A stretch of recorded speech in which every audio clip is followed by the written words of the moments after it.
A Nascent Kaleidoscope. Chapter 51. Scat-hack POV. I carried my new student to an empty bed in the castle. Such thoughts I did not think I would have ever again. How long has it been since another living being had stepped foot inside this land of shadows? I no longer took note of the passing days. It became meaningless after a certain time.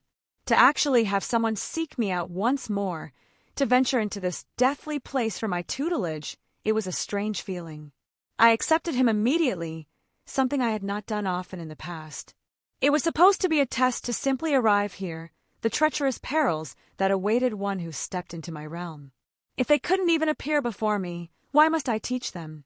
I suppose there had been a few exceptions in the past. Not all my students were like Satanta. Some had moved me purely on their own willpower and valor, even if they did not record their names in the myths and legends. But to come here, in this time from his place, I believe that to be testament enough. This realm no longer was connected to the wider world. I have merely guesses as to how he arrived, the dragon filling in some pieces. What do they call the great magics outside? True magic. Such things are something I am incompatible with. In my time all magic was just magic. The last visitors were those undead things that started sprouting in the world once the age of gods finally came to its end. Those disgusting creatures that subside from human blood to continue their cursed existence. Yes, the dragon helped fill in several details, telling me some things about the outside world in our chat. A dragon? I couldn't help but chuckle at the thought.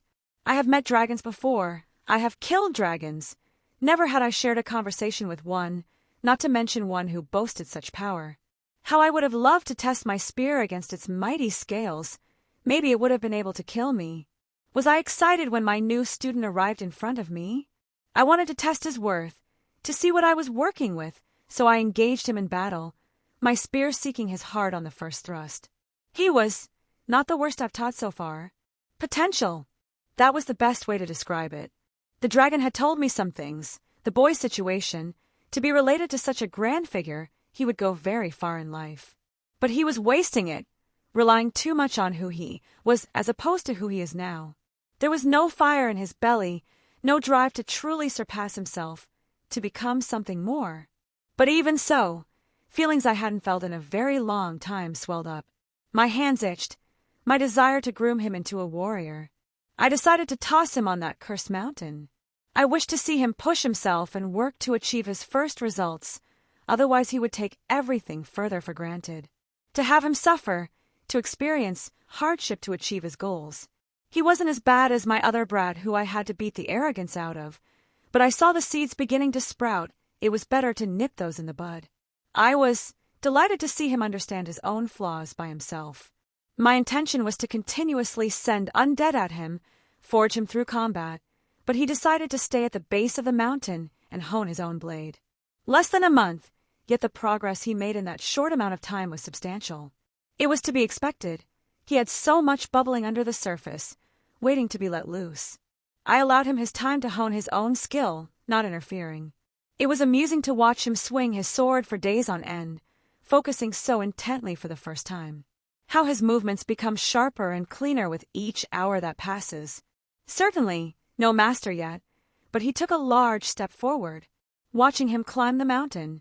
For others it may have been monotonous, but I watched every moment without a hint of boredom. Even when that wretched divine spirit tried its games again, persisting through time purely on resentment, not even a proper undead abomination, something in between and forever sealed inside the mountain. It projects illusions to lure things into it, or to kill them so it can absorb their essence. I could only sigh thinking back to how Satanta was tricked the very first time. The most infuriating part was that he knew they were fake, but he still wanted to lay with it regardless. How amusing it was to see me show up. Was that for my student's own desires or simply borrowing a familiar form? Maybe I shall have to teach him more than just combat. I frowned, shaking my head. Maybe he could also. No. There was no need to think such thoughts. Young, too young. It was the same with Satanta. He was born too late. Why bother creating hope? I have resolved myself to watch the end of time from here. Wilhelm POV. I woke up to the unfamiliar ceiling, castle walls on all sides and a soft bed underneath me. How comfortable after sleeping on that mountain for so long, and the warmth. How one doesn't realize how good they have it until it's gone. My body was sore, but my fatigue seemed gone. Did she heal me? I checked myself over, no noticeable scars on my body from where I had gotten hurt. I opened my magic circuits immediately, feeling the soothing pain of magical energy running through my body. My ring was sitting on a table. I looked it over before slipping it back on. Slipping my mind into it, I saw all my stuff there, except I was missing a large amount of mead and wine I grabbed from Skyrim. This tragedy will not go unanswered. I walked out of my room, looking around and heading outside. I saw here, mediating in the same place she was from before. "You are awake," she said simply. "Thank you for healing me." I bowed politely, completely forgetting my faux anger. "Am I not your teacher?" She turned around to look at me, an ephemeral smile on her face. "You have gained quite a few things." "I don't really feel different." I furrowed my brow. I feel great after having climbed that thing after so long, to actually achieve that, but I don't feel noticeably stronger or anything. She hummed, sitting up fully, grabbing her spear that always remained within arm's reach. I brought out Mirage, the safe feeling of handing it in my hand again. "How I missed you, my beautiful sword."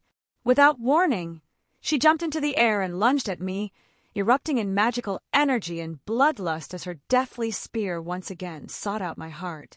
As her spear approached, I stepped to the side, bring my blade up to meet her instead, sword moving horizontally under her spear.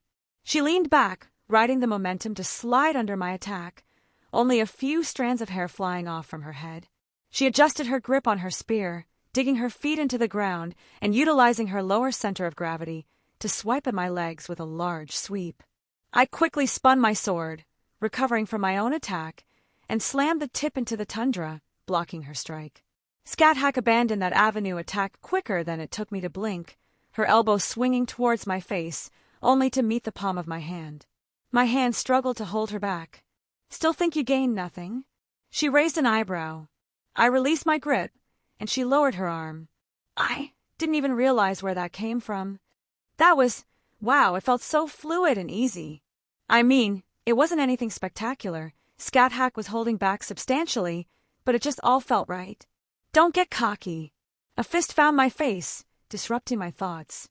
"Son of a bitch," I shouted, clutching my nose, blood running down my face. I swear to every god, she did something to make it particularly painful. "You are just a larger insect now. You wouldn't even last a few moves from me if I were going all out," she said coldly. "You are merely at the step where it is worthwhile to teach you." White light erupted from my hand, healing my broken nose. I stared at her in annoyance. She didn't seem the least bit remorseful. "Only a few moves." That was being generous. She dismissed me easily. "If you could land a true hit on me, I would even allow you into my bed." "Wait, what?" "Don't daydream, boyo." She smacked me upside the head. "You are too far away to even consider laying with me." She laughed. "I shall begin passing down my teachings. Your usage of runes was an abomination. I will not allow someone under my tutelage such disgrace." "That is fair. I've been mainly abusing my near infinite magical energy to do what I wanted. I thought it through. Your swordsmanship, too, it leaves much to be desired. I have seen women trained by their maids having better sword skills than you." She shook her head with a frown. I chose not to comment on that. "My final student." She turned around, looking towards the horizon. "I shall forge you into a great warrior. Your magic, your martial ability. I will help you master your weapons and pull out your potential." She turned back to me again. "Let us start with your runes. When you move to a standard that satisfies me, I shall pass down the primordial runes." I froze, hearing what she said. Primordial runes, they were so much stronger than the modern runes used in today's magecraft. An art passed down by Odin, a path created by a pantheon head. It was something that can be used against divine beings, something dragons and servants couldn't just shrug off. There was a reason they were nowhere to be found in the modern day. They literally had to be passed down. A few years ago, the magical community went crazy when a primordial rune was discovered in an old pad unearthed in Norway. Yet, even the person who obtained that object, they only gained an incomplete understanding. "I'm ready when you are." She smiled at me. Those are the words I wish to hear the most. Author notes. All right, chapter over. Some real talk now. It seems like we need a discussion on true magic. I'll explain my thoughts about what I wrote before. Considering there is very little actually available on how magic operates, I've made up stuff as I went along. Now, my reasons and thoughts from before. When Scat sealed the MC, she sealed his magical energy, not his magic, as so many people were seemingly intent on saying. True magic is a type of mystery, a power coming from the root. Magical energy is a means to realize the mystery, basically a spark to start a fire.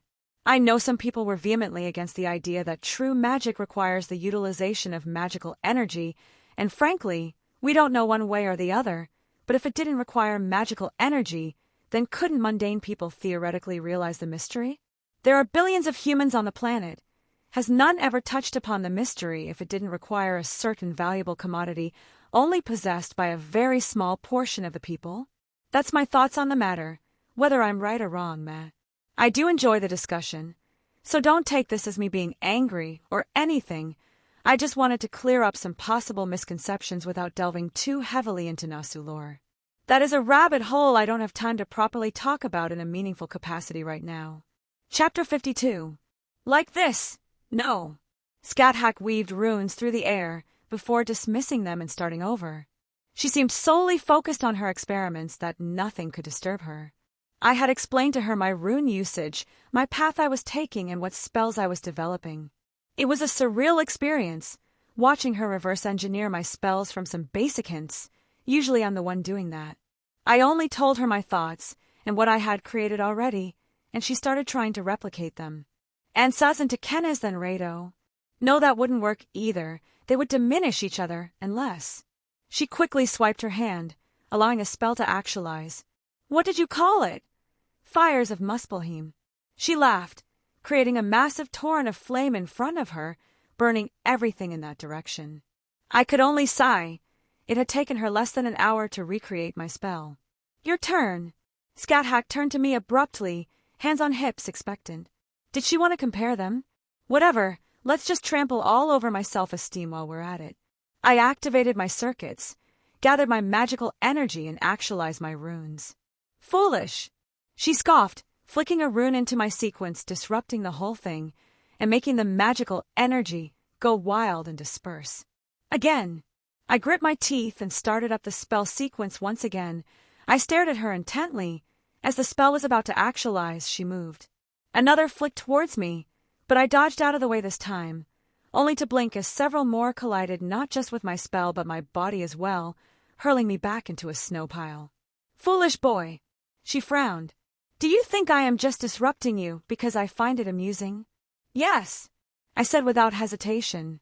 She raised an eyebrow as several more runes surrounded her, only proving my point. I wiped the snow off my clothes, standing back up. Sadist! I muttered under my breath. Bang! Motherfucker! I blurted out, getting smacked in the head again, face planting back into the snow. You remind me of Satanta, one of my other students. She bore down on me. He often required that I beat my lessons into him. It is making me very nostalgic. That sounds about right for him. He probably just doubled down even then. I snorted. She tilted her head in confusion. You know my student? Oh, right. She wouldn't know about that. He was summoned as a servant due to a ritual some mage families created, the Holy Grail. I waved my hand dismissively. Supposedly capable of granting a wish. What a ridiculous notion, a wish, she scowled. How did he die? Well, she can read between the lines. As a hero, protecting someone close to me. At least, he did in many world lines. Safe to assume he would go out in a blaze of glory here as well. If it weren't for him, Rin would have probably died in some iterations of the war. That foolish boy, she said quietly, a small smile on her face. The runes around her were dismissed, and her pressure returned to normal, her expression turning neutral. Answer my previous question, or you will be going back up the mountain. Her stern attitude returned. You were targeting specific parts of my spell, certain links in my runic sentence. Maybe they were weak points, easily disruptible, or maybe my sentence is flawed, bloated even, and you were picking off excess. She blinked at me, a small bit of surprise on her face. I suppose you are not as stupid as I first assumed. Gee, thanks. I can only hope to continue to live up to your praise. I deadpanned. Don't get wise with me, boyo. She took her spear, carving runes into the ground. Your runic sentences are needlessly complex. Look. She gestured to the symbols on the ground with an astonishing speed, yet they were. I walked over next to her, looking at them, mulling over the combinations. Wouldn't you want an Ingwa's rune here? I pointed in between a few runes. No, you are simply used to overthinking things. She shook her head. Dagas would provide the flames with steady growth, whereas adding Ingwas here would make the flames burn slightly hotter, but only for a split moment, and then snuff out. I see. It would overload the spell's potential without any meaningful effective increase. I understood where she was coming from. Yes. Also this Thurasaz here, that is brilliant. I can't believe I did not notice it until now. To see my flaws so quickly, you truly are a master of your craft. I couldn't help but admit, Thurasaz has many meanings, one of which is giant. It has significance with Muspelheim as a whole, being that I was a realm that was home to a certain kind of giant race. Weaving in stronger concepts will make the spell stronger overall, especially if clutter is removed to make it actualize better. It's good you understand. She snorted. You have other spells corresponding to the 9 realms. Are they just as bad as this one? Probably worse. I admitted with a wince. You saw my shield spell before. Yes, that. She scowled. I will advise you to fix it out of my presence, lest I get the urge to beat you up for even creating something so pathetic. Well, she doesn't mince words, and it wasn't entirely unfair. Noted. Good. She stated. Now, fix them and cast each one 1,000 times. Did you just say 1,000 times? I stared at her in disbelief. Yes, 1,000 times each. She nodded. If you want me to spread my legs, brat, you should be able to this much at a minimum. She laughed, walking away. Making a lot of assumptions there, is what I would like to say, but I am a healthy young man. She even swayed her hips as she left. Bitch. I'm conflicted, Drake, I said, mesmerized by the sight. Being on the other side of the fence this time. I guess that does put it into perspective. With Meridia was practically the opposite situation. The stubborn side of me doesn't want to give in, to give her the satisfaction. And what does the other side of you say? Them legs. Yeah, thought so. All right, that's enough. Scathach appeared before more. How much time passed, I didn't know. Several days at the earliest, possibly over a week since I started casting. The days started to blend together at some point. I hadn't completed 1,000 for each spell yet. I rubbed my hands together, keeping them warm. It's enough. She dismissed my concerns. Your casting is up to an acceptable level now. We can move on to the next part. She withdrew a parchment, handing it over to me. I have made some notes regarding your spells. I looked it over, reading each line very carefully. You theorized the completed form of my 9 realms. I didn't really know what else to call this spell school. 9 realms, 9 spells. She had created 6 more spells for me, complete with their entire runic structure, and even had notes on their uses and thoughts on their inception. She used my bare thoughts to conceptualize these, merely the basis of my random ideas. Not only that, they were just about what I had envisioned as well. What a scary woman. I had some free time. She said nonchalantly. This was a very nice gesture. Thank you, teacher.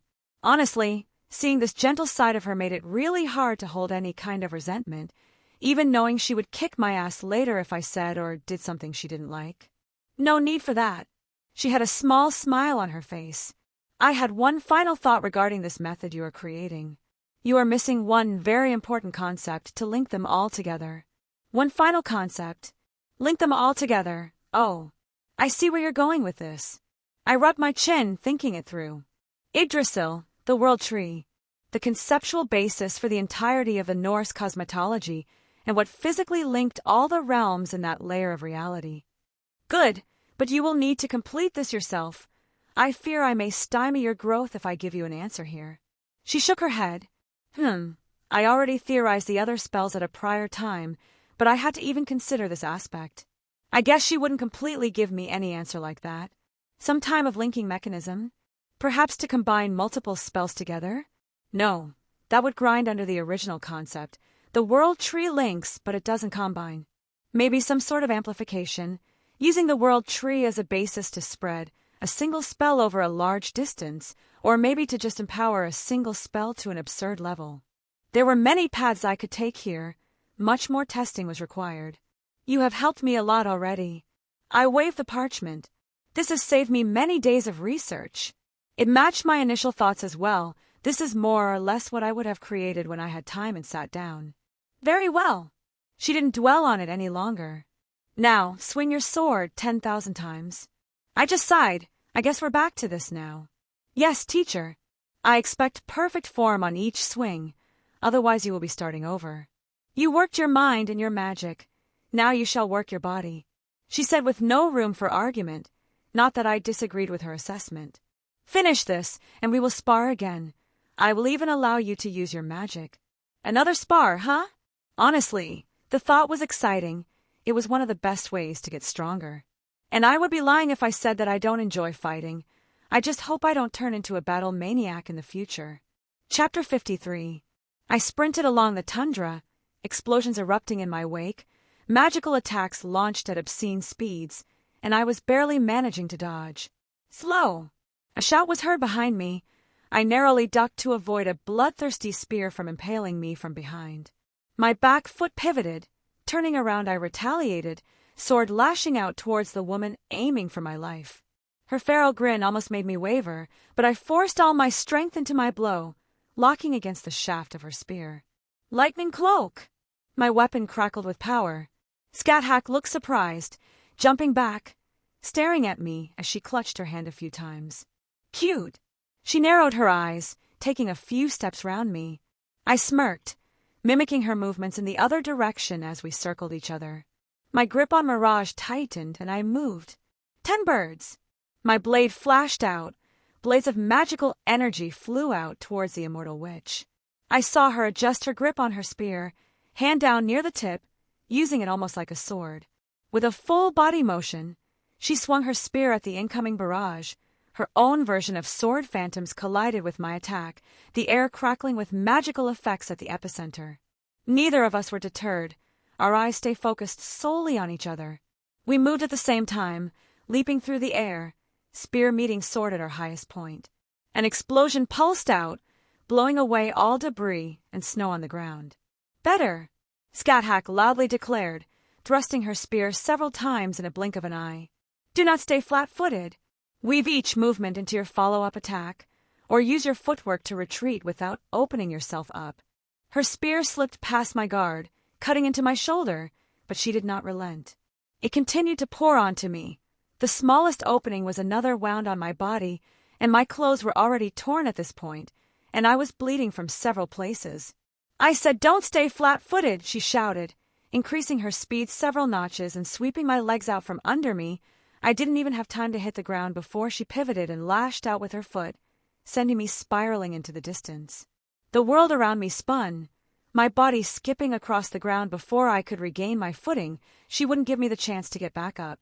My danger sense was already telling me a lethal attack was heading for me again. I raised my sword up overhead, her spear slamming down like a club, the ground cracking under me from the blow. I think one of my ribs was broken. A sharp pain permeated my body from my chest. Did anyone ever tell you that men don't like abrasive women? I grit out, blood seeping from my mouth. What does a virgin boy like you know about women?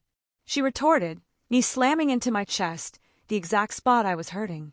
She let go of her spear, grabbing my arm, pushing her shoulder into me, and flipping me over onto the ground.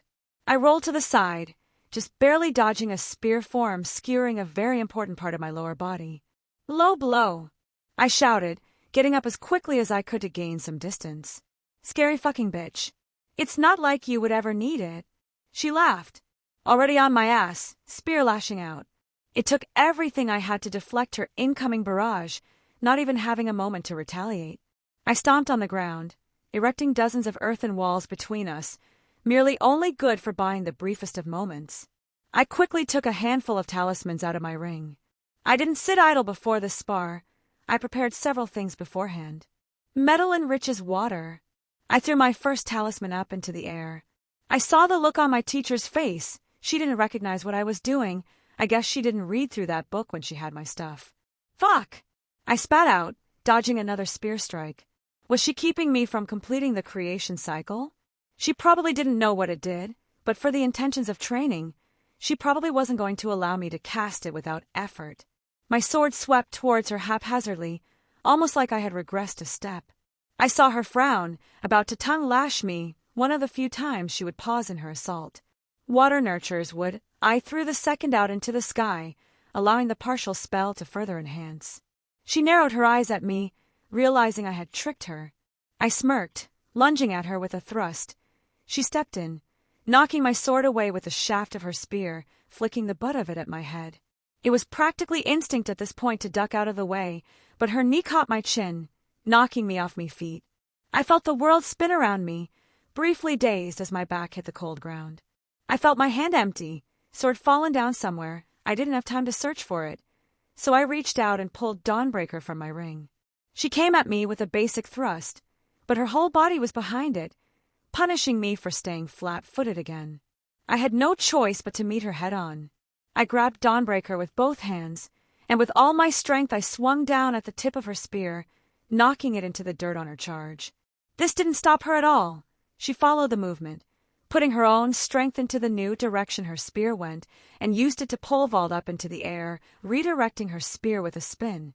She twirled it up and swung down on me overhead. I didn't have time to bring up Dawnbreaker.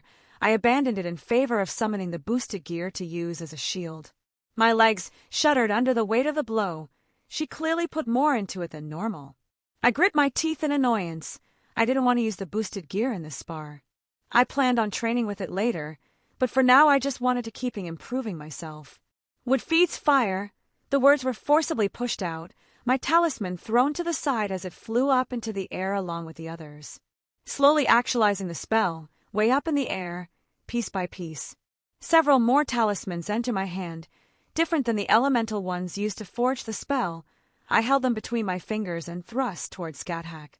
She seemed to sense the danger. Removing one hand from her spear, she snaked her hand around my own, pushing my attack out of the way. It was the opening I needed to her own spear out from on top of me. I held my gauntlet up like a shield, and my other hand up to act as a sword. In fact, that's exactly what these talismen were doing. They became enhanced to a supernatural degree, sharper than most steel. Usually meant to be thrown, but I needed a makeshift weapon or the moment, and Ascalon was one of my final trump cards. I didn't want to reveal it just yet, even if she knew the blade itself existed. She prodded me, a quick thrust towards my head. I deflected with my gauntlet, following up with a swipe of my other hand. Teacher only took a half step back, allowing them to pass by her less than an inch.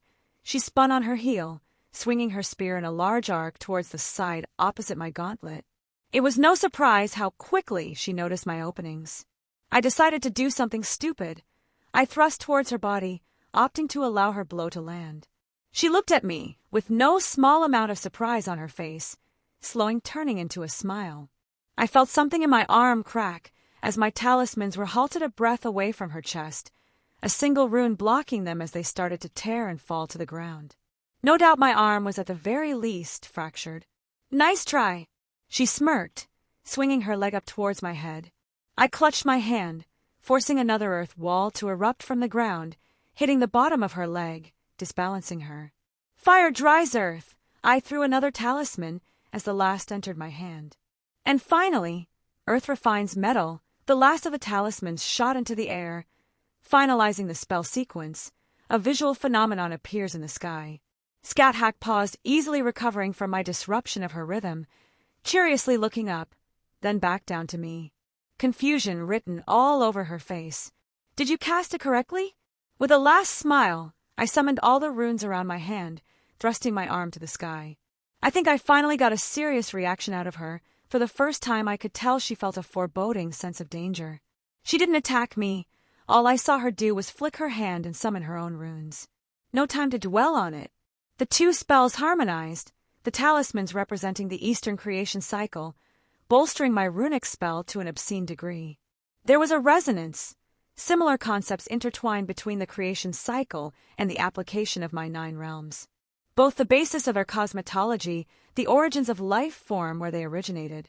The first time I was casting the spell in combat. Light of Alfheim. The clouds parted. A massive pillar of light slammed down into the area, completely enveloping me and everything in the visible distance. I was fine. It was a spell that targeted all those I deemed as enemies. Take that, you old hag. I finally laughed, as the last vestiges of my spell finally faded, and the realm returned to eternal twilight. My laughing abruptly stopped as I saw Scat standing there completely unharmed, a shield surrounding her. Primordial runes. She fending off my attack by utilizing primordial runes. I suppose I should take that as a compliment. She didn't answer, the clear dissatisfaction of my comment written on her face. Her spell faded, and she gripped her spear, reeling her arm back. She threw it with all her might right at me. The ground shattered at the force of a spear sailing through the air, leaving a track of magical energy and bloodlust in its wake. It wasn't hard to dodge, but I fell on my butt out of instinct, letting it sail harmlessly past me. An old hag, am I? She took a step forward. Curious as to why you have been staring at this old hag's rear all this time then. She moved, extremely fast. I had no time to even stand up. Her foot was planted firmly on my chest, pushing me further into the ground. Those paper spells need work. They are too slow, but they have potential. Yeah, I need to practice them a bit more, weave them into my combat style. Any last words? She eyed me, putting just a bit more pressure on my chest, my ribs shuddering. I couldn't stop myself from wheezing.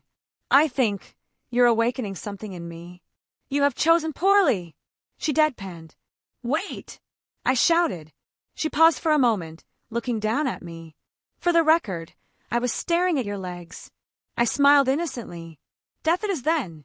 She held up her hand, and her demonic spear jutted out from where it had been thrown, crisscrossing through the air and returned to her hand. What the hell? How did you do that? She released me, stepping to the side. Do what? She didn't seem to understand.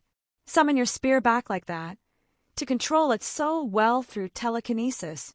I cast a healing spell, holding it over my chest. It was not telekinesis, though I suppose it has similarities. It is an aspect of weapon refinement. She started, twirling her spear before stabbing it into the ground. Is this an avenue that interests you? She asked, clearly in teacher mode again, as opposed to kick-my-ass mode. Well, yes, but I was talking specifically about how you could control it like that. Can you do more than that? Say, move it with your will in the air. If I exert much effort, I can move it about, but for a combat technique, it is lacking. She furrowed her brow, unsure of where I was going with this. Please teach me this. I think this is exactly what I've been looking for. This is not how I expected the sparring session to end, fighting almost non-stop for almost 2 days. But this may be exactly what I was looking for to help bridge my martial and magical abilities, to allow them to coexist in the same combat style. Chapter 54. This is the issue. I gestured with my hand. A sword flew out of the ground towards me. I caught it with ease, but its movement was too static, unmoving.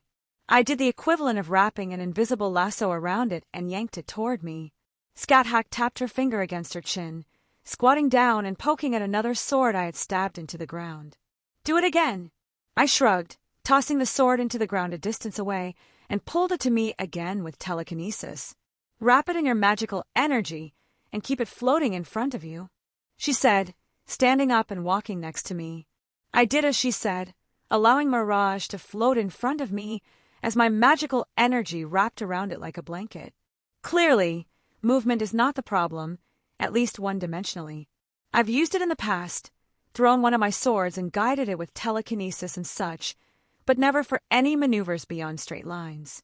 She stared at it for a moment, muttering something under her breath, then gave it a flick. The sword flew out of my control and landed on the ground. Conceptually, it may be different due to the weapons used. A spear is meant to be thrown, so it may be more open to manipulation this way. I started thinking out loud. It shouldn't be impossible. I've heard stories of similar things in the East. Swordsmen who could control their swords with their wills in a far-off era. Yeah, Taoism and the like were very popular in the distant era. There were many stories of those people using swords in some magical ways. I started pacing, taking another look at my hovering sword, and walked back and forth. I made sure not to lose focus and keep the weapon suspended. Now what abu? Smack! Son of a bitch! I clutched the side of my head, falling to the ground. What the hell? Scat stood over me, looking down, frowning. Your pacing was distracting me. Her lips curled up. I guess we can discard some kind of mental limitation. I let out a breath, calming down. I suppose she was testing to see if I would subconsciously do something with the sword to block her attack. Or maybe she just liked to beat me up. Both are plausible explanations. She ignored me, going back to the hover sword, squatting down and looking at it intently. I could tell she was clearly focused, possibly thinking of solutions. I smiled lightly, with all the force I could muster. I slammed the hovering sword into the ground, kicking up all the snow around it. Scat slowly stood up, wiping the snow from her face. If you wanted to bleed some more, you merely had to ask. Her voice was even, which only added even more presence to her words. We'll see who's bleeding after this. I grabbed my sword, raising it up. It would definitely be me, but I refused to back down. I whipped some dried blood off my forehead from the previous bout, when sudden realization hit me. I think Scat noticed something too, because she looked less bloodthirsty, and stared more inquisitive towards the red, spotted liquid on my hand. Blood, she said. Blood. I nodded. Her breadth of knowledge was truly impressive. She could arrive at the same conclusion so quickly as I did. Blood is the answer. I did something with my first sword a while back. I soaked it in my blood to make it a better catalyst. But that won't be enough. If it was merely an issue of blood, such a technique would be more readily available. She shook her head. You must create a stronger bond with the weapons you wish to utilize. I could perform such actions because I personally forged these spears after slaying the beast from whence they originated. Not an option for me. I frowned slightly. No way was I going to try and reforge Mirage, and I doubt Dawnbreaker could even be reforged, let alone Ascalon, a noble phantasm. I took a look inside my ring, mentally looking over everything, and certain ideas began to form. I have a thought, I stated, withdrawing a couple books. Scat stepped over, taking them in hand, and started to flip the pages over quickly enough. I saw her do something with a rune, seemingly so she could read the language of the texts. This is the spell you used earlier, she stated, continuing reading. I see. Lighting Cloak was the spell book she was holding. To imbue my weapon with lightning, a very basic spell on the surface, but it held a surprising amount of depth. Basically, a temporary enchantment. The only issue was using my blood instead of lightning and making it more permanent. My refining methods, you wish to learn them? She looked at me, waiting for an answer. I want to know everything you're willing to teach, I replied honestly. She smiled. It was a very genuine and beautiful smile, devoid of any spiteful feelings she had moments prior. I will show you how I forge my spears then. Interesting design. Scat looked over my enchanting table. She had given me a rundown on how her forging process went, her additions over the years, and other things she's tinkered with in the past. I don't know how much time had passed, but we had somehow migrated back to the castle. In one of her storerooms, she kept many materials and other objects. Taking the concepts used in Lightning Cloak, replacing the lightning with my blood, and using the enchanting table to make the effect stick. Mirage sat on the table. It would be the easiest to do first, to refine the weapon, add my touch onto it, so it was more susceptible to my control. This was by no means my area of expertise. In fact, my experience could be summarized as dabbling throughout both my lives. Lights filled the room, my enchanting table lit up each runes, and my sword was drinking in the multitude of colors. My blood seeped down into the grooves of the table, spilling off the blade as it drank up almost all the excess. But it didn't take hold. The magical energy had gathered and fluttered out. The enchanting failed. Do you know what you did wrong? She asked, peering over my shoulder. This wasn't something I was specialized in. Even my general knowledge was lacking. Frankly, she was the expert here. I have a few ideas. Good, try again, she stated, not giving any advice, but ushering me to continue. I nodded, focusing again on my enchanting. I ran a finger along the flat of my sword, thinking about how to proceed. Is it merely a matter of too much blood, or maybe not enough? I willingly cut myself, allowing blood to drip out into a wooden bowl, filling it up about halfway. This time, I would try less blood, less magical energy and do it slowly. My enchanting started, but I could feel the effects not taking hold almost immediately, different from before where it all kind of puffed out. This just wouldn't even start. Failure, I said, dismissing it all. What if I changed on my application? Instead of trying to cast the spell over the sword and thus making it a permanent enchantment, why don't I try enchanting it with my blood, then casting the spell? Failure. Perhaps another wrong sequence of applications. Let's try casting the original spell, then try changing it during the enchantment process. Failure. Let's adjust a few things and try that sequence again. I felt as if the process did something different and want to watch it again. Failure. Stupid. It merely prolonged the disruption between the magical energy and the materials. But now I know the threshold to work with. Failure. What about using some ancillary materials? Soul stones, perhaps? Failure. Maybe it's an issue of not enough magical energy after finding the correct ratio of blood? What could go wrong with flooding and more? Failure. What if I? Failure. How about? Failure. Maybe. Failure. How long had I been at this? Time seemed to lose meaning in this realm, and it was difficult to keep track. Especially with how focused I was, I lost track of how many times I tried this enchantment to refine this sword so it would obey my commands. I felt hair touching my face as Scat Hack leaned over my shoulder, close enough that I could hear her breathing as she started to direct me. Here, she said quietly, you are losing much of the process from magical leakage. A normal enchantment from this table would not suffer this issue, but you are combining the application of a spell, modifying it with your blood, and forcibly attaching it to your weapon. She gently drew a rune over my sword. Seeing it pulse ever so slightly, I could see it having an effect on my weapon. We oftentimes look over the simplest solutions. She withdrew, standing off to the side, giving me an encouraging smile. I held back a sigh, realizing what I had been doing wrong at this point. I didn't want to get distracted, so I focused back on my table. Regardless of how many times I failed, for some reason I was feeling rather confident now. How much blood had I spilt for this little project at this point? Once more, I poured my blood over my sword, allowing it to drink it up for the enchantment. This time, though, my magical energy swirled around the sword instead of merely being applied like it was filling every nook and cranny. I could see the immediate difference in what was happening. It seemed obvious in hindsight, but I just simply did not think of it during this time.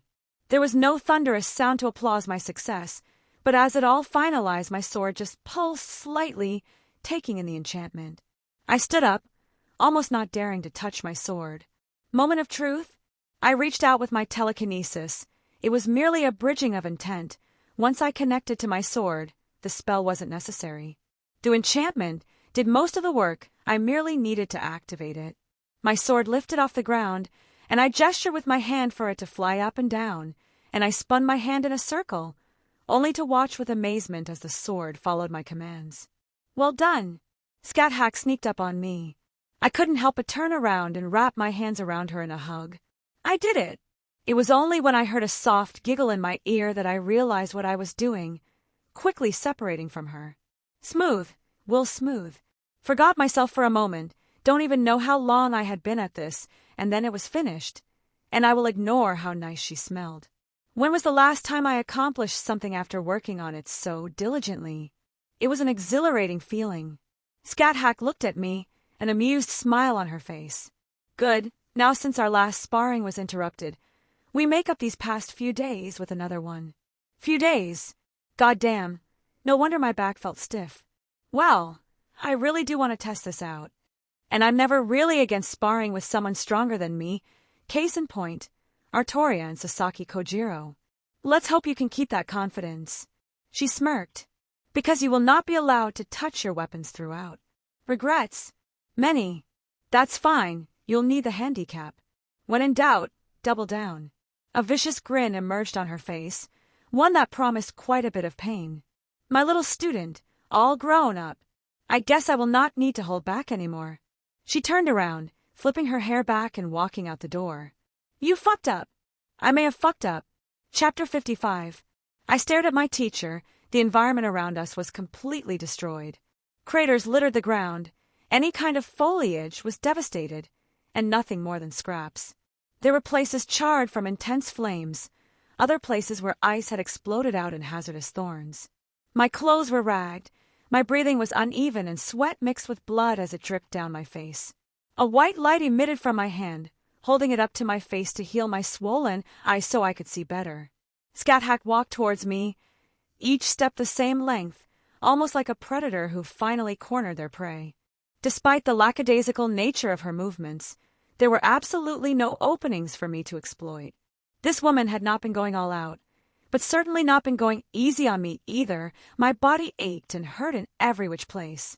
Not to mention, several times, she had just stabbed me without any remorse. Regret making her go this hard, I heard my partner ask. My lips curled up. Even with my heavy breathing, I couldn't help but smile. Never. Well said. Drake mirrored my sentiments. Is that all you got? I shouted the distance towards her menacing figure. My sword slowly circled around me, never touching the ground. Ascalon, Mirage, Dawnbreaker. I relied on them heavily before, but now, I felt like I was the one in control. My connection to them, it gave me a certain confidence. I steadied my legs. They were a little shaky, but I had enough in me to keep going. Lightning danced across my hands, perhaps one of my favorite elements, one I defaulted to quite easily. I gestured with my hand, and my 3 swords shot off like meteors, 1 from above and 2 from the side. How much trial and error did it take to come this far? Teacher quite literally beat the techniques into me as we continued to spar until it reached a satisfactory level, according to her. Well, stabbed the techniques into me, mostly. She deflected them with ease, even as their trajectory was disrupted, and their forms going flying in every which way. It merely took a thought to grab them again, bringing them back towards me, with lightning flying towards her face.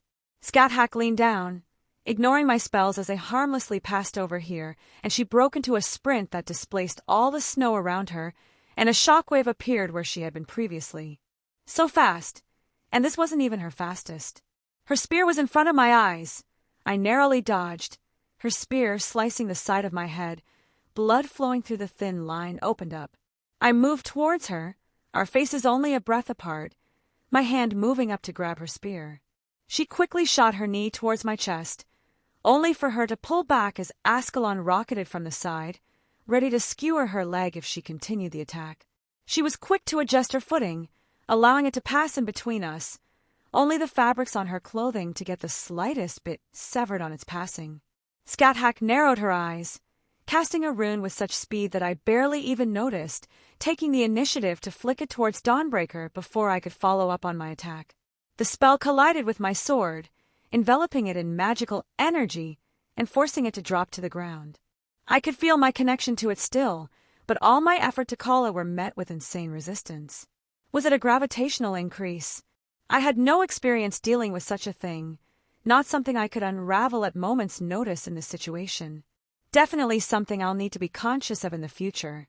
Lightning cloak! I smirked at her as my hand holding her spear erupted in magical lightning. I saw her grit her teeth, refusing to let go of her spear, and I used every strengthening spell I knew to keep it held back. She dug her feet into the ground, and her free fist went straight for my face. I caught it with my palm. The force made me almost shudder, and I felt my hand getting numb at the initial contact. With a thought, my final sword flew towards the back of her head. I did not expect such an attack to work on a woman whose instinct and ability had been honed over the course of thousands of years. So it didn't surprise me when she slightly moved her head to the side, letting it pass by without even breaking eye contact.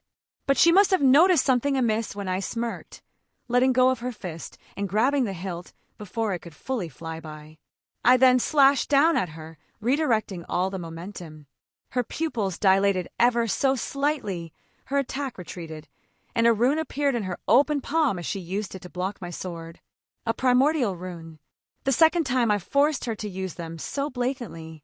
It wasn't actualized in a large capacity, merely used to absolutely defend against my singular attack. I could only speculate on the uses and requirements for her to cast such a powerful spell. I was currently working on the theory that they took a heavy toll to produce. This was it. I let go of her spear. She noticed immediately, moving her nimble leg up to probably intercept me and disrupt my own attack. Except, splat. She stopped. I stopped. I think she took a moment to reboot, trying to realize what just happened. Half her face was now covered in snow. Did you just? She finally said. I think that counts as a solid hit. I chuckled. I had conjured a snowball in my open hand and tossed it at her face in that small opening. She, who had been spreading her awareness out to an obscene degree to notice any attack coming at her. Lethal blades showering down on her, magical attacks that would destroy the land coming from angles she couldn't perceive. And I merely threw a snowball in between all of that. Was it any wonder why she was confused? A hit is a hit. No danger to her, no killing intent. I doubted it would even register on her radar in the middle of a spar. You! She reached up and grabbed my cheeks. You cheeky brat, she pulled. My legs finally gave out as I fell to the ground, pulling her with me. She made a sound I could only describe as cute. I could feel her breath on my cheek, her nose almost touching mine. You have made great progress, she said quietly, eyes not leaving mine. It was an honest compliment, one I couldn't help but take pride in her words. It seemed hard to gauge how much stronger I became when she just continued to stay at a pace that was just above mine regardless of what I did. It just went to show what a monster this woman was. You can get off me now, I responded, turning my eyes away. I definitely was not blushing. What if I don't wish to move? I can't feel my lower body, I quickly said. Don't worry, there's not much to feel down here. She wiggled her butt over my groin for added effect. Ouch! Drake chimed in, sharing my sentiments. What's sharper, her spear or her tongue? Skathaka's lips curled into a smirk, laughter escaped her lips. You dare tease your teacher, huh? She poked my cheek. A snowball. I ought to beat your arse for that. Well, turnabout is fair play, I suppose. On the other hand, I grabbed 2 handfuls of snow and smushed them against her face. Brat! She flicked my forehead, a small smile on her face, amusement clear in her eyes. Fine, fine. I will allow you a moment's respite due to your progress. We shall convene again on the morrow. She slowly began to sit up, but I yanked her back down. She caught herself, hands digging into the snow to prop herself up over me. What if I don't want you to go? I raised an eyebrow. You play a dangerous game, boyo. Her tone lacking her usual aloofness. There was something else mixed in. Her face wasn't so hardened, perhaps even possessing a small bit of longing, but she also was hesitant. I seem to recall you starting this game. She shied away first, slowly pulling herself up, and I didn't stop her this time. Let us end this here. She stood up, wiping the snow from her body. Take the remainder of the day to yourself, she said quietly before walking away. Geez, what am I even doing? I sat up, staring at my empty surroundings. I cast another healing spell, hovering over myself, feeling the warm sensation flow through my body. Oh gods, that feels amazing. I didn't realize how much I was forcing myself at the end there. Her days-long sparring sessions are brutal. Did I do something wrong, Drake? I let my body fall back into the snow, staring up at the clouded sky. I don't think there's any right or wrong there, just choices to be made. Why do I feel so conflicted then? I sighed, not knowing how to handle this situation. Whatever, let's go beat some undead up. We can take the opportunity to train again. The time I could sneak away to train with the boosted gear was not much. Not that I was keeping it a secret, but it wasn't really something she could help with much, so we never really focused on it much. All right, I can feel it. We're getting close. Maybe we can take those 1 to 2 steps needed to reach Balance Breaker today. And I can focus on just beating up undead things instead of worrying about other nonsense for now. A Nascent Kaleidoscope. Chapter 56. Look, what if we change the design? You want to achieve a subspecies for the scale male? Not even having achieved Balance Breaker for a month, and you're already wanting something different. I pushed myself up off the ground, arms shaking as it was the only thing keeping me from falling on my face. I blew in front of my face to clear a few strands of hair out of my eyes as my arm bent down and my nose just barely touched the ground, only to push myself up again. Not a subspecies. I like how the original scale male works. I want to change out its looks, cosmetically. I breathed out, continuing my push-ups. A subspecies. It was a description on sacred gears. Essentially, they can change based on their user's needs and desires, becoming something unique to that current wielder, thus called a subspecies. For instance, if Drake's scale male, his balance breaker, evolved to grow multiple arms to allow me to wield all my swords, that would be a subspecies of his balance breaker then. It would a specific addition or alteration unique to me across all his wielders. My eyes looked up towards Drake, or rather the gauntlet sitting on a table with Scat-Hack as she kicked her feet up and was reading one of the spell books I brought with me.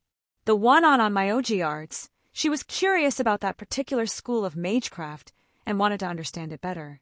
She probably shares similar thoughts with me in this regard. New information is always interesting. I actually asked her to take Drake out. I wanted to see the process by which she did it.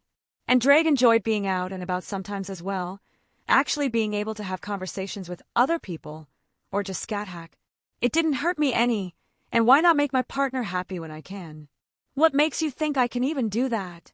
The gem on the gauntlet lit up as his words echoed out. You told me some restrictions were loosened. I'm just taking a shot in the dark here. Not end of the world if this doesn't work, but may as well see what options I have.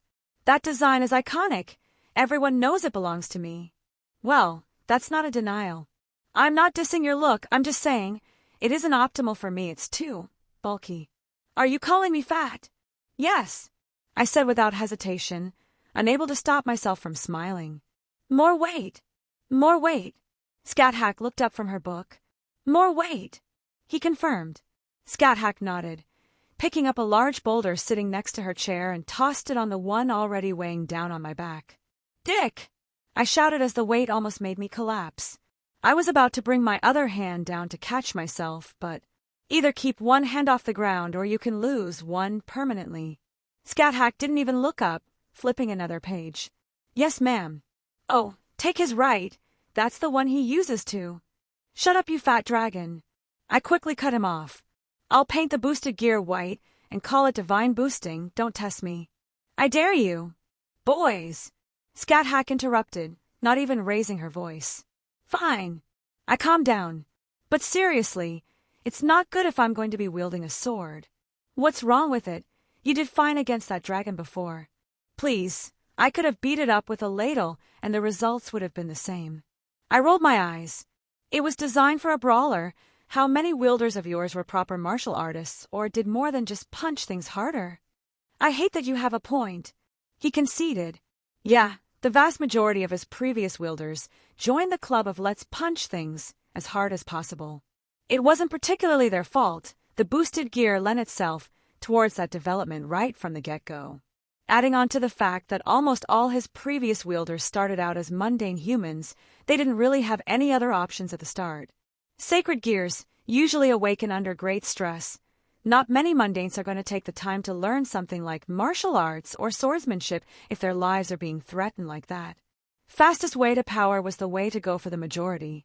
Look, I'm not trying to remove your style. It will still be similar, just less bulky and more armorish, to be more like actual armor and not like a Gundam. Like the spikes at the elbows.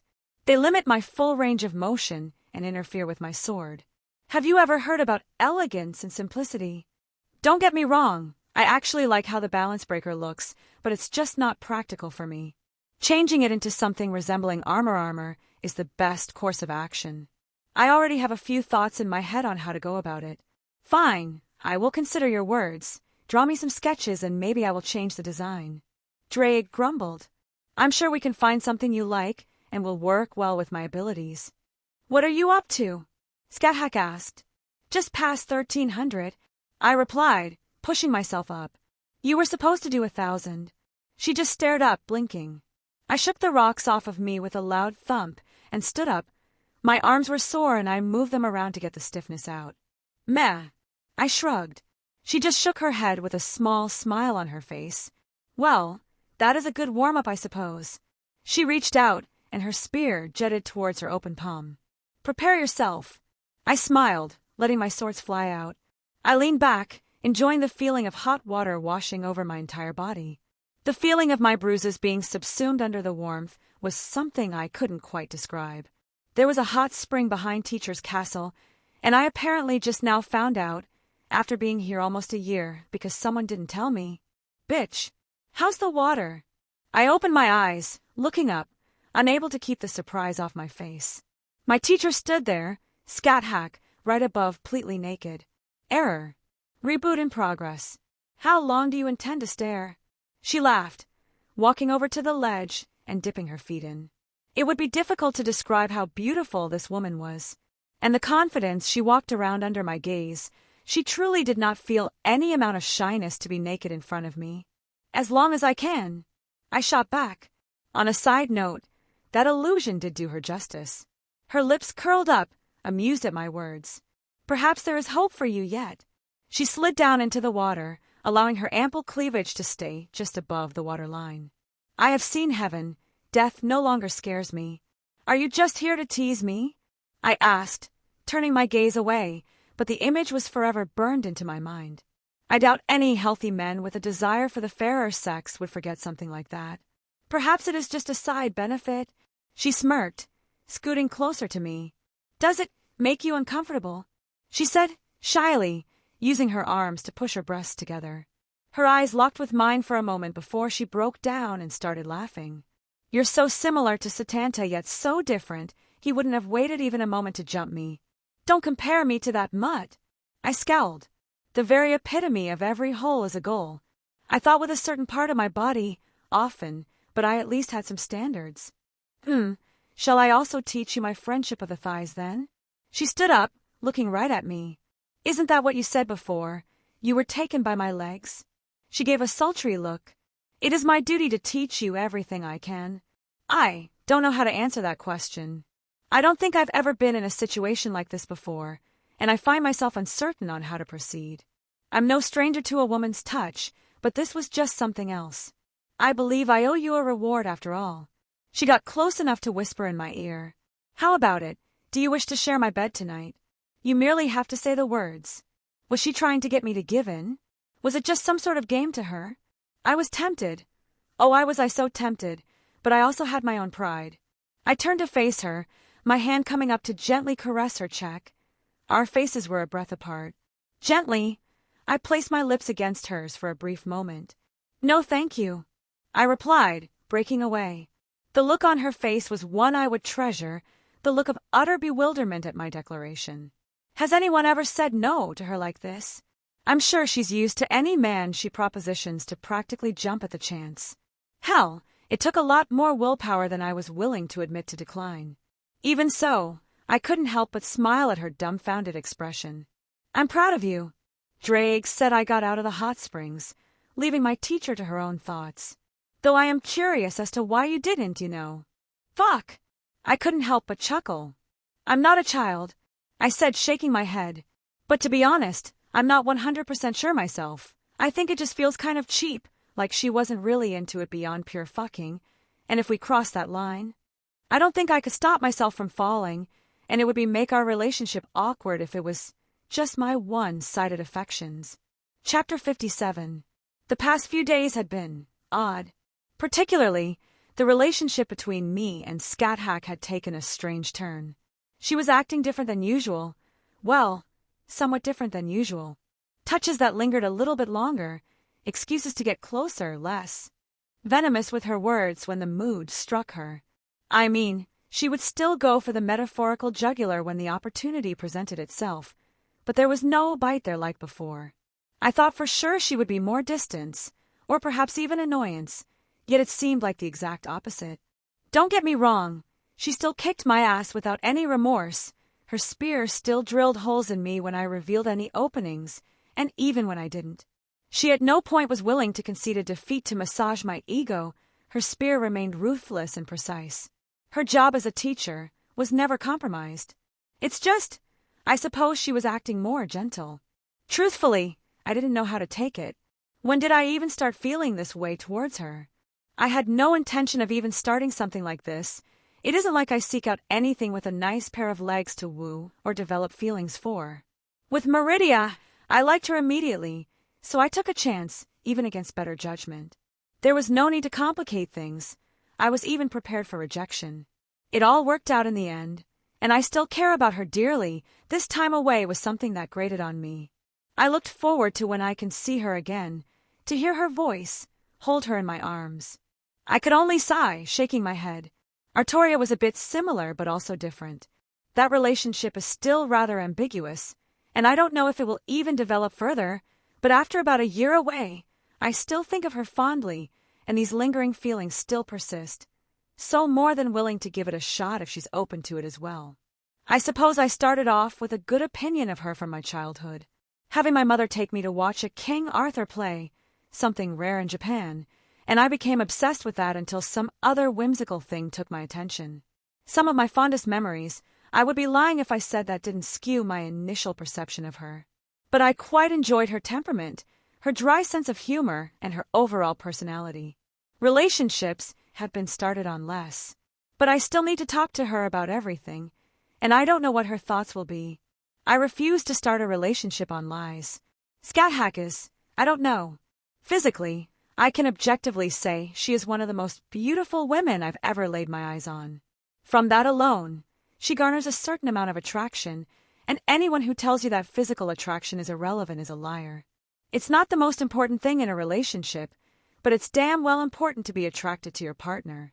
She can be extremely vicious, bloodthirsty, and downright fierce when she gets into certain moods. Yet, she's never wantonly cruel, and I can't help but find that side of her attractive as well. Not to mention those times where she can just act rather cutely. Drake, what do I do? I asked my partner. You seriously asking me? He said incredulously. I don't really have anyone else right now. I grumbled. Dragon relationships aren't really something you would want to imitate. I think I heard Drake sigh. I've been around humanity enough to understand them better than most of my kind, but I still don't care about a lot of issues you lot face in such things. That's true. I guess a dragon wouldn't really care about such things like dating or courting. Actually, you would be surprised. My first mate, I courted her with treasures and powerful prey. Huh, how did that turn out? I actually didn't know much about Drake's past. She was a wonderful mate, strong, with glistening purple scales. Drag began to reminisce. Her fire had this purple hue to it as well. It was beautiful even if it couldn't match my own. Even our daughter inherited her mom's coloring. Daughter!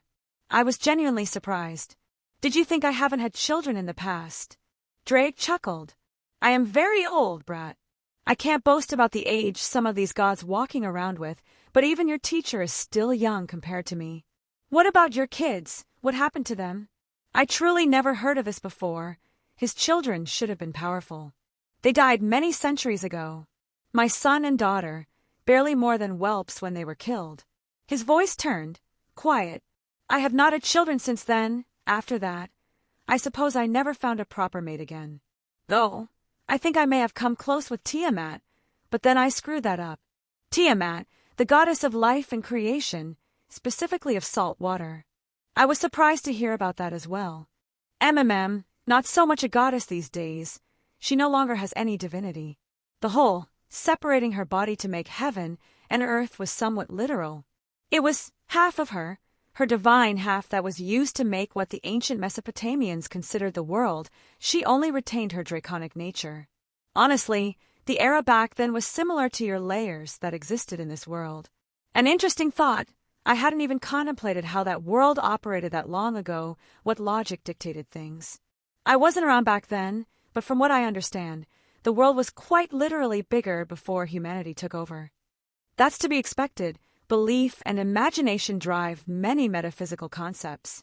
If humanity started turning away from divine explanations, then things world react accordingly, especially if the more wondrous side of the world was prominent among the more prolific race.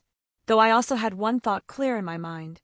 Tiamat, one of the dragon kings, perhaps one of the most powerful beings in that world, is diminished. There was a hierarchy for dragons back in Drake's world. At the very top you have Ophis, the infinite dragon god in Great Red, the apocalypse dragon of dreams, the undisputed most powerful dragons. Then you have the heavenly dragons, Drake and Albion. Right below them you have the dragon kings, of which Tiamat is the strongest, just barely beneath the level of a heavenly dragon. Yup, if she had her divinity still, maybe only Ophis and Great Red could boast about being stronger dragons. Wow, it's not often that even Drake would admit being inferior, even if it were a blatant truth. It really is a scary thought about how many powerful things are running around over there. Granted, Most of them retreated from the greater world and usually just stay in their own little realms. But still, there are so many potential calamities that may come up, it's kind of absurd. Even if most of them can't hold a handle to the spider or the wolf, is there really a need to measure the difference if either side can start an extinction event for humanity? To make an extreme example, who cares if one side can blow up a continent while the other can blow up a country if you're staring either in the face? Well, I'm not quite at that level right now, unless I was willing to sacrifice myself, that is. A limitless ether cannon is a fairly nice deterrent for such things. And Juggernaut Drive. I think most things they would hesitate if I threatened them with that. I pushed such thoughts aside and continued on with what I came out over here to do before I got sidetracked. A swipe of my sword, and a dead tree fell to the ground. I grabbed a hold of it and started pulling it back towards the castle, and in front where I dug a nice little pit. Cutting it up into smaller pieces for firewood, I started to get a nice little bonfire going while I took out some food stuff I grabbed back in Skyrim. I forgot about this. Some of the beef I managed to pick up from a butcher before I left. I wonder if it'll taste different from the beef I'm used to? Skyrim cows are a different breed, almost like yaks with their long hair coats for the winter weather. How to cook these? Barbecue would be great. Some nice beef ribs, but unfortunately, I don't have any good sauce. I guess I'll go with a dry rub then. Are you cooking something? Scat-Hack sneaked up on me, peering over my shoulder, lips only an inch away from my ear. I tensed up slightly, only for her to laugh and inspect what I was setting up. You have a lot of things I haven't seen before. She poked some of the herbs I set out in a pile to taste them. They came from a world not of Gaia. I said simply, fascinating. Her eyes lit up at such a thing. That sword you use as well, it seemed different. Am I to assume it did not come from here? I assumed she was talking about Dawnbreaker. Yeah, it was a gift from A, goddess over there. It was rather difficult to explain exactly what Meridia was, but to call her a goddess wasn't incorrect. She sat there, watching me intently as I prepared everything. You would make a good wife. I'm sure any man would be happy to have you. Her lips curled up as I glanced over to her. Well, all teased one of us would be. I shot back, raising my eyebrow. Oh ho, it seems your tongue has become sharper than your sword, but I suppose that is not much of a threshold to overcome. She replied without hesitation. Damn, she is ruthless. I don't think this is a battle I can win. You appear to be used to those by now. She smirked. Good, just keep kicking him while he's down. Drake started laughing. Yeah, Wilhelm gets beat up funny. I rolled my eyes, used to her insults at this point, though I felt no malice in her words. Getting your ass kicked many times by the same person has a way of blunting certain parts of your ego. Ah, is your pride wounded? Shall I kiss it better? She walked up, practically draping herself off me. You're blushing. She laughed, poking my cheek. I am not. I refuted, slapping her hand away. She only laughed harder as I huffed in embarrassment. Why does she get me so easily? I'm usually the one doing this. Not used to being on the other side of the fence. There will be turnabout eventually. I grumbled. Good luck with that. Boyo, I'm not some blushing virgin. She chuckled. Oh, I will find out your weakness and exploit it ruthlessly. Whatever. I shrugged, regaining my composure, and shifted the conversation. You know, I don't really know much about you. She looked up from the fire. What exactly is there to know? Have my tales not survived in the outside world? I'm aware of the legends and myths, the immortal witch of Dunscaith, but beyond that, I have no idea who Scat-Hack is. There is not much to speak of. She got comfortable, sitting down and enjoying the warmth of the flames. I was born nobility, a mother, a father, and a sister. I ruled as one should, and then I eventually took this realm as my own. Her words were blunt, glossing over my intent. I see, forget I asked then. I just sighed. It seemed like she didn't want to speak about the past. Her gaze seemed to soften slightly. I suppose there are a few things I recall. She looked up at the sky. I spent many days of my youth walking along the shores of my home. I guess I still miss the salty air that one breathes in by the ocean. She smiled slightly. My sister and I never got along. Back then it wasn't as extreme as it was later in life, but we always fought over the simplest things. Mother always had to intervene while Father tried to sneak us wooden weapons when they got particularly intense. I couldn't help but smile lightly. It wasn't much, but it was something. "Looks like the food is done," I said calmly, removing it from atop the fire and dividing it evenly. There were not many words spoken as we enjoyed our meal in peace, yet the silence did not seem to hold any awkwardness, nor any negativity. It was pleasant, and it appeared she enjoyed it as well. "It has been many years since I have partook in a cooked meal." She smiled wistfully, a genuine smile appearing on her face. "Thank you." That smile, it made my heart skip a beat. "I would be glad to cook for you any time." I guess I need to make you my wife then," she said quietly, a small chuckle escaping from her lips as she leaned back. "Well, I can't say I would hate it. Careful there. To tease an old woman like me with something like that, I may just make good on my words." She shook her head, her smile disappearing into something more neutral as she stood up, brushing herself off. "I think it's finally time to pass down my runes to you." Chapter 58. One thing that seemed to take me by surprise was how intimate the ritual to pass down the primordial runes was. Very little was known about primordial runes. Even between me and Zelretch, who boasted knowledge that some people couldn't fathom, we knew striking little. Yet, that was still leagues ahead of mages in the modern era. First off, we were naked. I may have had something to say. Perhaps she was just messing with me? No. She was serious. That kind of look you get when you know not to mess around. Every action she performed, every movement she took, they were precise, calculated, and done with the utmost sincerity. We started off with a sacrifice to Odin. To say the gods of old are gone is a bit wrong. Yes, the age of gods has ended, and all divine spirits that remained retreated to the reverse side of the world where fantasy still reigns, but that didn't mean they were technically gone. Even with those ones who actually died in history. Manipulation over the world axis.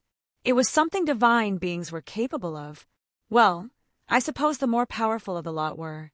You wouldn't see a mountain god or something like that from the east having the kind of power to manipulate the world line. The time axis was the same. Yes, gods of old could reach across the time axis to mess with the current era. It wasn't a good idea because of the counterforce retaliating, but it was possible. Well, this place might be a tad different. It was pretty much separated from the normal world. Interference here wouldn't even garner much attention of the wrong sort. She didn't explain exactly what was going on, but I could only assume she was trying to win the Norse god's favor or blessing. Perhaps it was rather automated, like certain systems back in my old world, or maybe it requires actually grabbing the god's attention so he can send his blessings across the time axis. Several pyres, were set up to burn offerings. We had no living beings to offer up, and I think we both would vehemently refuse a human sacrifice, but there also weren't any animals around to give up either. Instead, we would be appealing to the war god aspect of Odin. For the ritual, we each hunted prey, captured them, and offered those up. Undead that could fight servants. Not win, mind you, but they could trade some blows with beings of that caliber before getting crushed. I guess that only served to add the immensity of the whole situation. I know for a fact she would have gloated or made fun of me for getting less than her. No doubt she had quite the easy time finding several while I only brought back one. Did I mention we were naked? It was weird. I didn't understand the exact reason, but I could tell it was a necessity here. After we grabbed our living sacrifices, we added more things. I was advised to add knowledge unto the offering, secrets I could part with that the god would find worthy. An easy enough thing. I supplied knowledge from worlds outside the one-eyed god's purview that should give him something to look at. There were other things, certain ideas and items that corresponded to his particular authorities, his domains of influence. Fear, war, death, poetry, warriors, magic, wisdom, rage, and many other domains he can claim as his own. Symbols were drawn on our bodies with blood. Lines, words with meanings had been lost to time. After she was done, most of our skin was completely covered with these strange things. We sat down, my back facing her as she placed a hand on my back. It was only at this point that I realized what it meant for primordial runes to be passed down. She was engraving them onto my soul. It was painful, different than most would experience pain. She wasn't harming me, wasn't mutilating my soul. It was more like a tattoo. And each time she moved, the blood on my body was absorbed, seemingly connected to her writings. As she finished the first one, I now understand many things that were lost on me previously. Primordial runes, they were basically purer concepts. They come infinitely closer to the truth. That is to say, they draw their power directly from the root. Almost like cheat codes to reality. It was a bit more than that as well. They were basically imbued with Odin's own authority. When he sacrificed his eye in the well to gain his wisdom, he developed these runes, this language that allows one to fundamentally alter the world around them. It made sense why they had to be passed down in such a manner, to be literally inscribed onto my soul. The materialization of concepts, it was the most apt description of their use. The modern runes, the ones derived from these, the version I was familiar with, I could see just how hollow they were in comparison. To say they were mere knockoffs, it didn't do it justice. It was like taking a masterpiece of art and comparing it to something a toddler threw paint on. It was beautiful, but they weren't omnipotent, despite their obscene power. Equivalent exchange. There was a reason that even Scat didn't use them lightly and stuck to the derivative version, the ones called modern runes for most situations. How long did she work? I don't know. I got too lost in the process, looking inward to see her draw each and every primordial rune onto me, even being careful to work around Drag that was housed right next door. I could hear her heavy breathing on my skin, her arm on my back putting on more weight to prop herself up. Finished, she said lightly, the words barely registering my ear as the last rune is added. Almost on K, she practically fell over. I caught her, bringing her to her feet, making sure she didn't kneel over. Her legs wobbled as she braced herself on my shoulders. I'm fine, let's. Something shifted. Something was happening. Scat looked up at the sky. Being indistinctly connected to the realm, she probably knew what was happening more than me. I could feel something. I didn't know how to change it, but something was coming. The clouds in the sky began to swirl, shift and change until they began to form a face. One that bared right down on us. All-Father, King of Gods, Odin. Scat shouted, with an amount of respect in her voice I had yet to see. May I ask why you have graced my realm with your presence? My eyes widened at the proclamation. I dared not utter a single word. His presence was heavy, just merely existing in this minimal capacity. His gaze on me, I couldn't help but shudder under the weight. He didn't speak for a moment, just merely looking until his head, the projection of his face in the sky, abruptly turned towards a very familiar mountain. Boom! The peak of the mountain I climbed, it shattered. A massive black hand, seemingly made entirely of shadows and death, shot out towards the sky. The King of Gods stared, contempt clear on its face. Wretched thing, die with some dignity at least. He snorted, the words echoing every corner of this desolate realm. As the words rang in my ears, the mountain disappeared, a massive crater now in its place. The thing that gave me pause, possibly a divine creature that was killed and or sealed under the mountain, was seemingly destroyed with but a thought. Odin, King of Gods. Ahead of a pantheon, he was unfathomably powerful, which that resides in the Shadowlands. Odin's voice reached our ears again, his eyes turning back to us. Another pitiful existence. Do you also wish for death? His words lacked the obvious contempt from before. It was almost like pity, but he didn't elaborate. He visibly shifted from Scat and looked at me now. Child from another world. He spoke with no small amount of interest. Wielder of your age's great magics. What have you come here for, Odin? Scat stepped in front of me, grabbing his attention once again. She was still respectful in her tone, but more direct. Unknown knowledge drew my attention. He seemed amused by Scat frankness. Scat summoned her spear. I didn't understand what was going on, but she seemed ready for battle. Even with her face flushed red, sweat dripping down, and her breathing ragged, she would dare point her spear at the King of Gods. He is my student, she declared. You cannot have him. Oh, shit, that's what's happening. This is not for you to decide. He narrowed his eyes. I have granted my blessings for the ritual. We have provided remuneration, offerings of every kind. Humph. He snorted. The realm literally shook. Undead creatures and trinkets. I will take my price. You may stand to the side, witch. As soon as he spoke, a pressure fell down on me, like something was drilling into my body. Begone. Another voice joined in on this already absurd situation. A familiar golden light, erupted from inside me. "Meridia," I said quietly, looking at a new figure that bore the full brunt of Odin's touch. "When how?" As much as I wanted to answer, now clearly was not the time. "Foreign god, you dare?" Odin's voice filled with anger, the sky changed color, the ground rippled. "A mere blessing stands in front of me." A blessing. She blessed me without me even knowing. A small amount of power that activated to protect me. Did she assume that another god would focus on me at some point, and did this without my knowledge? I looked at Meridia. She was lifeless. I don't think there was any kind of sentience, more like a protection protocol hardwired into this bit of divine might. Odin showed obvious anger, yet he didn't make a move. I don't think he was here in any capacity that could overcome Meridia's own power that was currently enveloping me. He was projecting himself from a different time period. That in of itself must have drawn an insane amount of power and effort to accomplish. It was unlikely he could do much more than that in this current situation. No, he was already pushing his permissions. If he tried to do more than this, I don't think the world would stay silent, even if this was a land of shadows. The small strand still connecting this place to the world made certain actions undesirable. The giant face in the sky basically sneered. "I shall have what I desire, even if I must take a different route."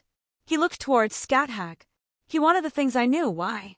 I didn't know any secrets that could possibly sway him this much. I couldn't even begin to understand how this god thought. I looked over to Scathach again. She was barely standing up. My heart sunk. My eyes turned up towards Odin. I felt a rage inside that I hadn't in many months. "Draig!" I shouted, the gauntlet appearing on my hand. Something came for her, probably so sweep her up and perhaps use her as a negotiation for whatever it is he wanted, since he couldn't take it from me by force. "Pierce!" I growled, shooting whatever magics or divine power were coming towards Scathach, my conceptual attack strong enough to disperse whatever it was he was doing. "Mortal!" He gazed once again, turned to me. "A dragon in a gauntlet. Thou dares raise arms against me?" Meridia did nothing, almost just like a shield. She wasn't truly here, just a wisp of power to protect me that will probably only react to an attack. "Child, don't do." Scathach tried to speak, but I cut her off. I took another step forward, clearly between her and the god in the sky, drawing a metaphorical line in the sand. "Draig, how powerful is he?" I said quietly, but I had no doubt Odin heard me because the face contorted in anger. The only reason he didn't try to smite me right there and then was Meridia watching over me. The amount of power the sliver of him possessed, it was clearly limited. I would have torn apart this divine projection with ease in my prime.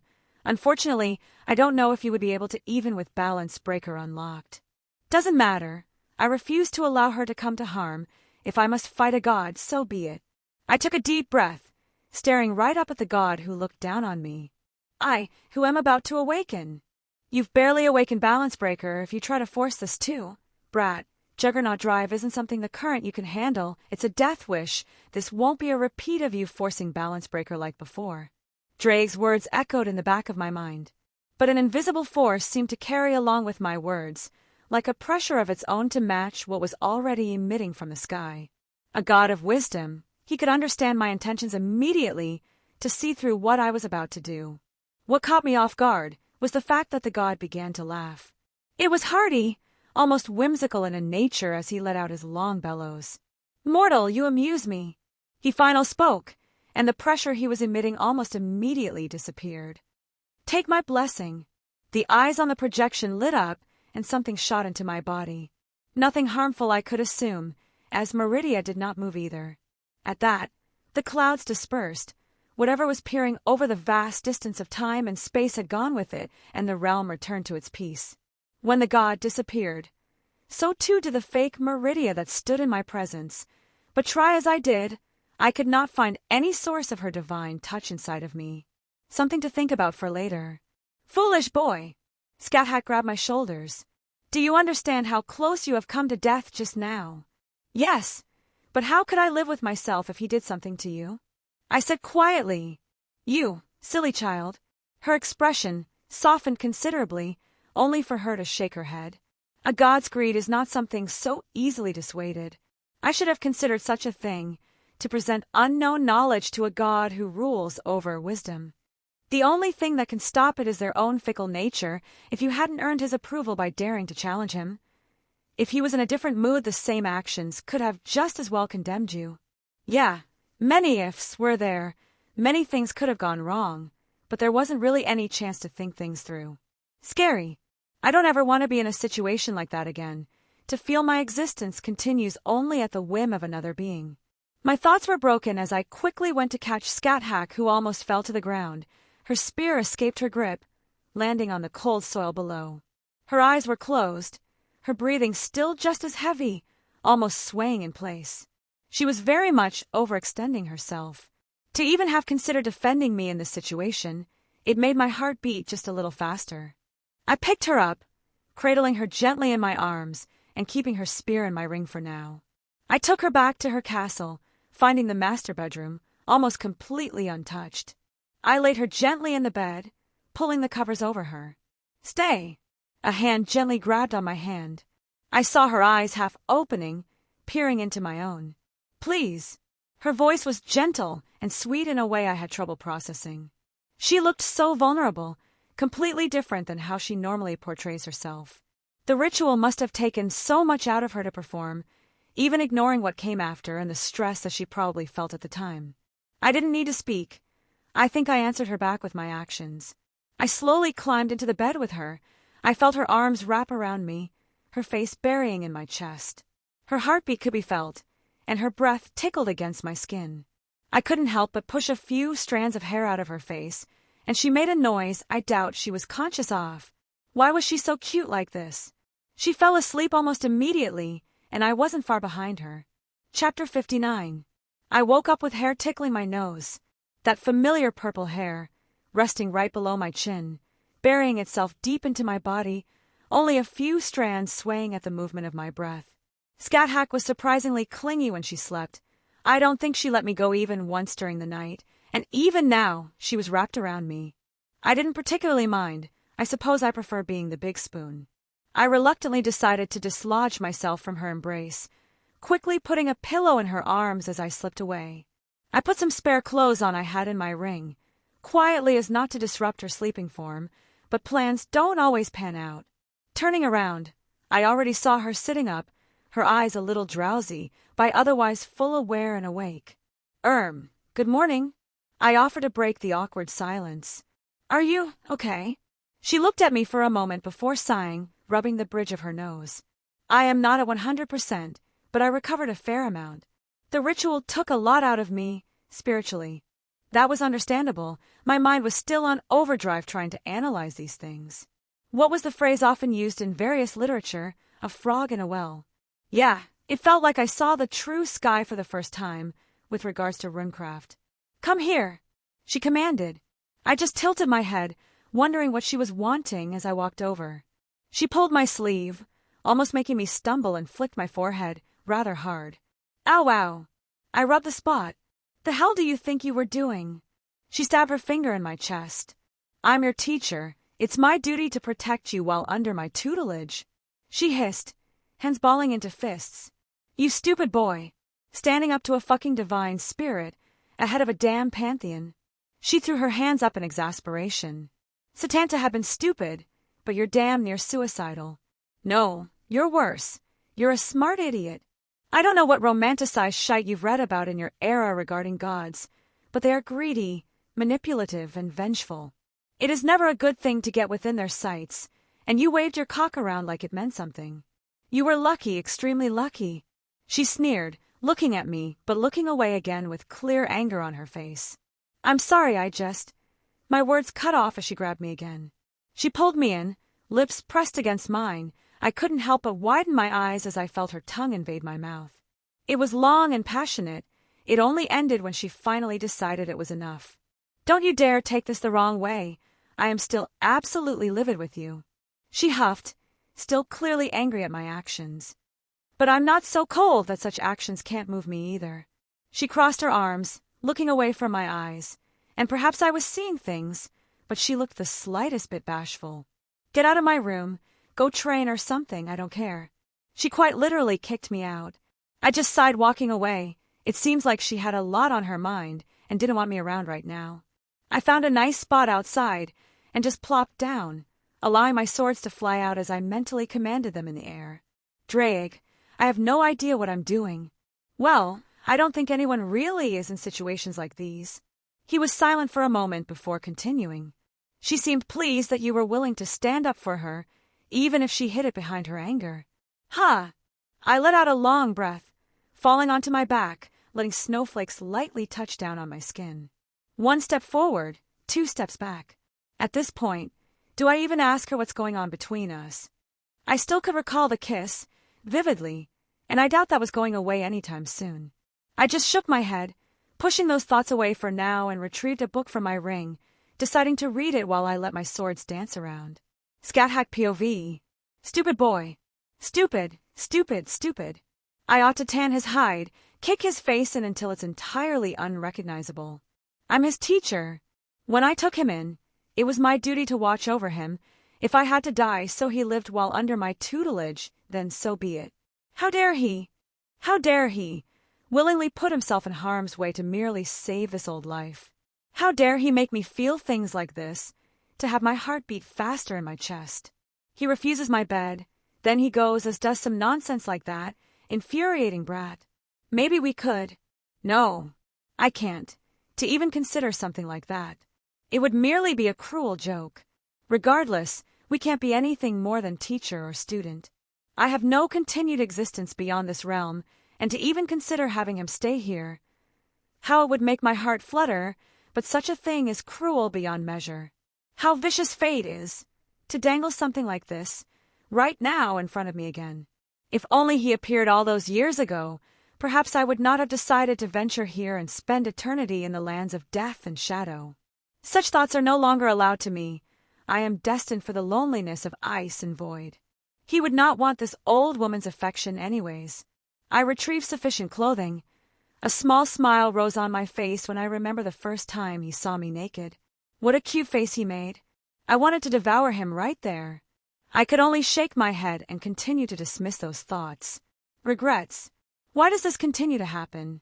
A pair of red eyes still haunt my memories. I used to see them when I closed my own. History repeating itself. Another one came here, and my heart was once again shaken. How many times have I held back now? My desires, my wanting in for both life and death. Do I wish for something? For a way to calm this beating heart with his presence, the warmth to overcome me? Yet, I also wish for death. Dare I ask it of him? To kill me! Would it be cruel? Perhaps it is a desire of mine, greater than any other. Would he hate me if I requested this of him? For some reason, the thought of him despising me makes me feel ill, yet. I shook my head. Why bother dwelling on such things? He needs a proper reward. This old heart of mine is worth nothing. I will need to think of a way to aid him in his journey after he leaves this realm. I passed on my knowledge. It yet requires refinement, but I do not have much more to teach him.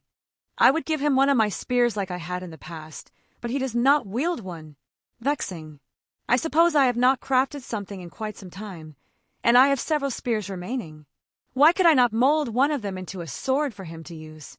I stepped outside into the cold, the air familiar yet still bites at my skin. He notices me, immediately smiling as I approach. Please don't look at me in such way. My resolve will be shaken. Wipe that smile off your face. I hissed. I told you to train, and you are playing around in the snow. I lashed out, kicking him with my full strength, his body bouncing off the ground as it landed a fair distance away. Gods damn it! He shouted, standing up. If nothing else, he is very adept at taking a beating. It seems my training has been paying off. Stop messing around and come over here. I yelled, holding a wooden box in my arms. Bitch! I heard him shout from the distance. I held back a smile. I was supposed to be angry with him still. It will do no good if I break that mask so easily. I have something for you, I stated as he approached. His annoyance was replaced with interest. A box, amazing, he said, his sarcasm practically dripping from his words. Cheeky little brat. See if I don't beat you up later. Well, I don't dislike his rebellious side, even finding it rather cute. But as his teacher, such words cannot be allowed to slide. I of course slammed his face into the dirt again. Are you going to behave like a child? Do I need to put you in time out? Are you going to spank me? Careful with your words, I just may. It has been many years since I've had the touch of a man, and you continue to play this dangerous game. Have I hit you too hard? Do you think you are still dreaming? I smirked, biting back at his words. Now open this. I shoved the thing into his arms before he continued with his nonsense. This. He lost the correct words to say as he peered inside. A small part of me was taken with pride at his reaction. You made this for me. He looked at me with those eyes again, and my heart felt as if it would jump out of my chest. Why must you continue to torture me like this? No, I plan on giving it to my other student. I rolled my eyes. You daft boy, of course it is for you. Maybe with this, you will remember me long after you leave. I guess if I remained in someone's memories in the passing years, it wouldn't be so bad. I thought of your techniques, your sword manipulation ability, as well as your runic spells. I used one of my extra spears as the base and modified it into a sword. Runes are carved all along the blade, so it works just as well to stab as it does to cast spells. You should be able to cast runes with it from a distance now. Thank you. He stepped forward and wrapped his arms around me.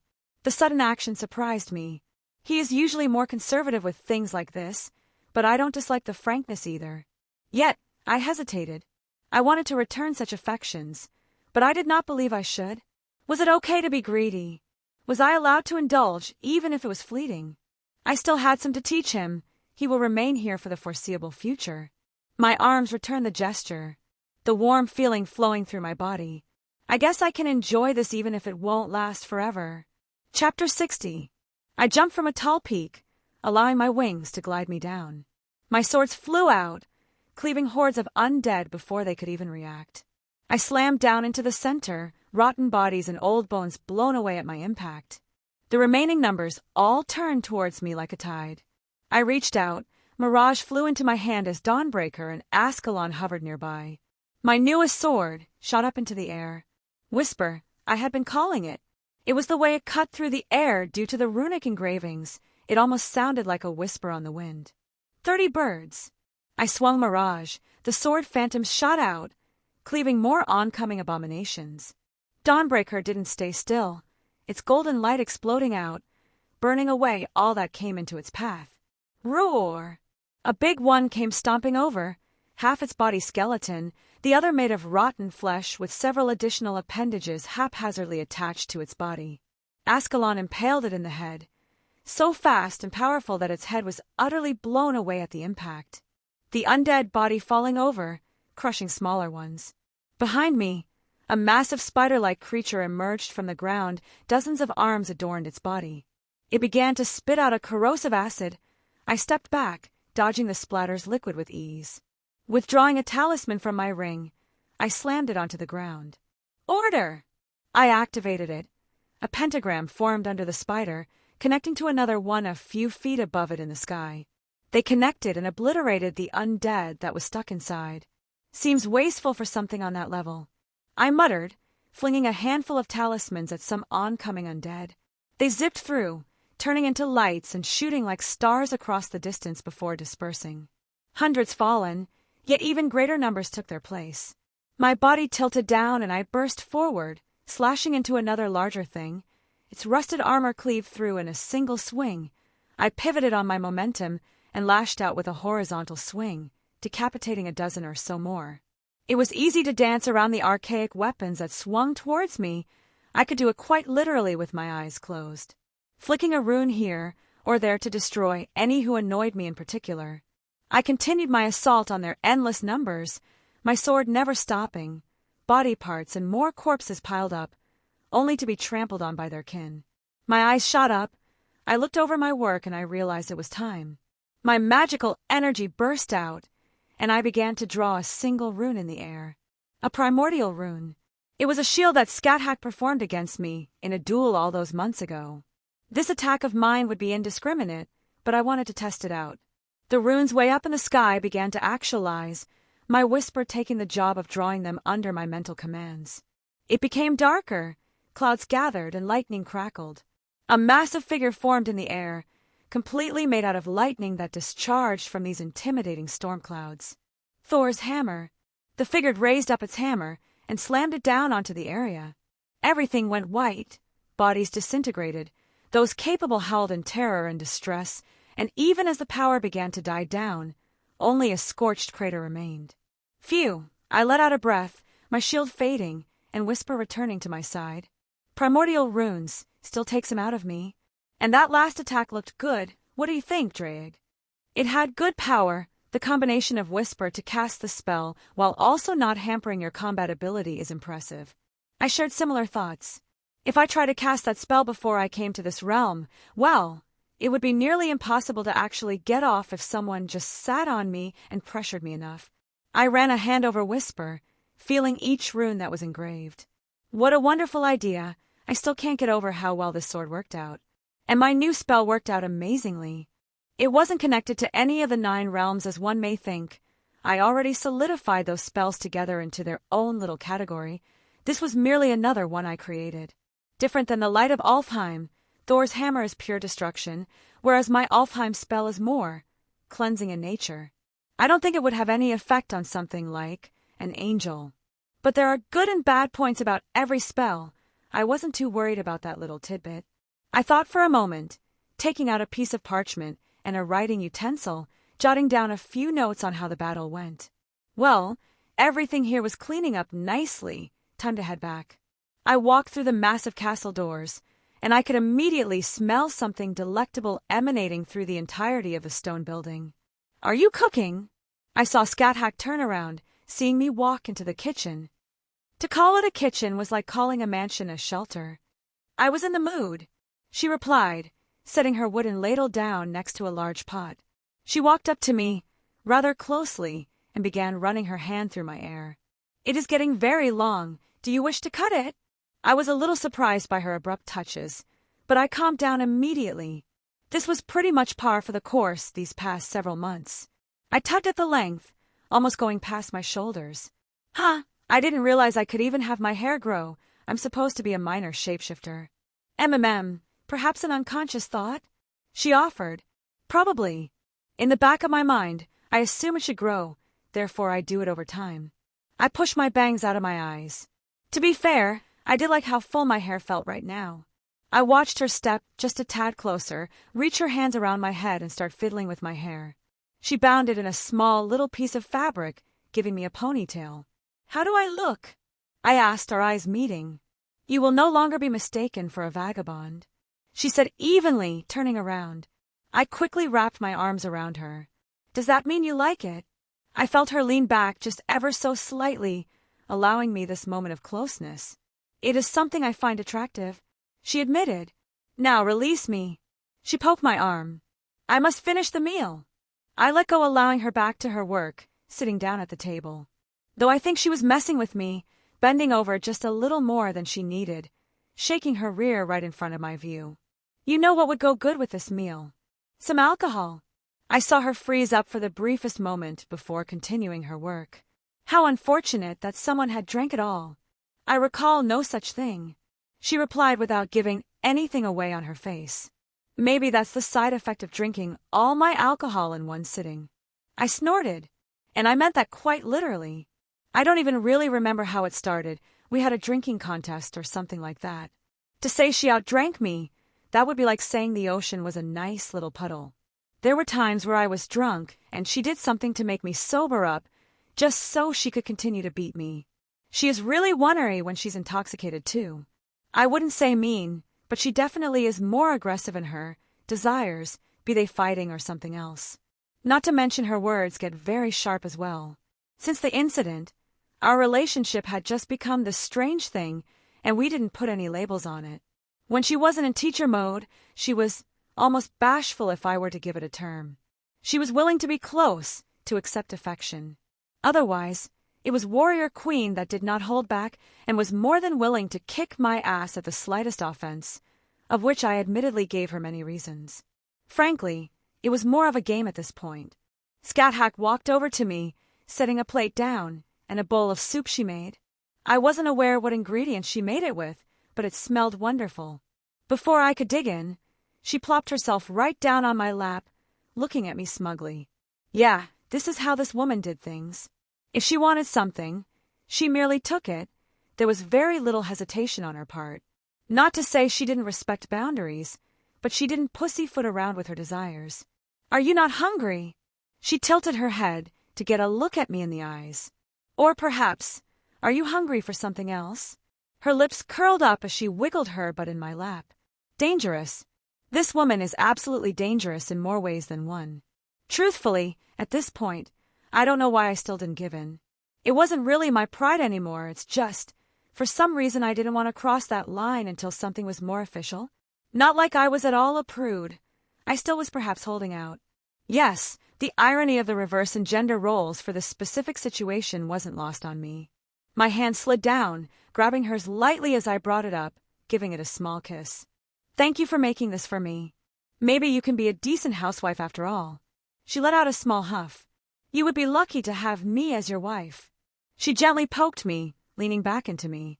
I saw her frown slightly and couldn't help but feel a little concerned. Is something wrong? I asked her as she just gazed off into space for a moment. I merely have some thoughts on my mind. She shook her head. Don't mind it. Some things I wish to discuss with you later. Enjoy my meal. No other man has ever boasted about this scat hack cooking for them before. Scat hack thrusted forward with her spear, the air distorting with the sheer force. Again and again, in the time it took one to blink, her spear covered my vision. I stood my ground, sword coming up to deflect each one out of the way, at most only a few small cuts on my outer body. Following up, my sword lashed out, sweeping her from side to side, thrusts that predicted her movements and attempted to create openings. Her spear spun in ways that almost seemed impossible. Her focus was taken to the next level. She practically moved before I even made my attack. Expertly, every attack was also knocked away, deflected or parried. Even with the use of a spear this close, she was easily able to defend against me. There was no need to fanciful attacks or destroying the land. This was a match of pure skill, and I wasn't ashamed to admit I was still far behind her. I don't know how long we continued this little dance, our feet barely moving. I stepped forward to enter range. She defended, and I was pushed back for her onslaught. I barely made it through almost unscathed and pushed my own advantage again. The joyful expression on her face was mirrored with my own, the thrill of combat, my sword moving towards her neck, only for her spear to try and find my heart. Yet, there was no murderous air, no intent to truly kill each other. She was truly a battle maniac. Not in the berserker sense, but the fact that she felt so at home on a battlefield. To trade blows with worthy opponents brought her so much satisfaction. Excellent, she declared, stabbing her spear into the ground. You would have died 100 times in that exchange if it were the you when we met all those months ago. Genuine praise from her while she was in her teacher mode was far and few in between. She didn't mince words. If she said you did a good job, you must have done something right. Praise me more, I said cheekily. She raised an eyebrow, her fist coming up in a threatening manner. Yes, you have graduated from an insect into a mouse. Congratulations. Yes, I couldn't have done it without you. I nodded. Scathack, the trainer of mice. I see you wish for a beating, she said simply, not being provoked at my words. At this point, I am more than aware at your proclivities. I of course did the most mature thing in the world and flipped her the bird. All right, get over here, you dandy boy. Time to take your beating. She deadpanned, cracking her knuckles. Eat a dick. I strategically retreated, very fast and far away. Her laughter was beautiful, even if it did send shivers down my back. A Nascent Kaleidoscope. Chapter 61. I don't know how much time has passed. A similar thought had popped into my head numerous times throughout my stay in this desolate realm. Yet, I couldn't find myself particularly caring anymore. Days, weeks, months. None of that mattered, because I was with someone I have come to care for greatly. Even the cold and death of this place seemed insignificant. Every time I saw her smile, it was incomparably warm. Gradually, the amount of training began to decrease. That is to say, she would beat me up, less if I were being honest. I don't think that had anything to do with us. She would show no mercy when in teacher mode regardless of everything going on. Demands for certain physical exercises ceased, and her desire to engage in sparring had dropped to a bare minimum. To say it didn't give me pause for concern would be a lie. Still, she would stay by my side whenever possible.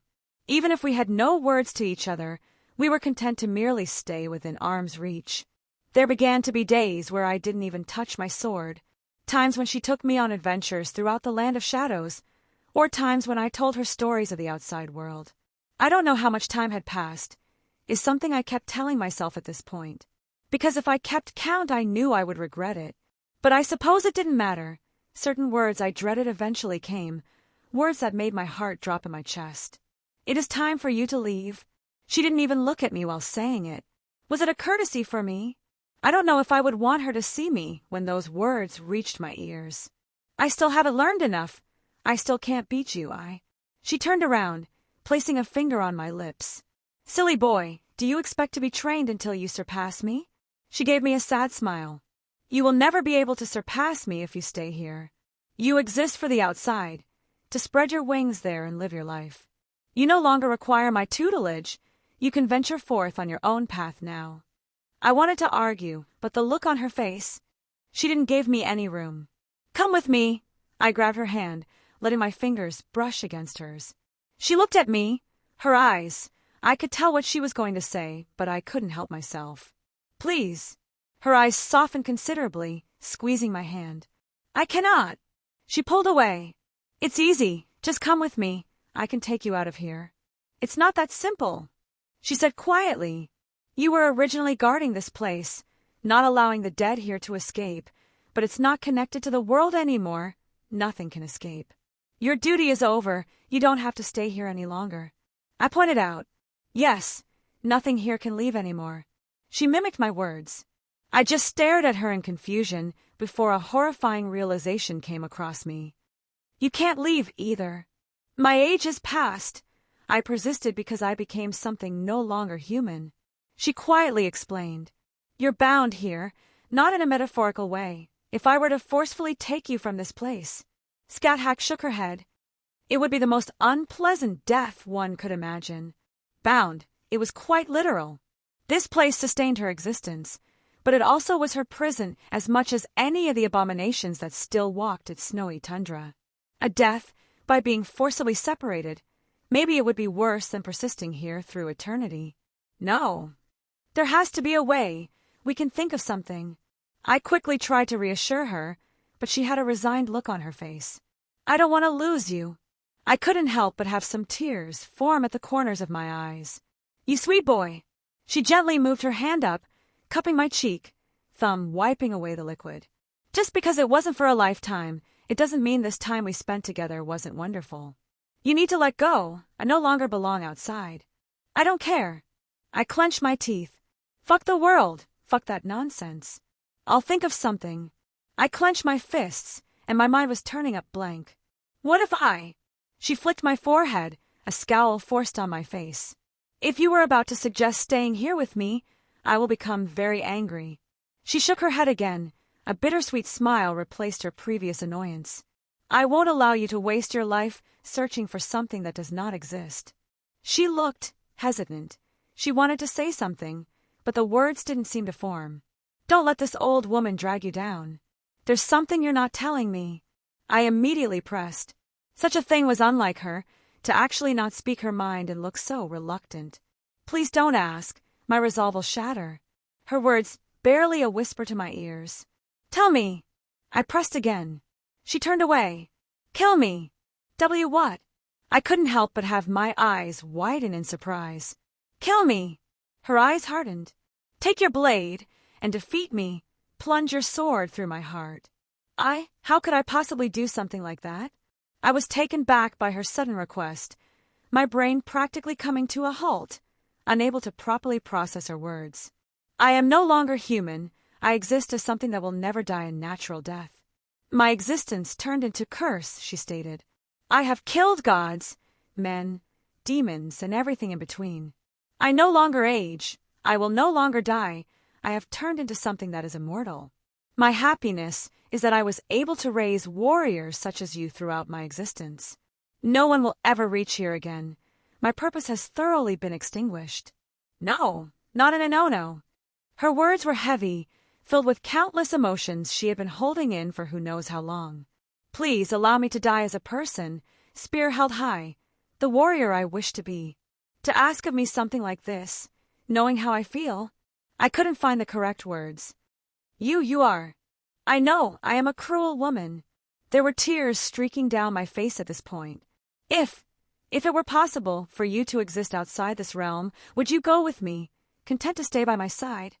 Yes. She answered immediately, no hesitation in her voice. I wiped away my own tears, regaining my composure. I clenched my fists. I was overcome with anger, sadness, and almost everything in between. I wanted to shout and scream, but the thought of ruining the possibly last few moments with her made me crush those impulses. To ask something like this from me, are you ready to pay the price? My mind raced. I tried to think of many different solutions to this problem, but one thing stuck in my mind for now. I started to create a plan in the back of my head. Anything you want is yours. You, I declared. For now on, you are mine. Of course, this scat hack will forever be yours. She smiled brightly, enough to make me almost break down. Good, because I'm greedy and possessive. You're my woman, and I refuse to ever give you up. I stepped forward, placing my lips against hers. She returned my kiss, just as passionately. This wasn't how it was supposed to go. To finally have her, for her to be mine, and yet it felt so hollow. Fine. I'll kill you then, if you want to die like this, even if a part of my dies along with you. I could never deny a request when you look at me like that anyways. But this will not be goodbye, you promise me. You are my woman now, and I refuse to ever give you up. Our lips parted, and a mutual understand formed between us. I don't think either of us would drag this out. My resolve was already starting to crumble just from seeing her face. I withdrew my swords. Boosted gear appeared on my hand, and all my enhancement spells covered my body. I remember the words she first said to me when I entered this realm. Defend yourself. But there was no excitement on my face, only a bitter look of determination.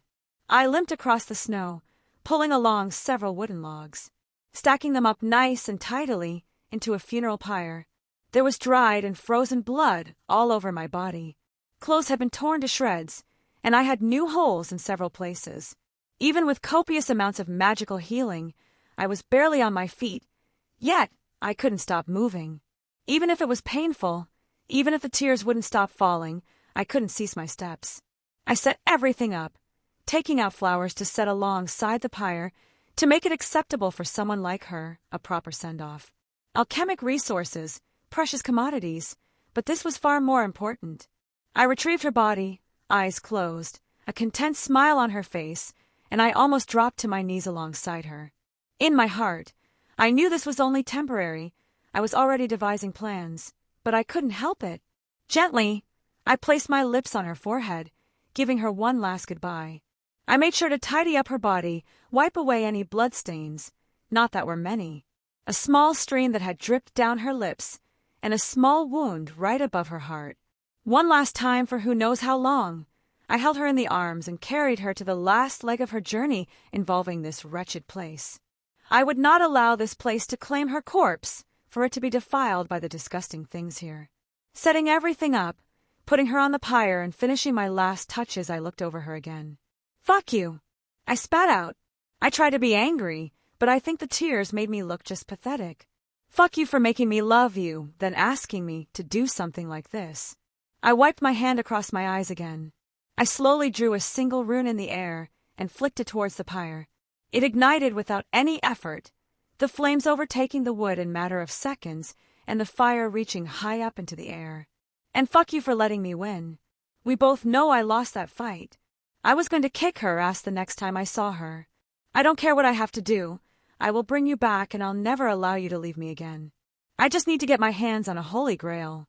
Chapter 62. I walked through the half-broken castle one final time.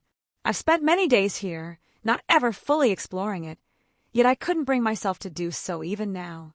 Neither of us seemed to care for the structure in our battle, it being an early casualty. I wasn't looting. Some things I had a small urge to grab, but my current emotions eroded any excessive greed I may usually contain. No, I only took one item throughout the entire estate. A painting of Scathach, along with her family. How young she looked then. She never spoke much about them, but in the master bedroom, in her room, she had a single painting hanging over the mantel. I figured she would appreciate this at some point. The other item I still kept in my hand, never letting it out of my grip, once I sent her off on her final mortal journey. Her cursed spear. Gibalg. There were many Gibalgs. The beast she crafted them from was rather large. The most famous one she gave to Siu Chulin, while keeping the remainder for herself. I have no idea where the others are. At least one went into the making of my sword, but other than that I had no idea. I didn't know what to do with it. I didn't want to leave it here for something to pick up and desecrate, so I took it as well, even if it brought me more unpleasant feelings, keeping it so close. With a sigh, I put it into my ring along with the painting. I didn't want to stay here any longer. It was hurting too much. With a thought, I pulled on the kaleidoscope and appeared at the spot from which I entered this realm. The tether was still in place, even if the obvious portal was gone. Don't want anything to leave that wasn't supposed to. While I doubt anything could survive for any meaningful time outside, something strong enough could still cause issues for a little bit. With a wave of my hand, the portal reformed and I stepped through.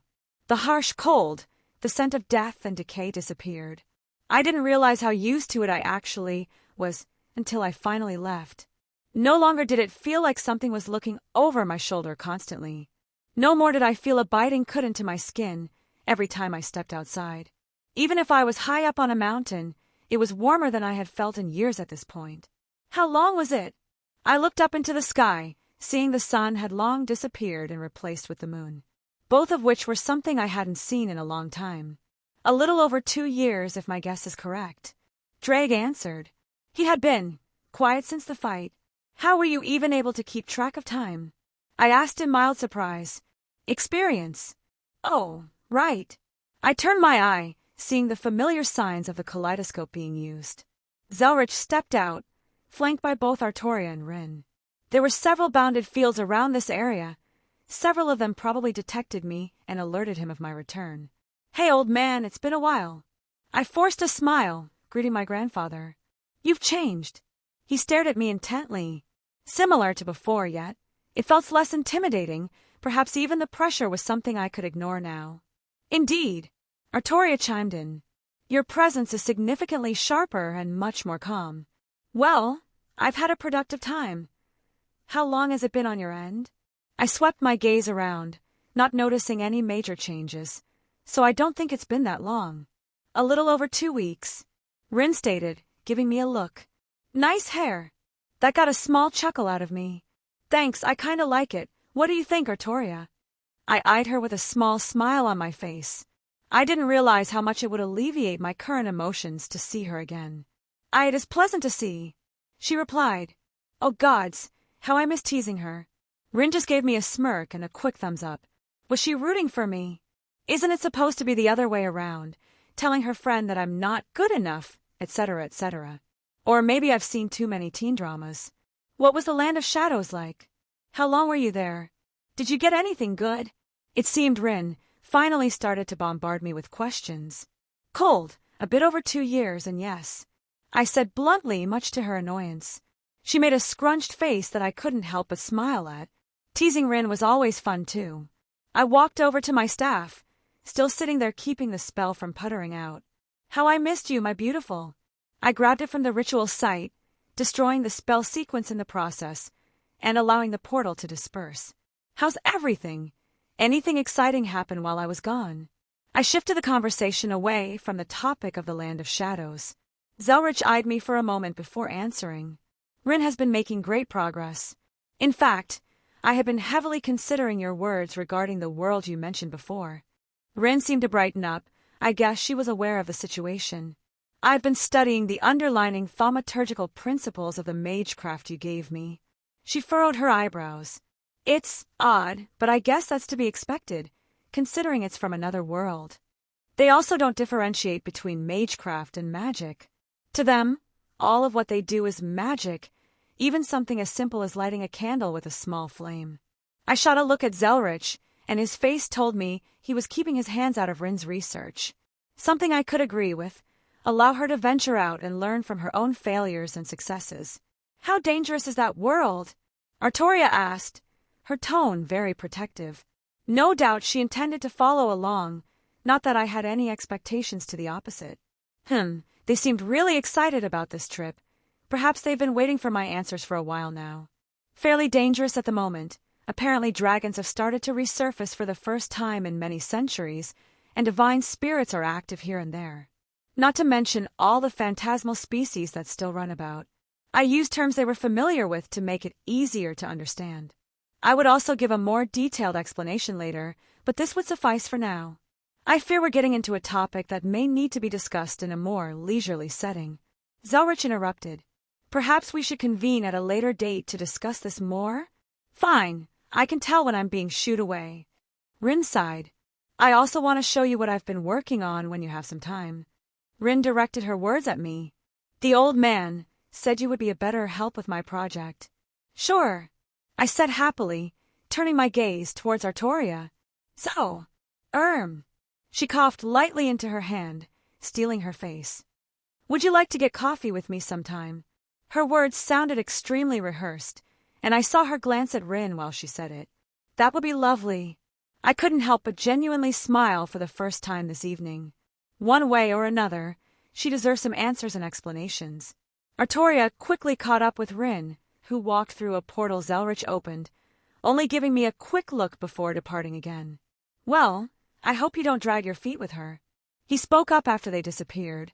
Yeah, I hope I don't do something stupid. I sighed. Zelretch raised his eyebrow at me, a small smile rising on his face. It seems you've grown in a few ways. I was about to respond, until he waved his hand, and we were then in his office. I only rolled my eyes, taking a seat in the familiar chair. Show off. Well, what's the point in being this powerful if I can't show it off? He looked at me smugly. I could tell he was just being flamboyant on purpose. He usually isn't this flippant about his strength, unless he gets pissed off. Now, why don't he tell me what's really going on? What do you mean? I said evenly. Boy, do you think I'm blind? His expression turned serious. You may not be me, but that doesn't mean I don't see enough of my own mannerisms in you. I can count on one hand the amount of times I've had that look, and none of them are good. You really are an asshole sometimes. I snorted. Can't you just leave it well enough alone? I suppose I could. Next time I get stabbed in the chest, why don't I just leave that alone as well? I'm sure nothing will.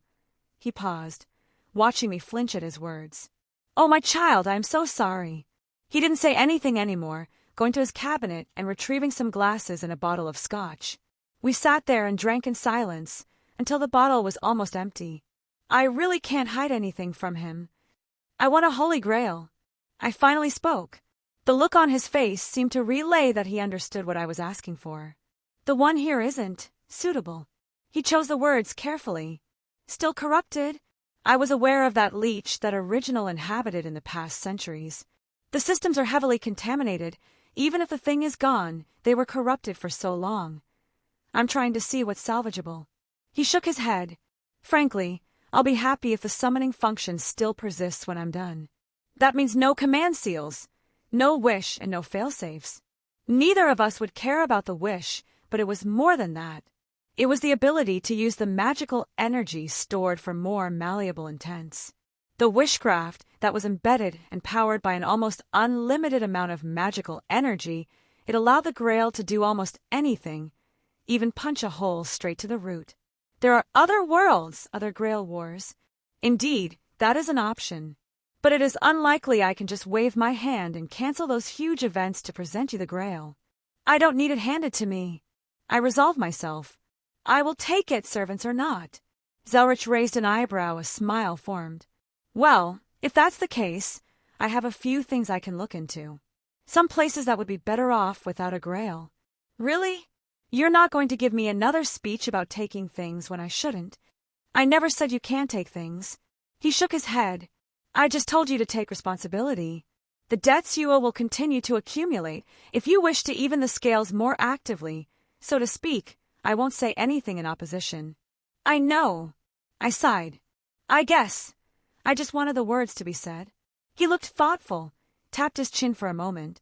I do have a lot on my plate right now, and it will take some time to find a suitable world line, unless you want to do that yourself. I couldn't help but scowl at the thought. Your nature makes it substantially easier to do that. It would take me years to find what I'm looking for. You can probably do it in days. That is true. He agreed. Regardless, it seems you can't do anything for the time being. What are your plans? I wanted to stay around for a few more days. Clearing the air with Artoria is probably one of the priorities. See where we go from here. I sighed again, looking up at the ceiling. I'll give Rin any help she needs. Maybe point her on certain paths if she's going to explore Skyrim. Keep myself preoccupied with something. I only took a cursory glance at the Skyrim you mentioned. I've already started prepping her a bit, but I was thinking about having her attend that college you mentioned. Yeah, that's probably the best bet. The Archmage there is a good man.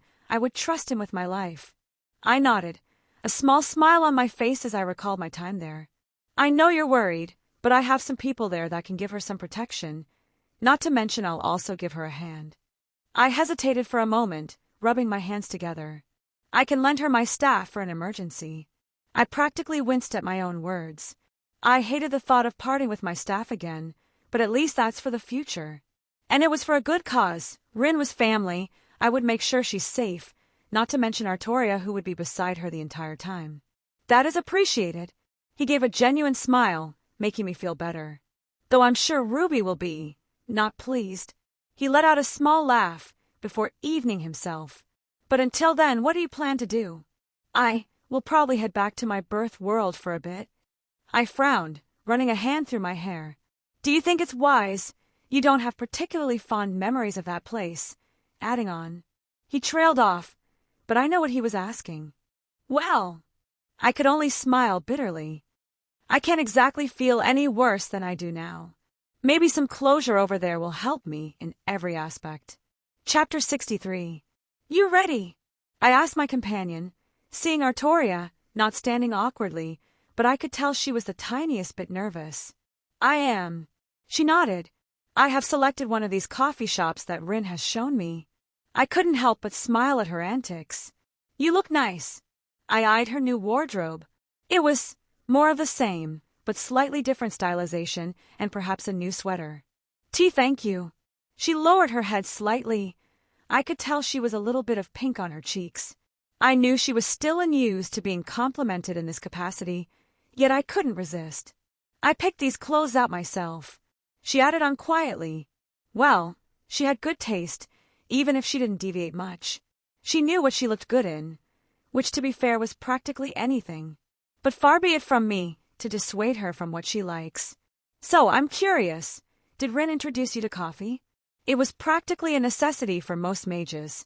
Even those who despise the stuff learned to bear it for their continued experiments when they were working on little sleep. Now that I think about it, coffee makers are one of the few items that the residents here actually pay attention to when new models and upgrades are produced. I wouldn't be surprised if the industry was being propped up almost entirely by mage families. Rin had introduced me to the beverage. She confirmed, but something about her expression was a little off. Artoria, do you even like coffee? I eyed her suspiciously. It is not the most unpleasant thing I have ever partook in, she admitted, looking away. You know, we don't actually have to get coffee, right? But, she hesitated slightly. Rin told me it is an important social ritual for this dating that. Cute. Artoria, I don't want you to have to suffer something as mundane as not liking a drink. I deadpanned. Why don't I take you to one of my favorite cafes? They have some interesting alternatives. She tiled her head slightly, nodding with a bit more enthusiasm than I had anticipated. I guess she really doesn't like coffee. All right, I'm hijacking this outing. I put my hand on her shoulder, and she let out a cute little sound when I pulled her through the kaleidoscope. Our surroundings changed, and we appeared in a spot that was no doubt only familiar with myself. Here we are. I gestured. She looked curiously at a little cafe that didn't even have a worded sign on the front. She looked genuinely interested, seemingly a bit more intent on going to inspect the place. We walked inside, and the place was relatively empty, 1 or 2 patrons when the place could easily fit 50 to 60. It was one of my little favorites. Actually, I think Zelretch is pretty much single-handedly keeping it running at this point. And to be honest, this isn't the only place like that in this world. I saw her eyes dart to the menu. A lot of things perhaps were rather strange for her. Would you mind if I order for us? I think I can get something you'll like. I offered. Her face brightened, and she gave me a good-natured smile. Yes, that would be wonderful. 2 hot chocolates, with the works, please. I set some money down on the counter, seeing the barista nod at me. We walked over to a secluded booth at the corner for a little bit of privacy. It didn't take long for someone to follow up with our drinks. Artoria's eyes widened at the monstrosity that was set before us, and I used that term in a very endearing way. Whipped cream, topped with caramel, chocolate shaving bits, and a large marshmallow and a few graham crackers. I narrated. How decadent, she marveled, taking a sip. It is delicious. I could see her practically glow in the aftertaste. Yeah, this kind of place would be obsolete in a couple decades, when things like this become very much a fad all around the world. But for this time period, it's not exactly something you can find easily. Seeing her happy like this, it really did quell a lot of my turbulent emotions. Perhaps we should finally have that talk? I offered an in for conversation, quickly creating a shoddy-bounded field around us, preventing any eavesdroppers and the like. She tucked a few strands behind her ear, looking at me with a small smile. I am unsure of how to properly proceed, she admitted, not nearly as unsure of herself as before, though. A confidence that shone through even in ignorance.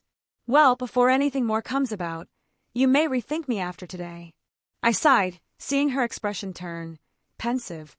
I won't mince words, nor will I lead you on. I'll just be blunt. I have multiple women already. There really was no correct way to go about this. Being completely honest was perhaps the best course of action, though. She deserved nothing but my honesty, and I would not play with her emotions.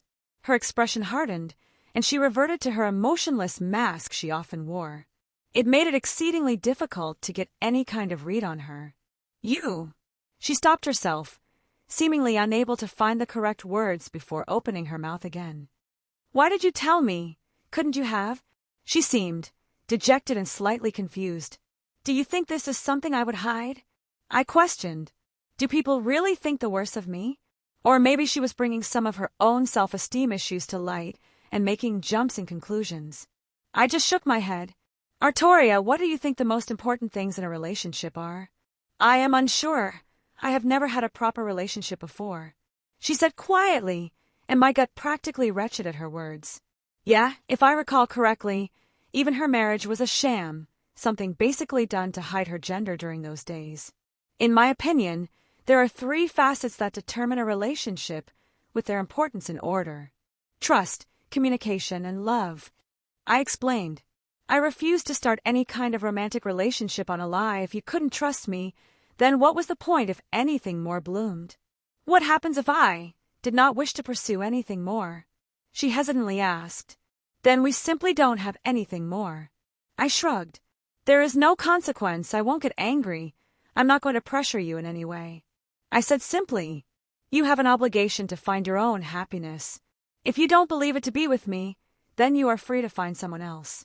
I would be more than willing to continue with just our friendship. She looked rather contemplative at my words, clearly deep in thought. I have a question. Her words rather even. Do you truly like me? I do. There are several things about you that I find attractive beyond just your physical appearance. My words were completely honest. Was she looking for some reassurance? Oh, her cheeks flushed slightly again. I see. We sat in silence for a few more moments before she spoke again. I admit this isn't something I would have preferred, but it also is not a concept foreign to me. I tilted my head in confusion. Pardon. She looked at me. Did I say something strange? Did you not live in an era where Christianity was predominant and their tenets followed closely? She looked at me for a moment before actually bursting out laughing. I see, you seem to hold some incorrect thoughts about my era. She giggled a few more times before finally settling down. Yes, in public the upper class held to certain standards, but they were by no means priests or nuns. She pursed her lips.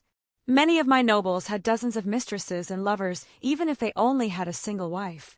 She looked rather wistful for a moment. I often use such things to shield myself away from those unscrupulous individuals who wish to offer up their daughters, sisters, and wives for political gains. Did you just say? Yes. She deadpanned, and I held back many questions. You know, I am actually unsurprised. I sighed. Rules for thee, not for me. I waved my hand flippantly. Perhaps I romanticized that time period too much in my head. Your other women. She chose her words carefully. Who are they? Meridia. She is a goddess from Skyrim, the place that the old man was speaking about sending you and Rin to. I explained. Well, technically Skyrim was just a province, but I didn't really want to delve into geography. A goddess. She seemed rather surprised. It's a close enough explanation before you actually read some books from there. Her authority is over life, or rather the energy of life. She holds a vehement dislike for the undead, so I would advise Rin to not practice any necromancy, seeing as how I was going to ask her to make sure no other higher powers poke around. Her eyebrows furrowed. I am a spirit. Different concepts. She hates the things that make a mockery of life. A heroic spirit is more of a holy existence, which there is a little precedent for over there. I waved off her concerns. Truthfully, I think she would like you. They have similar temperaments, and I think Meridia would find Artoria rather refreshing and someone she could confide in. And she is okay with you. She glanced at herself, but I could see what she was implying. She is the one who brought it up. I shrugged. Oh, I would have assumed. She stopped herself abruptly. My devil nature? I laughed lightly. I didn't mean it like that. She looked away briefly. It's not something I take offense in. You're probably right that my nature does have an influence on it. Actually, being a half-devil makes my inhibitions much lower than a normal human. I thought about it for a moment, realizing I need to take a better note of what my devil side actually does to me. But it's not like I even go out looking to pick up girls. I sighed. Even if harems and such are extremely common in my culture. Surprisingly on the opposite end of the spectrum as well. Wait, you mean women with multiple partners? Artoria looked flabbergasted. I guess being in male-dominated societies made such things unheard of. I only nodded at her. Oh my! She turned a bright pink. Well, the Devil Society is male-dominated as well, but strength rules over all else. There are plenty of strong women who have harems, albeit a bit rarer than men, but still not something one would bat an eye at. And who else? She questioned again. Scat-Hack. I said simply. Just bringing up her name still made me experience things I was trying to suppress. I should have expected that. She deadpanned. I can't counter those words. I couldn't help but smile slightly. Yeah, Scat-Hack's reputation was known. Would I be able to meet them? She looked a little unsure of herself. Of course, though it may not be for a bit. Meridia can't leave her realm willy-nilly and Scat-Hack is currently indisposed. I see. You truly are keeping no secrets from me, and I wouldn't be able to find out even if you were, yet you are being so open. Her expression softened slightly, looking at me again. I still don't know what to do. Even before this revelation, I still was conflicted. But I want to give it a chance. Mayhap our paths will part at some point, but I do not want to live with a regret in my heart anymore. Huh, well, what do you know? This brought a genuine smile to my face, even if my heart was still in shambles. Chapter 64. Clearing the air with Artoria had been surprisingly therapeutic. Maybe. I wanted to say it was a nice distraction from my other issues, but that would not be fair to the budding relationship I have with Artoria. I just kept reminding myself that Scat-Hack wasn't gone forever, and she was going to get an ass kicking when I brought her back. But seeing Artoria's bright smile when we would meet, it would easily push away any melancholic thoughts I currently had. I let out a grunt as I finished up my small workout. It was almost ingrained on me at this point to start the day with several hundred swings of my sword. At some point, I pulled out Gibalg and started thrusting it for the reason. I don't know why I continued to torture myself like this, and I had no desire to truly learn the spear. It's just, I think it made me feel more at ease. Perhaps, I just wanted to feel closer to her now that we were so far apart. And I was swinging around Dawnbreaker just moments prior to that. I really am just a helpless idiot sometimes. Now that I think about it, I should really switch between all my swords to make sure I'm completely comfortable to wield any of them in any circumstance. I looked up into the air, and my swords flew back down to me. Whisper, Mirage, Dawnbreaker, Ascalon. I did feel a slight tinge of greed when I beheld them. Was it odd that I felt the need to get more? Perhaps it was my nature as a devil talking. I liked the thoughts of having my own armory, a collection to show off. Thoughts for later. Another random thought. I will surely need to test how the staff of Magnus interacts with my new magical abilities, primarily my 9 realms and my primordial runes. Lots of stuff to do, and my time seems just as limited as before. It never seems to stop. I walked back to Zelretch's home, office, workshop thing. What even was the proper way to describe this?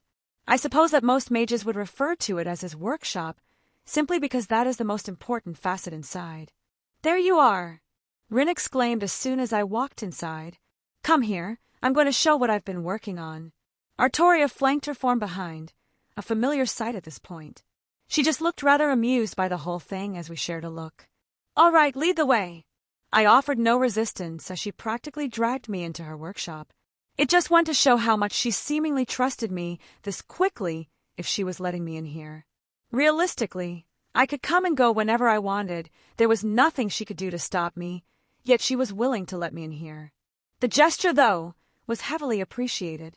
Old man, I greeted my grandfather, who was already taking a seat inside. He looked rather interested in what was going on. Any idea what she's been up to? A smile rose on his face. I have absolutely no idea. He looked rather excited at the notion. She hasn't told me any details, and the help she's come to me for hasn't given any clues either. Rin was just ignoring us, setting things here or there, making sure she had everything presented and ready to go. Artoria pulled up a seat and sat right next to me. She seemed rather relaxed in my presence, more so than previously, which I couldn't help but be happy about. Any sneak speaks? I asked her. I have been sworn to secrecy. She gave a small smile. Well, she seems really proud of what she's done so far. I really am curious what's gotten her so excited. All I know is that she's been preparing for some adventuring in other worlds. Zelretch added. That reminds me, I will need to give her some reading material, so she isn't quite so surprised by everything that she sees in Skyrim. I do have several historical texts and various biographies of the races there. Artoria, too. They both needed to know what exactly they were walking into. I was going to ask Meridia to keep an eye on them, not to mention the Archmage would no doubt be excited to have a talent like Rin in her school. I could also put the word out to Thorum and anyone else who owes me favors. Thorum, I do miss my friend. I'm curious to see how much he's grown in our time apart. My delving into the shout had been slow going. I did get some practice and thoughts in my training, though, and my new knowledge of primordial runes gives me a new perspective to work with as well. All right! Rin suddenly stopped, pulled out several papers and a strange device she had in her hand. A phone. I hazarded a guess at what she was holding, though it looked nothing like what I would picture a modern phone as. It was rather bulky, and a few misshapen protrusions. Kind of, she admitted. I wanted a way to contact people across multiple world lines in real time. Me and Zelretch shared a look, and we both face-bombed in the same way. So this is how it feels to be on the other end? I asked the old man. Indeed, to think we missed something so simple. He shook his head. What? Did I do something wrong? Rin looked a little uneasy at our reaction. No, the opposite in fact. I assured her, and Zelretch just nodded along. We just never had the need for a kaleidophone before. There was never a reason to contact other people through such a method. I couldn't help but chuckle. Yeah, with several of us running around all in different places, this seems like an obvious step in hindsight. This will be a wonderful addition to our lives. Zelretch stood up, walking towards her to inspect everything. The means to hold conversations across worlds is non-existent at this point. I'm happy to admit that you took a step we never considered. Seriously, I'll bankroll all your research on this. I wanted to see her designs and notes as well. I have several people I am on good terms with across world lines. Being able to keep in touch will be extraordinary. I could be able to speak with Meridia whenever I wanted, be able to talk with Artoria even when I'm away. Why had I never thought of something like this before? I'm curious how you came up with such a thing. I looked over Zelretch's shoulder as he inspected the device, something we could call a prototype. To call it a device, though, was a bit of a misnomer. There was no technology involved. The outer frame looked to be made with some kind of steel composition. There were spell formulas carved inside and several small gems acting as certain magical batteries and spell holders. Ruby, I said suddenly, remembering the kaleidoscope. Indeed, my thoughts exactly. Zelretch looked at Rin. You used some concepts inside Ruby's own make and created something like this? I glanced at some of her magical formulas and systems. She said hesitantly, Rin, despite how I feel about the device, Ruby is one of my greatest creations, and you were able to reverse engineer very specific parts of her makeup and create a thing like this? He held out the phone. I am proud of you, he finally said. I share the same sentiments. Ruby did have the ability to contact Zelretch across time and space, but it was difficult at the best of times. For Rin to use such an ability and reverse engineer it like this for a greater purpose, she really is a genius. At just a cursory look, I'm guessing the materials have a hard time withstanding the spells. I asked. Why, yeah, Rin said absent-mindedly, a large grin on her face. I've gone through several frames already. I got some metals you will like better, and they can be found in Skyrim for later. I nodded, probably some orichalcum mixed with some ebony here and there to protect specific parts. But I'll let her handle that. This is her project. I'll only provide materials and such, maybe some suggestions on application here and there. Were you serious about the money? She asked. I just raised an eyebrow, lifting my hand up and allowing the gold coins to literally flow out of my ring onto the floor until a large pile formed. She stared at it, taking a hesitant step forward, dropping to her knees, then face planting right into it and hugging it like it was the most precious thing in the world. Well, then, I just chuckled. I'm sure the old man would have done the same thing. I think I just beat him to the punch. And, well, I have a greater desire in their application than he does. Money, materials, just tell me what you need and I'll provide it, though I may need to actually go out and find some things. I returned to my seat with an amused smile on my face, as Zelretch and Rin were having some wholesome student-teacher time together as he practically picked her up off the pile of coins. I didn't want to disturb them. This was a good chance for them to bond and a great learning experience. I apologized for Rin's. Artoria spoke up, but the words were left unsaid. Rinnis, I offered. A small smile emerged on her face. Indeed. I'm excited. I never even considered something like this before. I can't wait until she can provide several more, then we can still talk and keep in touch, even if we're worlds apart. Truly, she said quietly. Of course. Do you think I won't miss you when we're away? I raised an eyebrow. Well, nope. I cut her off. I am forbidding you from doing that any longer. I poked her shoulder. No more questioning your worth. No more self-deprecating thoughts. I could see how she still somewhat defaults into certain mindsets, quite easily. The familiar sight of her cheeks, turning the faintest pink. And I was surprised at her sudden boldness. Her hand had reached over ever so gently and took mine own into hers. I guess doing something like this was easier than speaking certain words or trying to convey things one feels. She didn't look me in the eyes, opting to continue watching Zelretch and Rin go about their own business, and we didn't speak much more, but this was a moment that I felt entirely at peace. Is this what having a family is like? Chapter 65. Time flew by rather quickly, but not much actually happened in the few days I spent just hanging around the clock tower. Truthfully, I didn't really have the will to do anything worth remembering. I kind of wanted to sit in on some lectures that were open to anyone, but I just couldn't find it in me to go. Maybe I just didn't want to deal with anyone outside of my immediate circle right now. You're moping.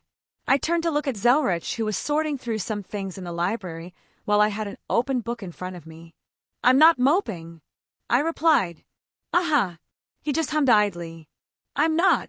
Sure. Stop it. I know what you're doing. I do that. All right. Fuck off. I finally scowled. Oh, hello, Saber. Zelretch turned his head. I followed his gaze, only to see no one. And you immediately brightened up when you thought she was there. He chuckled. I hate you. Aha. Gods damn it. So what if I'm happy to see her? It proves nothing. I snorted, going back to my book. Because you're moping unless she's nearby. Well, you seem to be happy around Rin too, and I hope you're not thinking about my precious student in that way. Rin is. I chose my words carefully. An objectively beautiful woman, and someone I enjoy being around, but I do not possess the slightest romantic inclinations towards her. I would very much like to not make this ambiguous.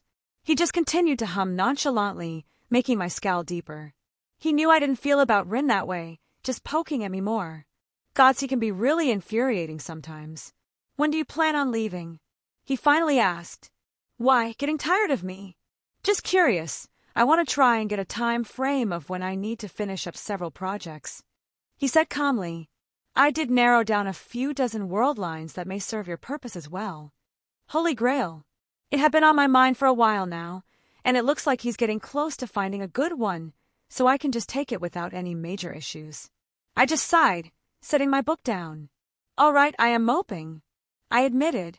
It's just hard to find the energy to anything right now. Well, it's good to admit it.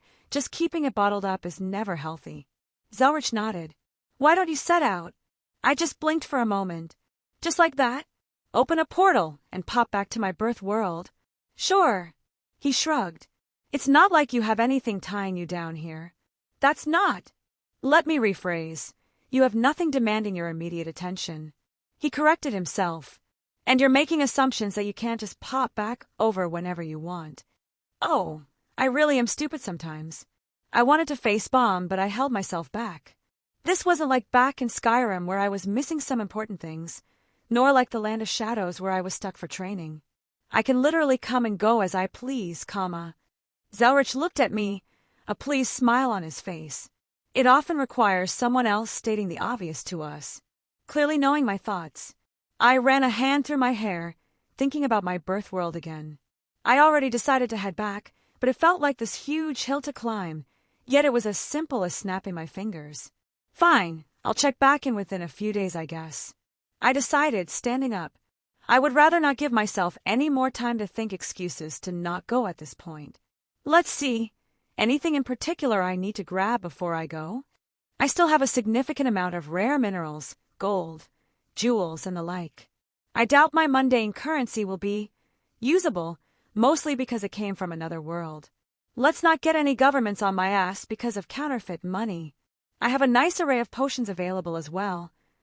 A lot of things for emergencies like foodstuffs. Oh, I need to pick up some of my alcohol. I'm basically out, but I guess I can do that over there. Talismans. I have a large amount, but that's something I could always use more. In fact, why don't I head over to Japan, specifically the Center for Japan's Supernatural Community, Kyoto? No doubt I can pick up some decent materials over there for my purpose. And no one would really give me a second look considering I am Japanese on my mother's side. Perhaps I should go check up on Artoria and Rin, but I think Rin is deep in her research right now and I don't want to disturb them. Meh, I'll check back in a few days anyways, no big deal. All right, I'm convinced, and I seem to have everything I'll need already. Do you by chance have that world simulated yet? Only some small things. Why? Any specific place you want to go? Well, I could probably eyeball it, but some specific location would be appreciated. I didn't want to come back right into Ko again. That would be awkward. Sure, where do you want to go? Kyoto. Nice choice. I've been meaning to take a look at the yokai there. Such an interesting group. He muttered, flipped his hand, allowing a portal to form. Well, guess I'm off then, I said, somewhat surprised at the small bit of excitement I found swelling up in my chest. Without any more lingering thoughts, I jumped through the portal. I felt many things coming back here. My tic almost made me run my hand through my hair again, but I caught myself before doing so. I started my calculations immediately, perhaps some part of me paranoid and still, self-conscious about this whole thing. As ridiculous as it is, I still can't shake the feelings I bury deep down. Logically, I know they don't make much sense, but they still shake me. But I'm much better than I was years ago. They're more of an echo of what they once were, and I am in a much better place, even if my heart is still in tatters over other matters. Going from my home back to my birth world, there were many things made clear right away, like the state of the mana in the air. Even though it's a modern world, pollution and all that running rampant, the world seemed much more vibrant with magical energy. I guess having so many godly beings with nature authorities does wonder for the planet. What to do now? The old man was kind enough to literally drop me inside the little pocket dimension that is supernatural Kyoto. I think it's called Kyoto. West Kyoto and East Kyoto. They were ruled over by two powerful yokai, one of them a nine-tailed fox, and Miko for Amaterasu. From what I recall, she also watches over the immensely powerful ley lines for the area.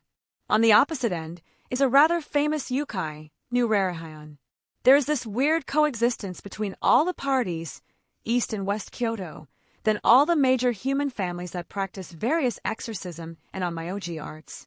The board is surprisingly sturdy for some many factions existing within each other, not threatening to tip over at nearly any point.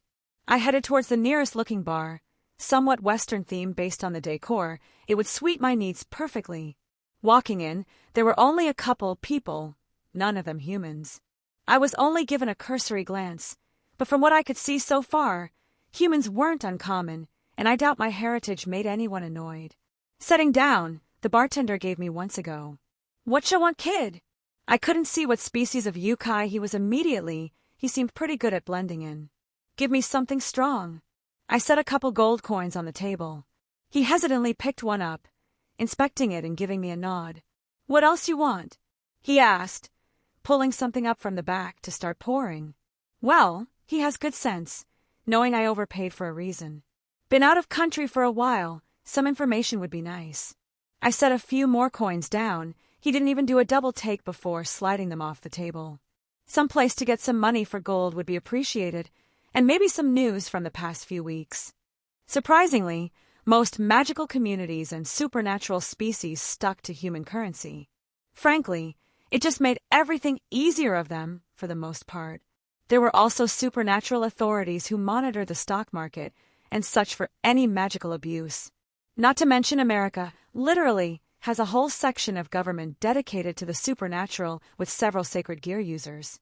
The fantastical side of the world surviving to modern day, some really strange things seem to evolve from necessity. Few blocks down, on the right, you can't miss it. They take anything for trade and offer almost any kind of human money if you want. He said bluntly. As for news, he thought for a moment. Odin was making a mess of things around here not too long ago. The Shinto gods were getting a bit displeased. Odin, I thought back to what happened at the Land of Shadows and clenched my fists. I won't be put in that situation again. Oh, the church lost some of their little toys. Been all in a tizzy over that. Heard they started to poke around even here. He snorted, obviously dislike for the Christian institution. Oh, and we got a celebrity back in town. He gave a small laugh. Okita Tsuji was around. He's usually down in house serving his king. I blinked at that last one. Okita Tsuji. One of our heroes, I guess. You know about him, kid? I know about his legend, I suppose. Among other things. Well, he got turned into a devil by the big man himself, Lucifer. Serves as one of his knights, or something. Even with our strained relationship with the devils, it seems like most people still like the former Shinsengumi. Yeah, pretty much what I thought. Well, this is interesting. I'll be sure to keep my eyes peeled then. I doubt this has anything to do with me, is what I would like to say, but it's only been a couple weeks in this world since I've left. Thanks for the info. I gave him a final tip and finished my drink. Thanks, kid. He waved me off, clearly satisfied with his haul. I guess I should go get some money. Perhaps I should buy a house here as well?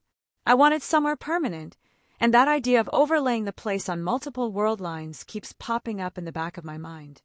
A Nascent Kaleidoscope. Chapter 66. I could understand what the bartender meant when he said you can't miss it. Yeah, if gaudy was a something in style, this would still be over the top. Perhaps they're doing something right, though, if they're so easily recognizable. Still, though, just looking at these golden doors encrusted with jewels is just bleh. Well, seeing the cornucopia engraved right above the entrance, I could tell who was backing such a place.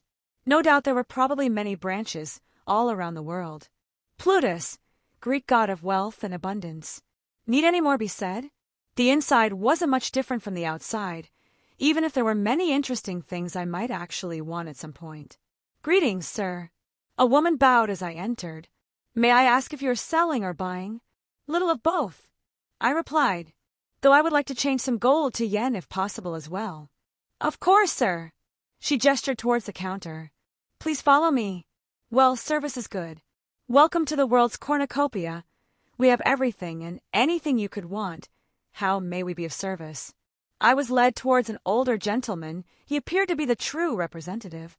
Gold exchange. Then I wouldn't mind seeing some goods. I thought for a moment. Also, do you all deal in real estate? Yes, we have many plots of lands, buildings. and other such things if needed. He nodded. We also possess a catalog of our showrooms, though some may need to take a couple days to transfer from elsewhere. And lastly, we do provide an exchange of gold to your desired currency, but we do take a 1% fee. Sounds fair. Do you have somewhere I can empty a large amount of gold coins into? He held out a bucket, pulled from under the table. I just eyed him and lifted my hand up, allowing a couple thousand septims to fall out. They never overflowed, seemingly a bottomless enchantment. Very good, sir. I will have these sorted and priced in a few moments. Please browse our selections while you wait. He bowed and ducked out to what I assumed was the back room. Whatever, I'm kind of curious what they have for sale. Let's take a look at swords. This catalog was enchanted as well. I could apparently search things up, and it was much bigger than it appeared on the surface. Without much effort, it filtered for weapons, then towards swords. Some good stuff already. Shamshiri Zomarodnagar, an anti-demon weapon from the Middle East. Interesting, but not my style. A nameless katana forged by Sengo Muramasa. My interest was slightly more piqued, but I once again disregarded it after another thought. It didn't quite match up to my other weapons. Regardless of its creator's status, it was still a failed product. Oh, there's a sword I recognize. DYRNWYN. A holy sword that ignites with holy flames when wielded by the worthy, with a Celtic origin. I'm surprised the church hasn't snapped this up. They usually hoard any and all holy items that originated from Europe, even if they have pagan births. There were some more that managed to grab my attention, but none that really brought about my greed. Mostly they were all about this level, which wasn't too surprising. Anything more than this, and they would be grabbed immediately, or never come up in a market like this one in the first place. Well, I mostly just made a mental note of anything I thought was interesting for later. They did have more than just weapons. Ingredients and alchemic supplies were among their best sellers apparently. Excuse me, sir. The man bowed again, and I never caught him name, but I think that was on purpose. Your gold has been weighed and measured. This is the total. He handed me a slip of paper, and my eyes briefly widened. I had forgotten how much gold was worth here again. Well, I can make some nice money by bringing gold back from Skyrim if I were inclined. Very good. I tapped a place on the catalog. Would it be possible to give this place a look through? I gestured towards a specific house within West Kyoto. Of course, he said without a second thought. I'll make all necessary preparations. Outside of the decor, this place is all right. I'll definitely be coming back here if the need arises. With a hefty amount of cash in my ring, I held onto a piece of paper that gave me directions on where to go. Surprisingly, they had that much cash on hand. I would have thought they do bank transfers or something. Fun side note, there are supernaturally inclined banks in the world.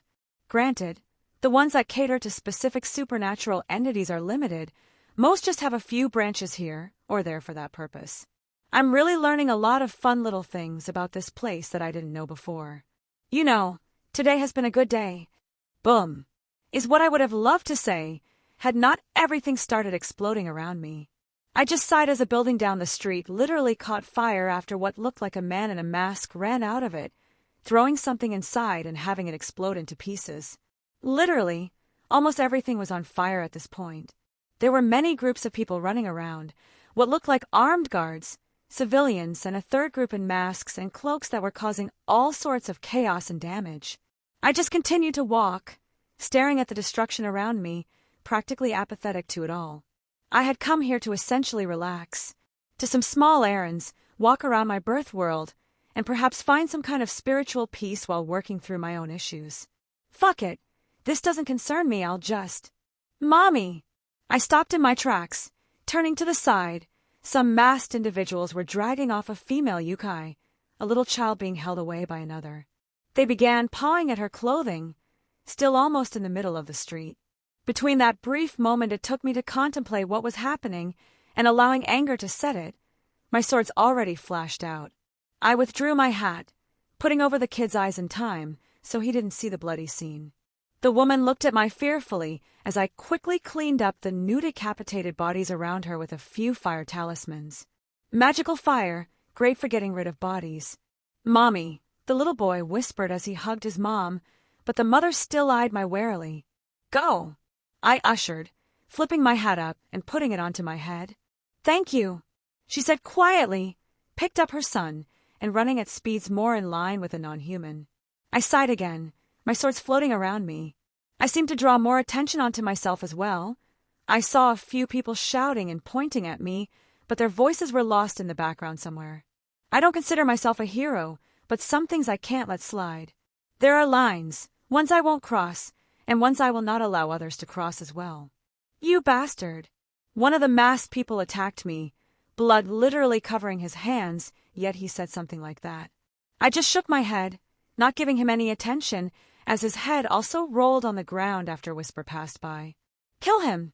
Another shouted as a dozen, or more followed his words. Some started casting spells. A few ran at me with weapons, and a couple relied on their enhanced physiologies to attack me. The first one to reach me, I merely knocked his weapon away after reinforcing my body. It almost made me pause to see how strong I've actually become in a physical sense. I've been training with someone who could kick my ass, so I wasn't used to fighting mooks like this. I just grabbed his throat with my hand, keeping him locked in place. Snapped my fingers. Several runic circles appeared behind me. "Lightning," I said lazily. The volley of magically enhanced lightning discharged towards my enemies, burning and blasting them to shreds. One or two managed to escape this initially bombardment, but my swords made short work of them. Not even enough to warm me up. Hell, not even enough for me to actually wield one of my swords. I dropped the only living one to the ground, pulling a chair out of my ring and sitting down. He rolled on the ground, gasping for breath, until his face had some color return to it. He saw me as he tried to stand up and run away, only for Ascalon to fly down from the sky and impale him through the chest and onto the concrete. "Ayahaf!" He screamed in pain, my sword not budging from its spot regardless of how he tried to pull at it. I withdrew and applied, staring at him intently while I took a bite. "What do you?" "Shua." I held a finger to my mouth, shushing him. Ascalon pushed slightly deeper into the ground, making him whimper even more in pain. I saw his body flicker, the illusion he was apparently wearing seemed to dissipate. Ears appeared on his head, two tails poked out from behind him, pushed out either side from his smushed form. "A kitsune." I spoke, not to him but to myself, taking another bite. "Who are you?" I finally asked. "You'll never." A second sword fell from the sky, impaling his right thigh. His screams echoed out again. I asked a question. "Be bastard." He grit out, blood flowing from his mouth. "Ah." I wagged my finger at him, making him shut up. "My question." "We are the," he coughed, blood flying from his throat. "True rulers of the night, we serve the true." Mirage finished him off. His eyes widened as my sword stuck out of his head. "Cult of Tamamonome, got it." I sighed, trying to pick through the vast amount of information I usually ignore that got added when my memories returned. I do vaguely recall this annoying bunch, particularly because they are active in the country I was born in. It was pretty cut and dry, a cult dedicated to Tamamonome. Their main purpose is to resurrect her, somehow, and then have her usher in a new age of something. Honestly, I'm not entirely sure on their motivations, only that they're stupid, and their goals are probably equally stupid. But, well, now I have some target to work out some pen of frustrations on, I suppose. Sometimes you just need to look at the bright side of tea. Arrgh! Tharararrar. A massive figure burst out of the ground a few hundred meters away. Several heads swayed back and forth, dark green, scaly skin almost consuming all light in the area. Slit eyes took in the surrounding. Multiple serpent heads opened their mouths and exhaled a deadly miasma. This thing was huge, altis 3 times the size of that dragon I fought back in Skyrim. A hydra? No. From Greece mythology, there exists the hydra, the divine beast that Heracles took care of. In Japanese mythology, there is a similar beast, perhaps superior to its Western counterpart. Yamato-no-Orochi, the divine serpent that required the skills of Susanoo, the storm god, to slay. It possessed 8 heads and 8 tails, a beast massive and deadly, and even considered a dragon in every meaningful regard. Perhaps that's why it differed from the hydra. This one isn't the divine creature, the dragon serpent. But if I had to guess, this had some relation with it. What specifically, I don't know. It had 5 heads and 6 tails. Was it like a kitsune where its appendages represented its strength? I actually didn't know much about the physiology of this creature. Well, regardless. A volunteer. I smiled lightly. Chapter 67. The thing didn't immediately rampage. I mean, it caused wanton destruction by merely existing, being bigger than most buildings, naturally emitting a poisonous miasma that looked very deadly, and just the sheer confusion at where it found itself. I could see the buildings begin to erode, and the concrete literally disintegrate as the venom seeped into the surroundings. Frankly, I think someone summoned it in the sewers or something. Easily a premeditated action. No way someone could accidentally summoning this thing right at this moment.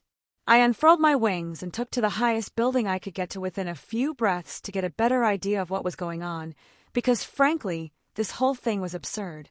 I saw in a few directions. There were more pockets of chaos, buildings on fire, and magical attacks soaring through the air as several groups clashed. My attention was turned back to the large dragon hydra thing that was starting to get rather ornery. I just sighed as I saw some heroes try to attack it, throwing what I considered to be cantrips at the thing. I spun my hat on my finger, watching the scene unfold with accumulating annoyance.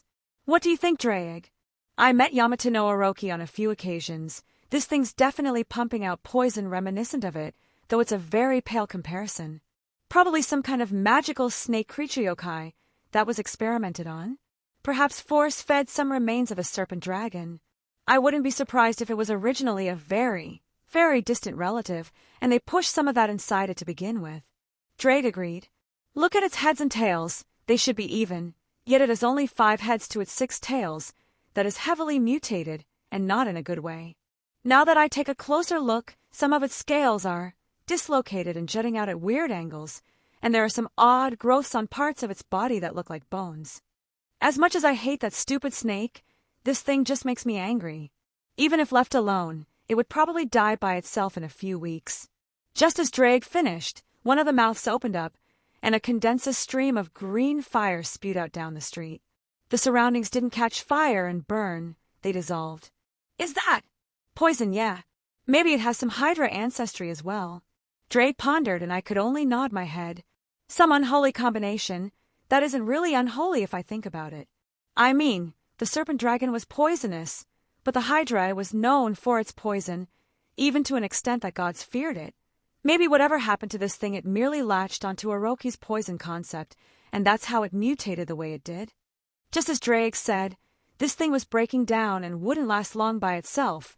I would put money that its own poison was eating away at it on the inside. Your guess is as good as mine. Even as is, it couldn't compare in any way to that stupid snake. Yeah, Draeg didn't really get along with other dragons. I shook my head. I wasted enough time. I focused on my heart, allowing my magical energy to explode out. It only took a moment for all 5 heads of that things to dart towards my directions, eyes staring at me menacingly. Having an artificial dragon heart does have its boons outside of the physical enhancements. This snake dragon yokai abomination ignored the little insects that were trying to bite it as it started moving towards me. I suppose I was acting as a challenge. Even if neither of us was a real dragon, certain instincts were still ingrained. Even I could feel an annoyance at its presence, as minuscule as that creeping sensation was. Well, one thing was for sure. Whatever origin this thing claimed, it was a strictly malevolent being. May as well flex my on my OG, since I'm in the neighborhood. That, and apparently Odin was around. Don't want to use too many runic spells for the moment. This has already been a shit show. Don't need to drag him into it. Flicking my hand, several talismans overlapped between my fingers. God of the East Sea, Ame. God of the West Sea, Shikuryu. God of the South Sea, Kyoju. God of the North Sea, Gukyu. Gods of the 7 seas, fend off 100 demons and drive back the fierce disaster. Order! My voice carried from top the building. My magical energy fluctuated out as a massive pentagram formed both in the sky and on the ground under the malevolent snake creature. They both lit up, and the miasma seeping from its pores began to vanish. The venomous liquid that spewed from its mouths onto the surroundings were doused and dissipated. Even the creature itself looked up to the sky and shrieked in pain and anger. This was to stop its corrupted presence from spoiling the area. Damage can be rebuilt, but it's infinitely harder to cleanse an area after something like this lingers here for too long. I admired my work briefly. It seems my practicing has indeed paid off in spades. While not my main focus when I was training, I definitely spent many hours I toiled away to learn this craft, especially when Scat read up on it and realized how much I was ignoring it. I held back a shudder. With a small smile, I jumped down from high up and squared up against the beast. It seemed content to entirely focus on my movements, not rampaging about.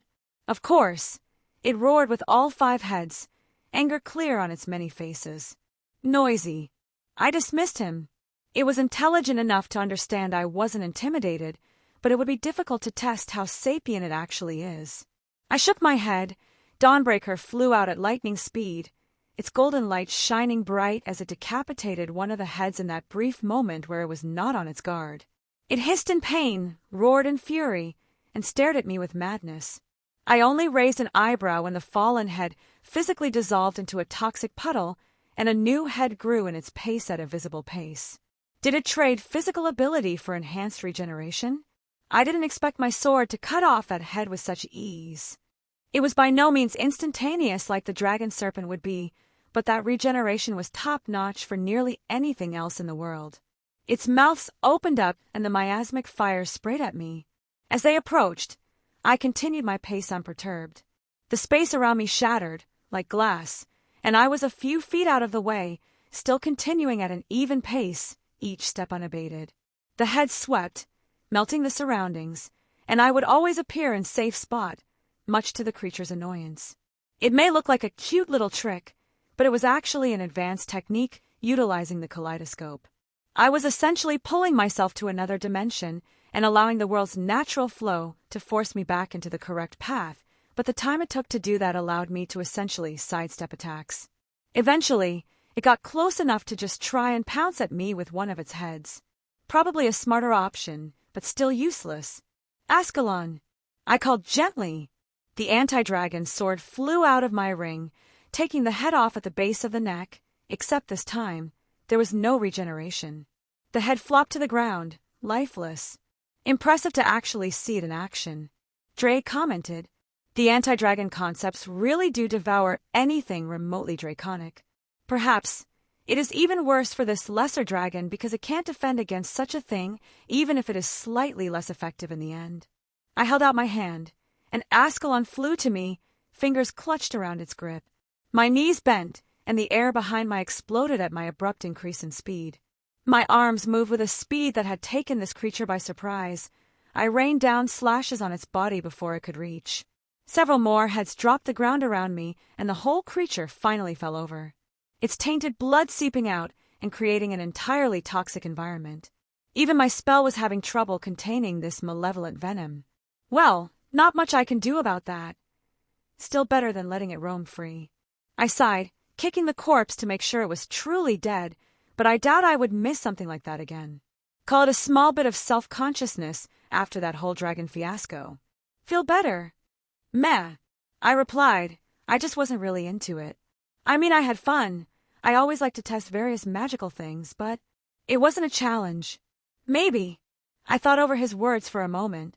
Do I desire a real fight? Or maybe I'm still just moping. Honestly, it could be both as well. I don't know. I'm still just so bleh. I looked up around me and noticed people peeking out from hiding places. Magical barriers coming down and heads poked out of windows. But what I noticed immediately were the phones taking pictures and being held up like they were recording. Ah, I forgot that was a thing here. DevilNet or something. Basically the supernatural version of the internet and various social medias. Yeah, Devil basically corner the market on such things, and most other species are content to just use their products. Well, fuck. Damn, should have used the boosted gear. Yeah, fuck that. So, what are the chances that no one got a good look at my face? Drake just laughed. Chapter 68. Oh, this one is good too. I let out a chuckle, bitch please. A caption with a picture of me backhanding some random mook who tried to sneak attack me. The comments are great too. Oh god, I've missed the internet. I stayed around a little longer after killing the Hydra Dragon Snake thing. I was already pretty much revealed at that point. So I put out some fires, both metaphorically and literally. Afterwards, it wasn't particularly hard to get my hands on a magic phone. Or well, several of them. A few of which were currently in pieces in front of me as I was seeing how they worked. Interesting pieces of magic. The shell was kind of fake, only made to look mundane and technological. The magical mechanisms were quite well done, though. I had to tip my hat to whoever created these things. They were a sturdy and well-thought-out piece of magic. I, of course, took several to pass on to Rin for her own studies. They would go a long ways in helping her project. But what got my attention was the attention I had gotten. Frankly, from what I could piece together, what happened was a complete shit show. Even only several hours afterwards, things were still hitting the fan. Oh, the age of information, how it permeates even the supernatural communities. Many leaks and secrets revealed straight onto the DevilNet. So, my assumption was right. Some idiots operating under the cult of Tamamonome started causing chaos to draw attention away from a ritual site a few miles away from where I was at. Don't know the specifics of that, it's really hush-hush. Word on the street is that they were responsible for the big beastie I fought. Apparently, they brought in a few human clans who were on the zealous side with regards to their stance on coexistence. That is to say, the only good yokai is a dead yokai, ironic considering who they worked with. 50-50 chance each side was going to betray the other after everything was done. Well, some of the more liberal clans saw what was going on, stepped in, only to be mistaken for the zealots. There are reports of a third unknown entity that also joined the fray, what appeared to be mostly humans wielding some interesting weapons. There were sightings of them infiltrating a few guarded locations and sneaking away in the chaos. What an eventful evening, and that wasn't even the end of it. Almost on K, an explosion erupted a little way away, and the massive form of a 9-tailed fox stepping on some very deserving people. Some idiots thought it was a good opportunity to stage a coup. Yup, I was on a forum, basically getting the play-by-play. No way was I getting my feet wet in that whole mess. I did enough to ease my conscience as it was, but it made for some interesting entertainment. Now, with all of this going on, it may be a wonder how I somehow drew attention. Apparently, there was a nice picture of me with my wings out, and someone asked the simple question, "Is that Lucifer?" Regardless of my thoughts on him, I couldn't deny the resemblance. The immediate assumption was that another side suddenly joined in, the devils, but that was quickly disproven by no other devils appearing and me actually helping people. But no, it just kind of spiraled out from there. My favorite theory someone put up is that I'm the time-traveling younger Lucifer. Oh, internet, never change. Species, magic, mundane. The more things change, the more they stay the same. Unfortunately, cooler heads prevailed in the discussions, and it started to trend on various media sites. Not too surprising when one of the strongest beings in the world suddenly has a hitherto new relative. Truthfully, I still didn't know how to feel about my father. Hate. Did I hate him? That is a distinct possibility. I didn't exactly blame him for Mother's death. It's not like they were close in any capacity. I doubt he even knew I existed for my early life. Hell, my mother didn't even know who he was. I wasn't ashamed to admit that my mother was a prostitute, rather an escort. She did everything she could to give me a life, to provide for me. I am proud to have had her as my mother. Even still, I don't know if I could even spare enough to truly despise him. Was it lesser than that? A more mild dislike, perhaps even apathy. I did not care for him, I disliked him, he was irrelevant to me. And most of that stemmed from how I was being forced into a certain little box for my life. Was I still angry about that? Oh, most definitely, but I have calmed down from those years ago. It's not like I'm going to jump down to hell and start a killing spree in some insane vengeance-induced rage. Am I allowed to just want to move on with my life and not dwell on it anymore? I sighed, cleaning up my mess and gathering everything I had. I guess I shouldn't put this off any longer. I muttered, opening a portal to a destination I was both dreading and aching for. It was a small walk away. I didn't want to pop right in.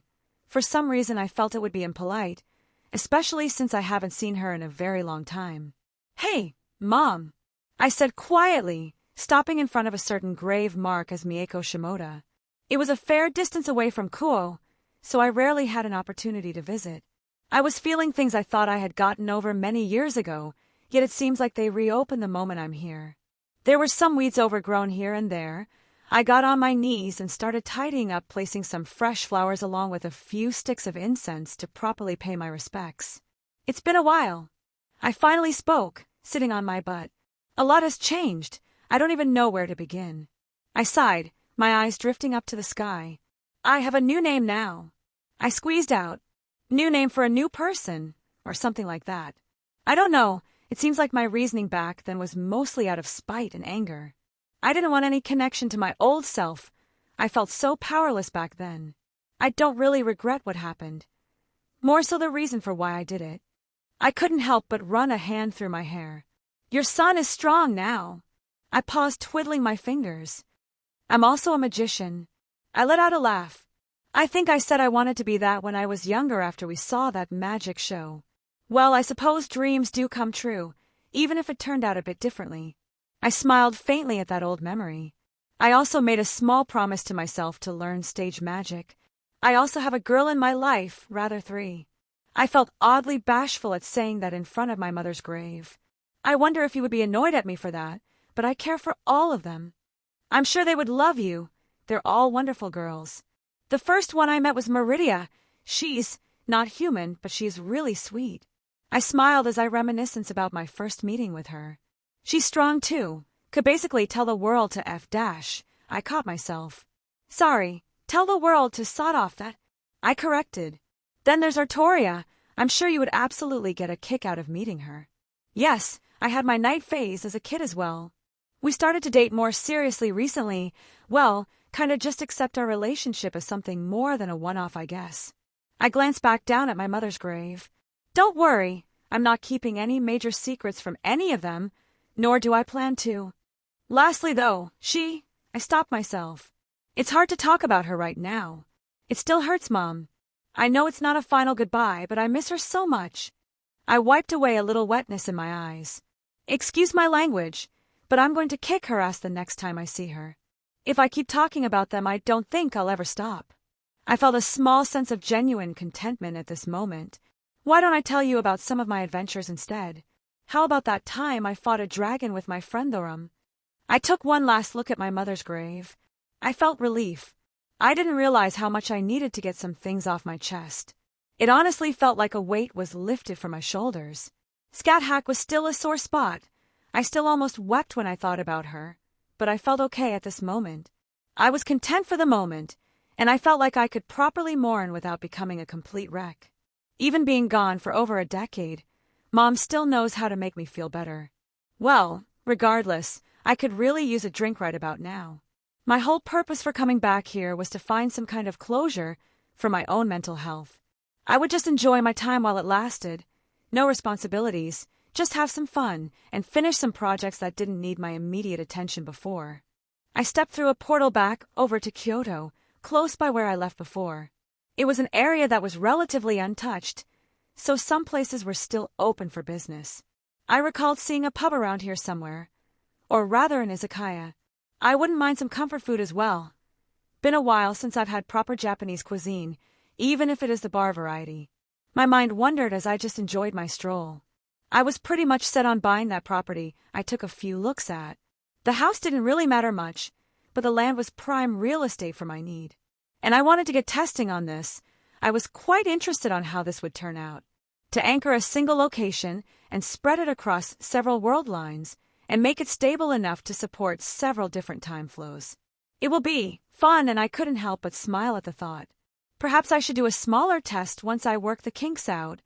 Maybe buy some land over in America, see if I can't do the small connection first. My muse brought me to the little bar I saw before. I saw the lights still on, so I happily walked inside, though I felt something both strange and familiar as I got close. It almost felt like I was in the land of shadows again, except it wasn't nearly as oppressive. I just shook my head. This was a supernatural place. Many species and people lived here. It wouldn't be good to judge someone based on what they are or where they come from. Though when I entered, I only saw a single person sitting at the counter, and only the bartender off to the side. A woman with grayish silver hair. She turned her head to look at me, red eyes almost seemingly capable of penetrating my soul. I raised an eyebrow, keeping my power bubbling under the surface. Wilhelm. I know. Strong. This woman was extremely strong, but she was keeping it extremely contained. Like only the absolute barest of her presence was leaking out, and even then I couldn't tell what she was. She didn't seem hostile, so I ignored it, and she was content to enjoy her own drink. The man behind the counter eyed me warily, and I noticed he was kind of keeping his distance from the woman, as much as he could without being rude. Odd. Start me off with some yakitori and a beer. He didn't even answer me before getting started. What a strange atmosphere, and I couldn't quite help myself. I glanced over to the woman, drinking by herself a few seats down. Hello, I'm Wilhelm. I introduced myself. I noticed the man freeze, briefly behind the counter. The woman turned to me, a little surprised at my words. She stared for a moment before answering. Izzy, she said plainly. Huh, strange name for a Japanese woman, but who am I to judge? Who knows what her actual ancestry is like? I try not to judge based on appearances. Well, I wouldn't mind some conversation while I drink. Chapter 69. Interlude 2. POV Okita Tsuji, Knight of Lucifer. Walking out of the room where I gave my report, I noticed a rather familiar face approaching me. I could already feel a headache coming on. No doubt she was here to speak to my king. Lady Gremory. I greeted the mother of my king, and lady of House Gremory. Okita, a pleasure as always. His neutral expression was something of familiarity at this point. Tell me, has my stupid son done something productive recently? I held back a wince at her words. If it were anyone else, maybe I would have some words to say about them insulting my king. I of course had many things to say about him myself, but I was loyal to a fault and I would never betray his trust, not after he saved me all those years ago. I am unsure of what you are referring to, Lady Gremory. As loath as I was to learn how to navigate through the devil's political spectrum, I can't help but admit it has done me a world of good. Unfortunately, such things seem to fail against Lady Gremory. I may as well be unequipped in a duel of words with this woman. She just stared at me, expression never changing. Has my wayward grandson been found yet? I believe young Lord Milikas is with his mother, Lady Grafia at the moment, Lady Gremory. I replied without any hesitation. Do I look like a fool to you, Okita Tsuji? She asked me. No, Lady Gremory. No. So then, who were you trying to fool with such nonsense? Since there are only the two of us here, and I am no fool, then it must be you. As you say, Lady Gremory. I'm sorry, my lord, your mother is scary. She hummed to herself, eyes never leaving mine. I could have sworn you were in Japan for unrelated reasons, correct? Of course. I affirmed her words. So why have you come back so suddenly? I'm afraid I'm not allowed to speak of such matters, my lady. Yes, regardless of the familial connections between Lord Lucifer and Lady Gremory, she wasn't allowed to push such matters, lest bounds be overstepped. The same reason my lord couldn't simply annul his sister's engagement, otherwise the political fallout may result in rebellion. Sorry, my lord, I'm using you as a shield. I see, then it has nothing to do with the situation in Kyoto right now? She asked. I paused ever so briefly, and I realized that she caught me there. It appears the situation there has become known.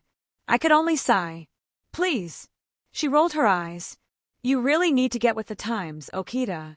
That whole mess was already posted online hours ago. I was aware of what was going on before you even came back. Ah yes, this devilnet thing.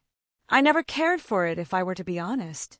The only reason I even started on those social medias was because Lady Leviathan was adamant about friending me or some other nonsense. I was there when the chaos started, and I of course lent a hand to better mend bridges and such. Seraphal was overjoyed that I received much goodwill in that small time frame by assisting Lady Yasaka.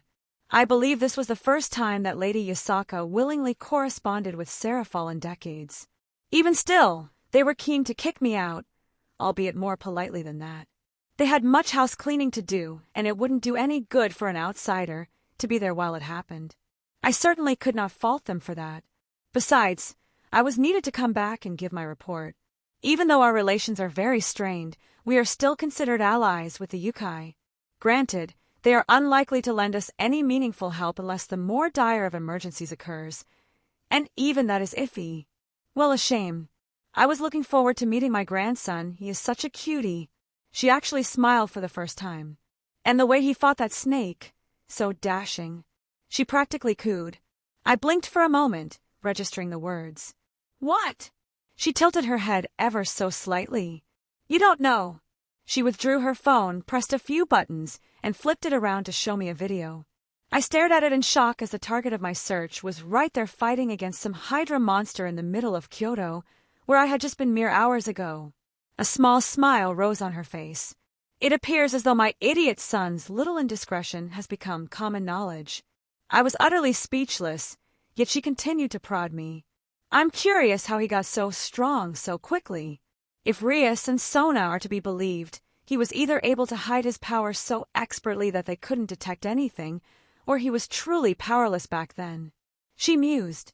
What do you think, Okita? How did he get so strong right under your noses? I steeled my expression.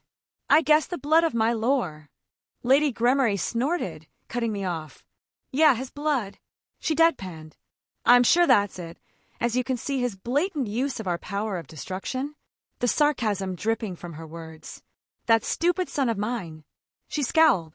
This would have never happened had he just let me raise the boy instead of putting him off to Satan's nowhere for years. I couldn't possibly comment. Which was a lie, and we both knew that. I was aware of the boy for many years, finding out after his mother had passed. I had offered to take him in and teach him to defend himself, but my lord refused. He seemed more intent to simply wash his hands of the entire situation with doing the bare minimum to secure the boy's continued existence. Yes, I'm sure. She drawled. Would he even want to come meet me at this point? Or did my idiot son poison my cute little grandson already?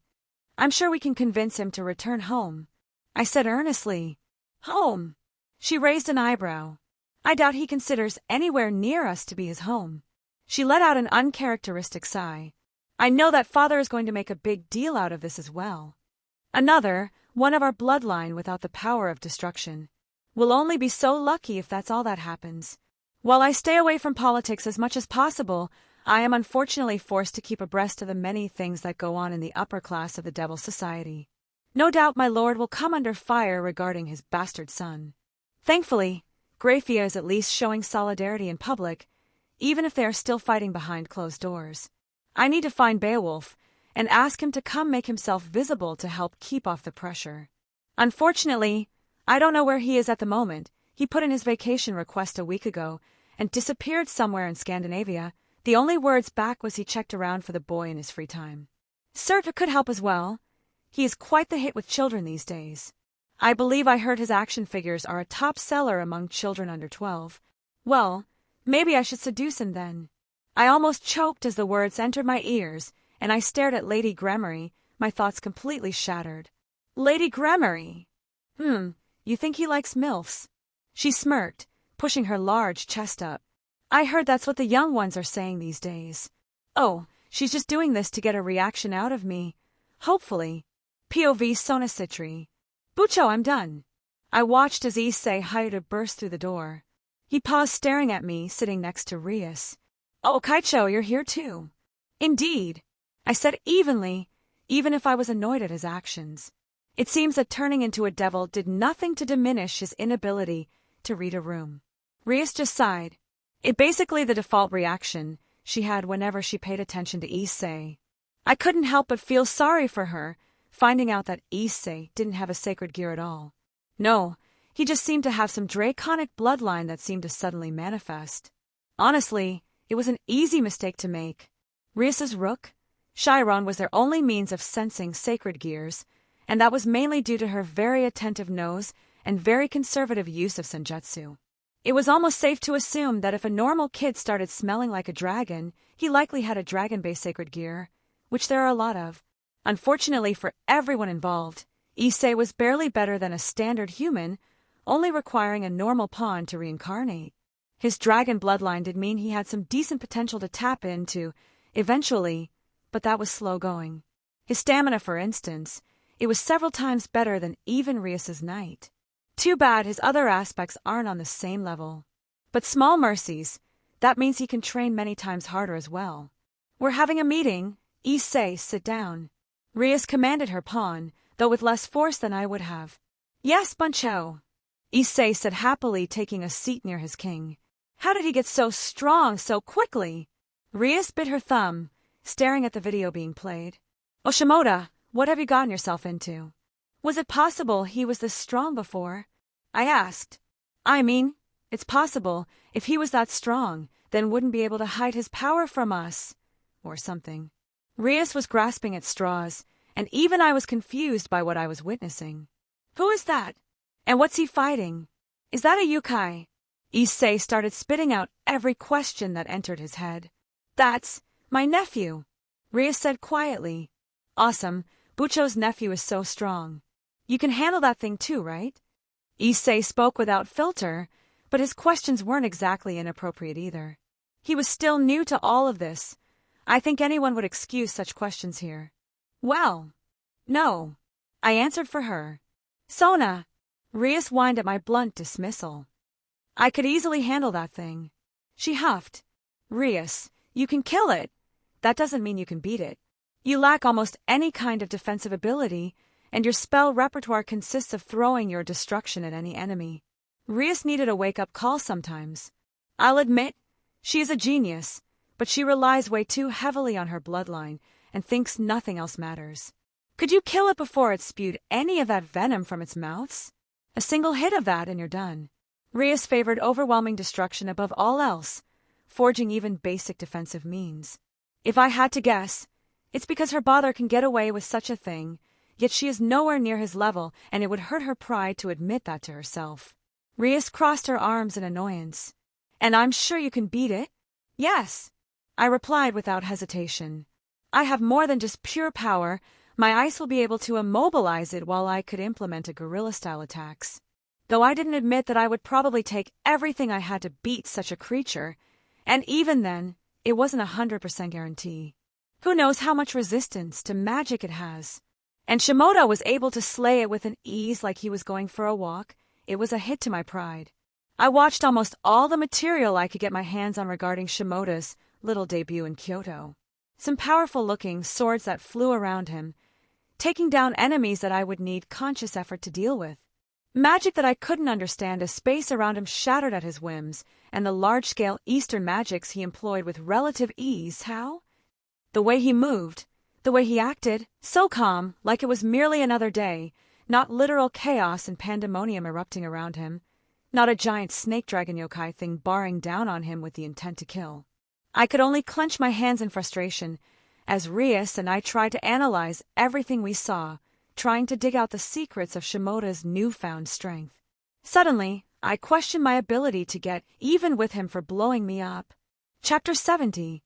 I happily dug into the many dishes presented before me. How I really missed my homeland's cuisine, even if I enjoy variety about half the time. Of course, the sake was probably making it even better. I need to remember to grab a few bottles and bring them back to Sasaki. And I suppose the company didn't hurt. Oh, here is an amusing one. My companion had moved closer after we started talking. Do you think he wants a sugar, Mama? She read over her phone some random comments about my adventures earlier. I snorted, holding in the drink I took. Well, did she include a picture? Oh, yes. She flipped it around, revealing a very large woman in some very skimpy clothing. Should I reply on your behalf? An opportunity like this does not come every day. One must seize chances like this. I could have sworn I killed that snake monster earlier today. I squinted my eyes at the picture before taking a look at Izzy, as we both shared a laugh. I can see where you are confused. She nodded with a small smile on her face. Perhaps we should ask for more pictures? I'm sure she has some more flattering shots. Somewhere. Frankly, how this all started was kind of a blur. I was pretty far into my drinks at this point. I think we somehow started talking about what happened earlier in the city. Then she recognized me, and we somehow got to where we are now. Sure, as long as you filter everything before I see it. I offered. Oh no, I seem to have closed the page. I guess we'll never know now. She said rather smoothly. Alas, your dreams of waking up every night in her arms are now dashed. How convenient. I rolled my eyes. Quite. She held a small smile. I'm curious what someone of your origin is doing here while this whole mess happened. My heritage wasn't exactly a secret anymore. Well, that's a polite way of asking me why I was here, I guess. Just got back to Japan after being away for a while. Thought I would pay respects to my mother and wanted to buy some things while I was up and about. I explained, not really feeling the need to hide anything. She didn't sound like she was accusing me of anything, so I humored it. And I believe my actions spoke much louder than my words. Probably the fact that any authorities haven't been blatant about searching for me, even with all the crap going on for them. A dutiful son then. She nodded in acceptance. My children could learn a thing or two, she frowned. Children trouble? I asked. She seemed like she wanted to just vent, and she listened to my ramblings for a while.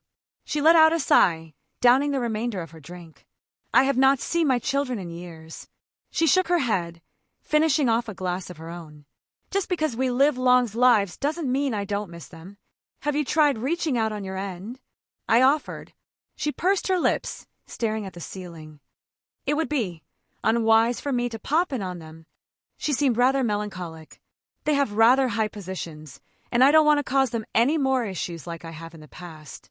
Whether they would be happy to see me, I don't know, but I know for a fact that their subordinates and allies would be very much on edge with my appearance.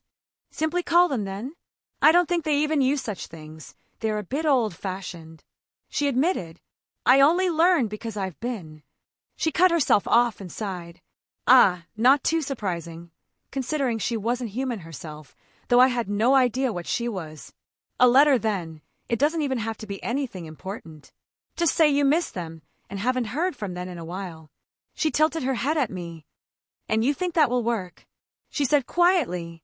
I was not the best mother in the past. Then start off small. Ask them how they've been doing. Maybe they just need someone to vent to or want to talk about some small stuff. I shrugged. You'll never know if you don't at least make an effort. I pointed out. Besides, what is the worst that could happen? They continue to not speak with you. I see. I suppose you are correct. Her expression turned a little bit brighter, maybe even excited, I think. I will get started on that right away. I was happy she looked a little better now. She kept me occupied from my own issues, so I'm glad I could return the favor. Well, it was fun. I smiled. It's always nice to find someone to drink with. I raised my last glass up and finished it off. Oh, of course. Yes, it was a pleasurable night. She returned the small smile. Rarely do I find someone to speak to these days. She paused briefly, looking slightly unsure. Would you like to exchange numbers? I find myself wishing for company sometimes. She seemed rather hesitant. That would be lovely. I genuinely replied, withdrawing a piece of paper and writing my new number on it. She grabbed it and looked rather happy. I couldn't help but smile at her sincerity. I guess I made a new friend. Not like I have many of those. Today was turning out to be not so bad. Maybe I would go as far as to call it a good day. I woke up, and it was practically noon already. I groggily stood up, rubbing my head. It was throbbing slightly. I didn't have the biggest hangover, but it was definitely there. The house I was going to buy did buy. I think I went over to that place and purchased it last night. Yeah, that sounds about right. I shook my head and rubbed my eyes. Drake, this is my house, right? Yeah, you bought it yesterday. Good. I nodded to myself. Would have been awkward otherwise. Also, thankfully I had some furniture stored. I stared at the couch I just woke up on that was in the lee of an empty room. I blinked, looking at my phone, using it as a mirror as best as I could. Hey, Drake, did I get angry at the clerk at that store last night? What do you mean? Did I attack him, or was that a dream? No, you got annoyed at him for mentioning your father and making you an esteemed client, or some other nonsense, but you didn't do anything else. Oh, okay. I let out a breath. I'm glad I'm not someone who does stuff like that. Thanks, Drake. I stretched my arms, having slept on them weirdly. No problem. It's fun to watch regardless. I did drink a lot last night, more than I intended. I rarely ever get drunk, especially around people I didn't know too well. Hey, Drake, do you know who Izzy is? I questioned my companion. I have a few guesses, but it doesn't really matter. She didn't seem at all hostile. I guess you're right. I smiled slightly. Well, no need to be suspicious. It was merely chance we met and sort of became friends. If it's something important, I'm sure she'll tell me if we get closer. It was always nice to have more friends. Now, if I remember correctly, I sent my gaze into my ring, looking for a very specific item. I quickly grabbed a thermos out and uncapped it, steam filling the air. Glad I kept this with me, I muttered, pouring myself some coffee I kept. Well then, what's on the agenda today? I casually sipped my hot beverage, peeking out the window and admiring the view. I had a fair little property, right here in the city. The house was a more Western style, 2 stories and a half-dozen bedrooms. I guess you could even call it a mansion by some standards, cost quite a bit too. Housing prices here are ridiculous. You know, this is an odd feeling, Drake. What? Not having anything to do, no pressing matters to take care of. I looked up at the fall sky, the fake clouds and sun that fall and rise like the outside. Even when I was in Skyrim, there were always something I was working towards. In the land of shadows, I never felt like I stopped training, even when I was relaxing. Here, right at this moment, I have nothing I have to do. This is what you wanted, right? Yeah, I admitted. I'm not complaining. I suppose I'm just realizing how much I've been working since my memories appeared. Honestly, I feel off, almost guilty that I'm not doing something. I let out a small chuckle. Well, what do you want to do? I haven't asked myself that question in a while. I smiled again, taking another sip. I think I want to play around with the house, set up some bounded fields, and maybe get started on the phasing I've been thinking about. The phasing, I didn't know what to call it right now, but it wasn't a bad name. To have my house existing at multiple spots in different worlds. Finishing off my drink, I walked outside, getting a better look at the property line. I summoned Yebolg into my hand, giving it a twirl as I held it over my shoulder and walked to corner by a tree. I held the shaft of the spear up to my eye, using it as a reference point and measure some distance. I think I have an idea, I muttered, stabbing the spear into the ground, then counting my paces as I walked to the other end of the property. I held my hands up, closing one eye, trying to picture certain things in my head. I took out Mirage and stabbed it into the ground right where I was, then went to another corner and did the same thing again with Dawnbreaker, then the last corner with Ascalon. Walking to my porch, I sat down on my steps and took out my notebook and a pen as I began some preliminary calculations. A square then, I muttered, drawing a quick sketch of the area with 4 points plotted. I tapped my pen against my chin. No, the power would be too unevenly distributed. There needs to be a centralized location while the 4 areas act as anchors.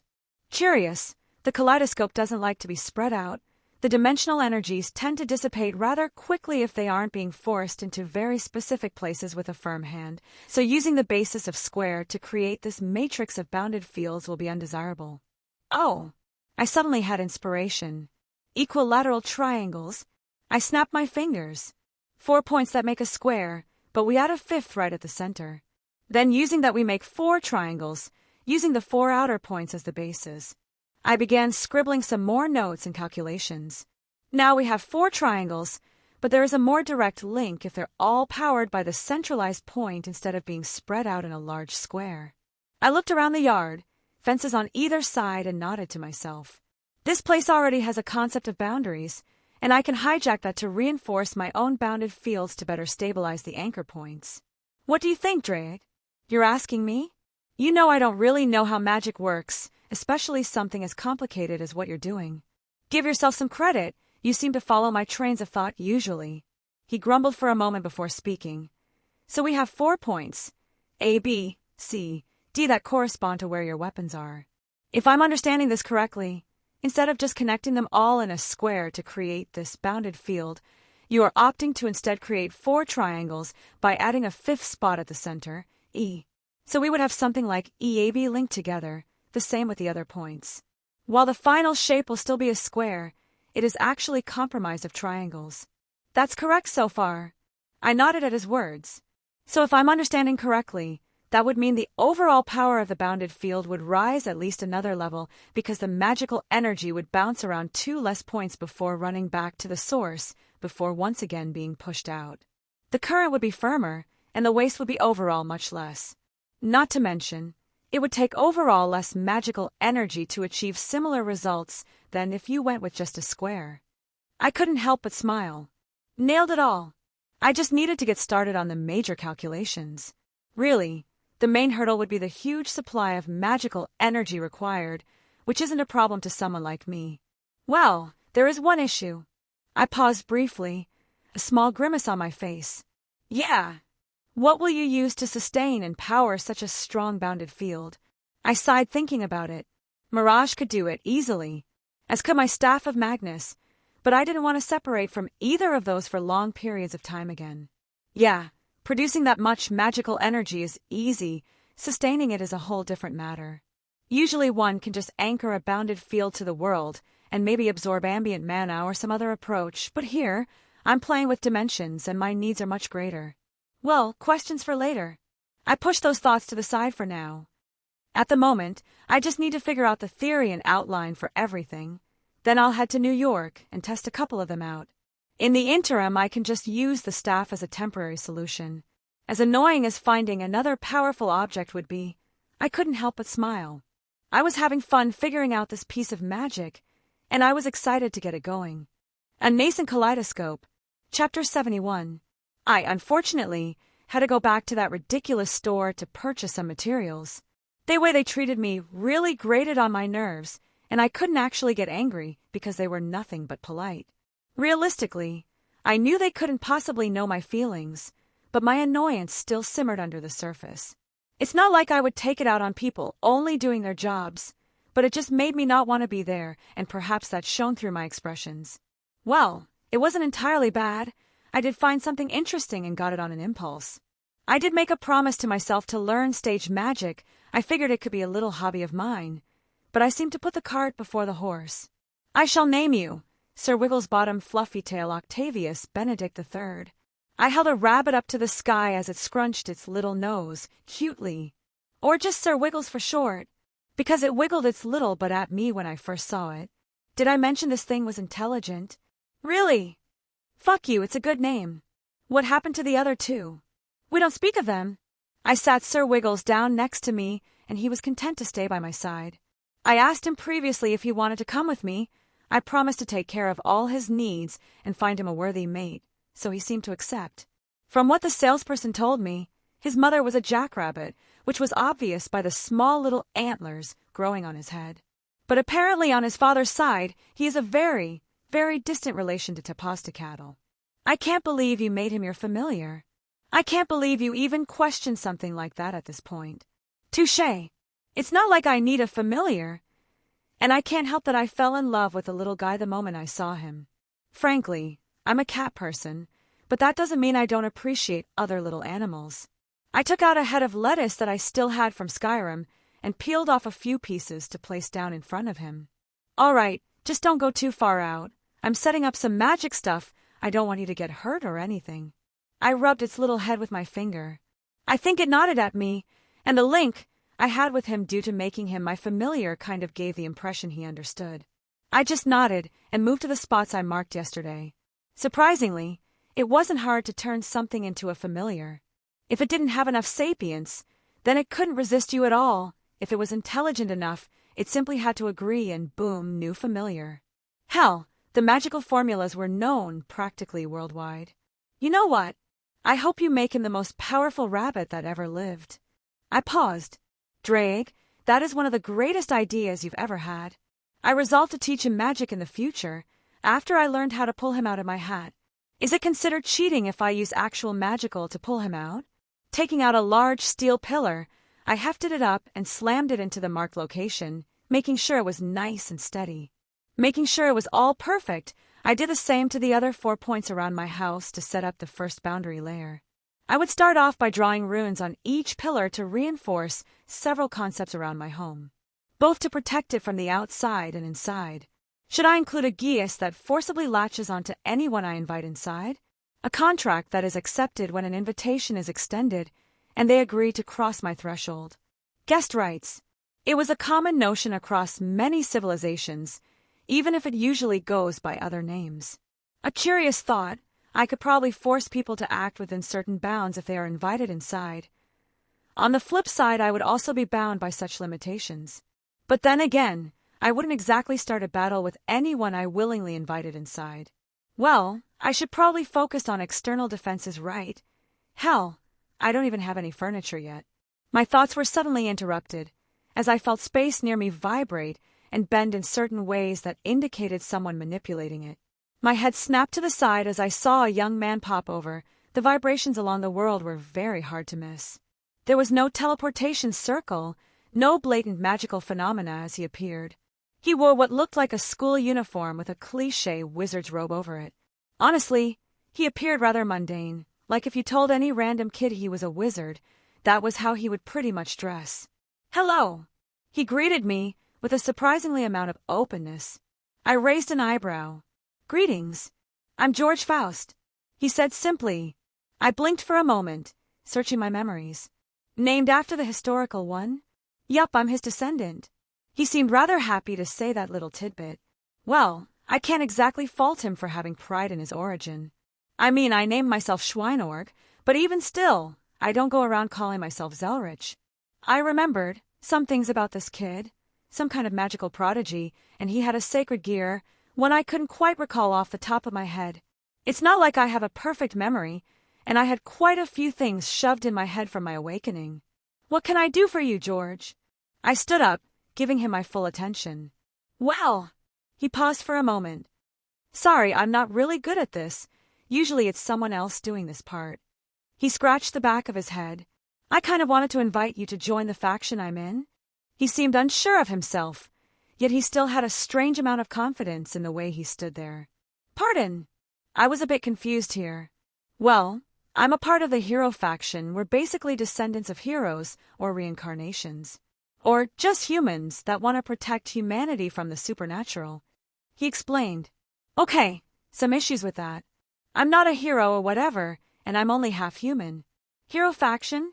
I seem to recall them now, not something I gave much thought until this moment. "Well, you're still half," he said with a smile. "We care more about like-minded people. And from what I could find out, you aren't part of the devil faction, and even suffered at their hands." "Suffered?" I repeated the word. "What exactly do you know about me? I'm not really famous." "Actually," he pushed up his glasses, "you got rather popular recently. Your father is one of the strongest in the world. Do you think being his son isn't going to draw attention? We're not the only ones that were gathering information on you." "Well, fuck. Who is spreading information on me? Hell, who could possibly even know where I'm? That fucking Golden Store is selling info on me?" George chuckled. "You didn't know? They literally sell anything. Information is a commodity. Bastards even had the gall to call me a esteemed customer to my face and do this behind my back." I scowled. "And I think there is some misinformation there. Suffered at their hands? A bit edgy there, don't you think? I was neglected and controlled. I wasn't exactly tortured or beaten. As much as I dislike them, I'm not going to go around saying stupid nonsense like he's spouting." He seemed a bit surprised at my words. I couldn't help but laugh. "Did you think all it would take is pushing some of my buttons and I would hop on your hero train for some revenge against my birth father?" I looked at him incredulously. "Kid, I'm well aware of my own issues that came with my upbringing, but that doesn't mean I'm frothing at the mouth to get evened at." He frowned, hearing my words. "Well, that usually works for some people." He said awkwardly, "Would you still consider it? There aren't many magicians in our faction, and I would love to have someone to talk magic with." He sighed. "I'm tired of those other idiots, too concerned with how hard they can punch." "Okay," I sympathized with him slightly there. "I'll pass. I'm busy with my own stuff right now. We have a lot of resources, magical grimoires, rare materials. Girls?" He looked a bit shy as he said that last part. "Are you pimping out your faction members to me?" "Boys! I'm considering smacking you." "Sorry, I have a habit of sticking my foot in my mouth when I get nervous," he admitted with an awkward smile and red cheeks. "Yeah, definitely giving this a hard pass. I'm not going to touch that dumpster fire with a 100-foot pole." "Well, no one can't say I didn't try." He slumped his shoulders. "Sorry, but boss said he needs you for some future plans regardless." He regained his composure, and a strange mist began to swirl around his body. "I would have rather you worked with us willingly, but that's not a necessity." "Oh, are you going to fight me?" I raised an eyebrow at him. "I would rather just grab you and bring you back to the boss." He smiled. As the mist exploded out, the world around me changed, rewritten by this kid's ability. I realized now what I was dealing with, the information coming to the forefront of my mind. "Dimension lost," I said evenly. "Oh, you know it." I thought you hadn't been in the supernatural world that long." His voice echoed out around me, even if his form disappeared. "But that's one of the reasons we wanted you, I guess." The space around me had been changed from the normal flow of the world. A new dimension forcibly created overtopped the existing one. It was like a bastardized version of a reality marble, except instead of projecting one's inner world, it's this false one. Granted, it's nowhere near the level of a true reality marble, merely the feeling I first got when it appeared. A small smile curled up on my lips. "Playing with space in front of me, you're 1,000 years too early." I withdrew Mirage from my ring and pulled on the kaleidoscope. The multitude of colors burst out. The iridescent light cascaded in every direction, pushing against the barriers of this dimension that George had created. There were many, many ways I could have gone about breaking the space, but I chose the most straightforward one.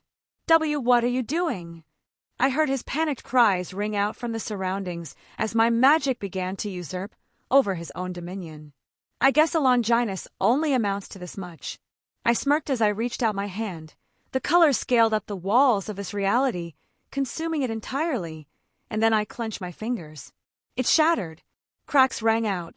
Reality shifted back to normal as everything was realigned. I was once again in the outside world, staring down at the now shaking kid. "Why you? How? How did you break through my dimension lost?" He looked at me fearfully. "Yeah, these kids rely super heavily on their sacred gears. Must be a real kick in the balls to see it no sold like I just did." I ignored his question and continued walking towards him.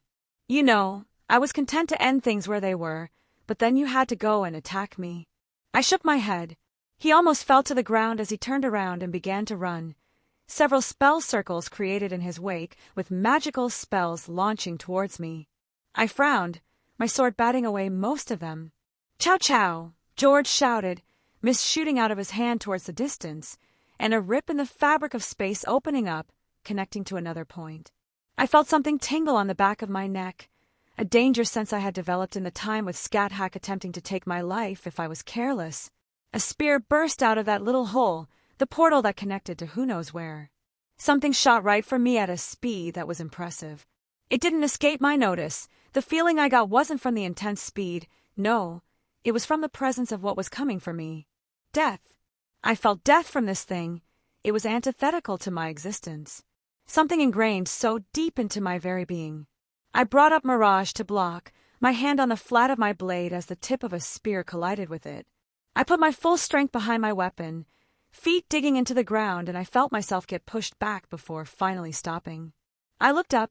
George was gone, and I saw a face in the distance, the one who attacked me, and his spear extended several hundred feet as it retracted back into the portal. My eyes narrowed as we shared one last look, and I mouthed a few words to him. His eyes widened, and I couldn't help but smile as he retreated with his companion. I let out a breath. I wasn't tired, nor was I even hurt in the slightest, but I was exhausted because I kept getting involved in all this crap that I didn't want to. Mirage returned to my ring, and I looked down at the ground. He managed to push me back a couple steps. It was impressive. Draig, was that what I think it was? The true Longinus. He replied, "Well, things are going to get more complicated, aren't they? Is it too much for me to just get some fucking time to relax? Assholes destroyed part of my lawn." I muttered, looking at where I was standing previously. Chapter 72. The True Longinus.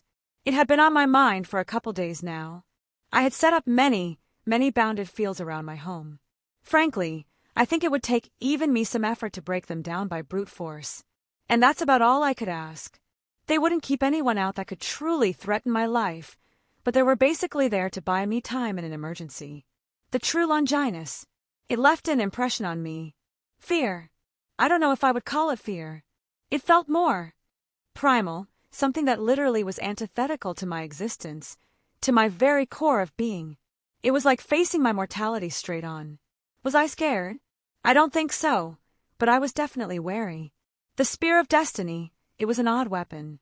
Any other weapon that went through what it did would have been classified as evil or demonic. Yet, it stands at the pinnacle of holy weapons in this world, even eclipsing the Caliban that boasts superiority of their broken Excalibur. The spear personally crafted, and meant to be the personal armament of the God of the Bible. How much divine blood did it drink? I don't think there is a pantheon still in existence that didn't donate their divine blood onto that weapon's spear tip. After wounding or killing divine beings all over the planet, it became something evil, something desiring more blood. It was through this that it developed its anti-divine properties. It has the abilities to push through divinity like it was non-existent to truly wound divine beings. It was not a weapon fitting one who sat upon the heavenly throne, regardless of how powerful it was. So the God of the Bible is perhaps the most obvious thing to rectify it, yet also the most ridiculous. He impaled himself upon his own spear. The spear thirsted for blood, divine blood, so why not give his own? His holy attribute was devoured and turned the spear into something more neutral, perhaps even bordering holy.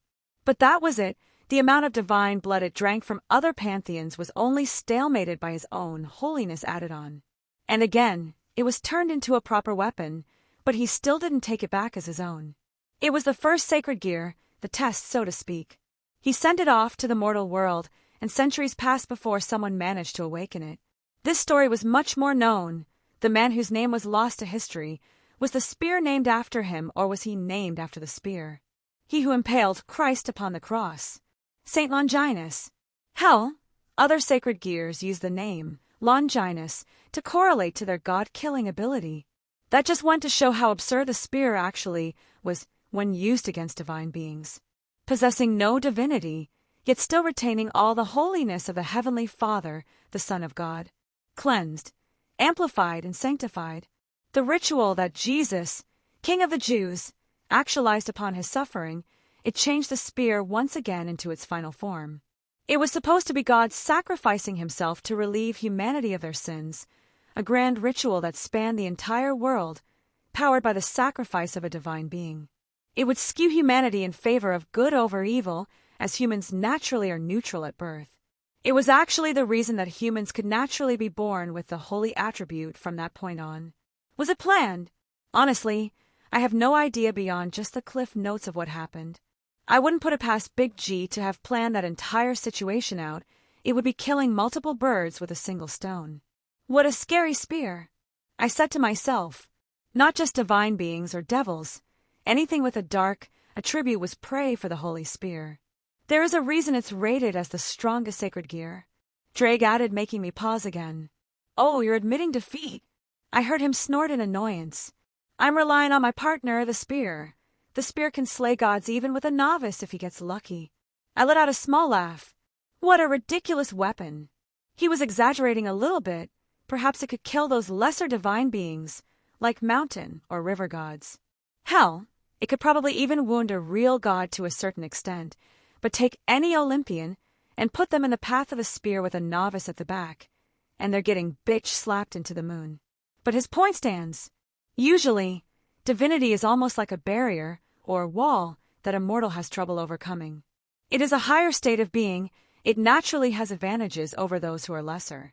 It's one of the reasons that if everything else is equal, two beings, one with divinity and the other without, the one with divinity would win in a fight hands down. It is one of the many reasons that mortal god slayers are so exalted throughout history. It isn't merely a matter of punching harder, though that can technically work. You need to overcome the natural state of a divine being existing above you, something that wields part of the world in their authority. Of course there are exceptions. Devils, for instance, they are counter to divine beings, similar to other races in the world.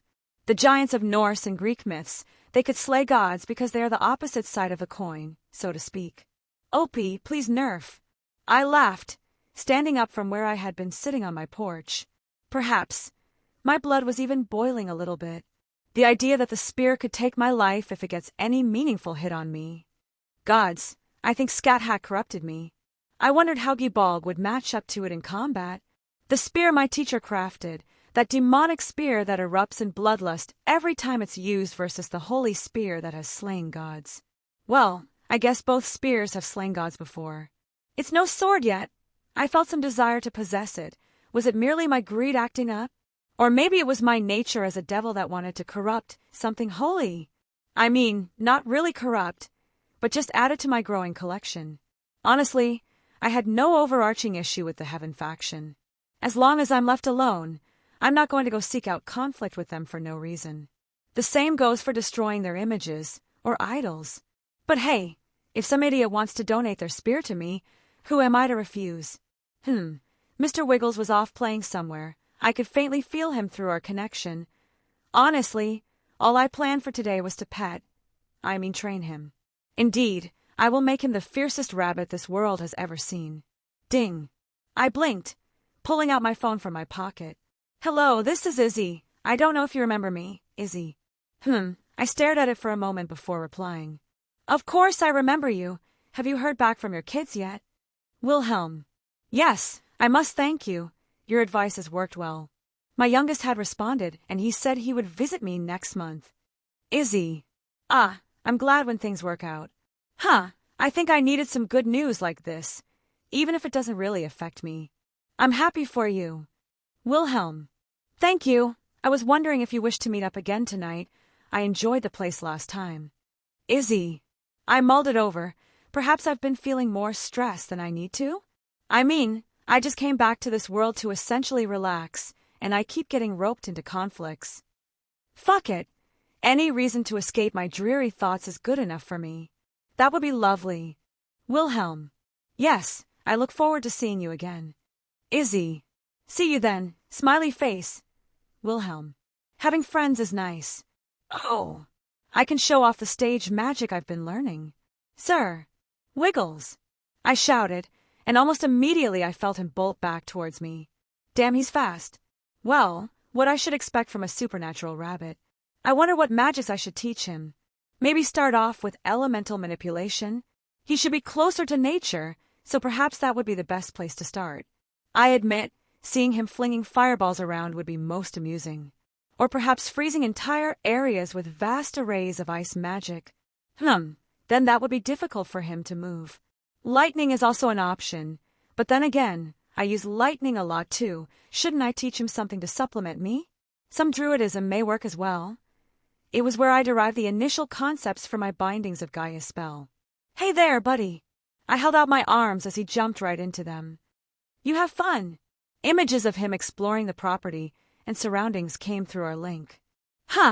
He went pretty far out and even found someone to give him a carrot, and he was being smug about it.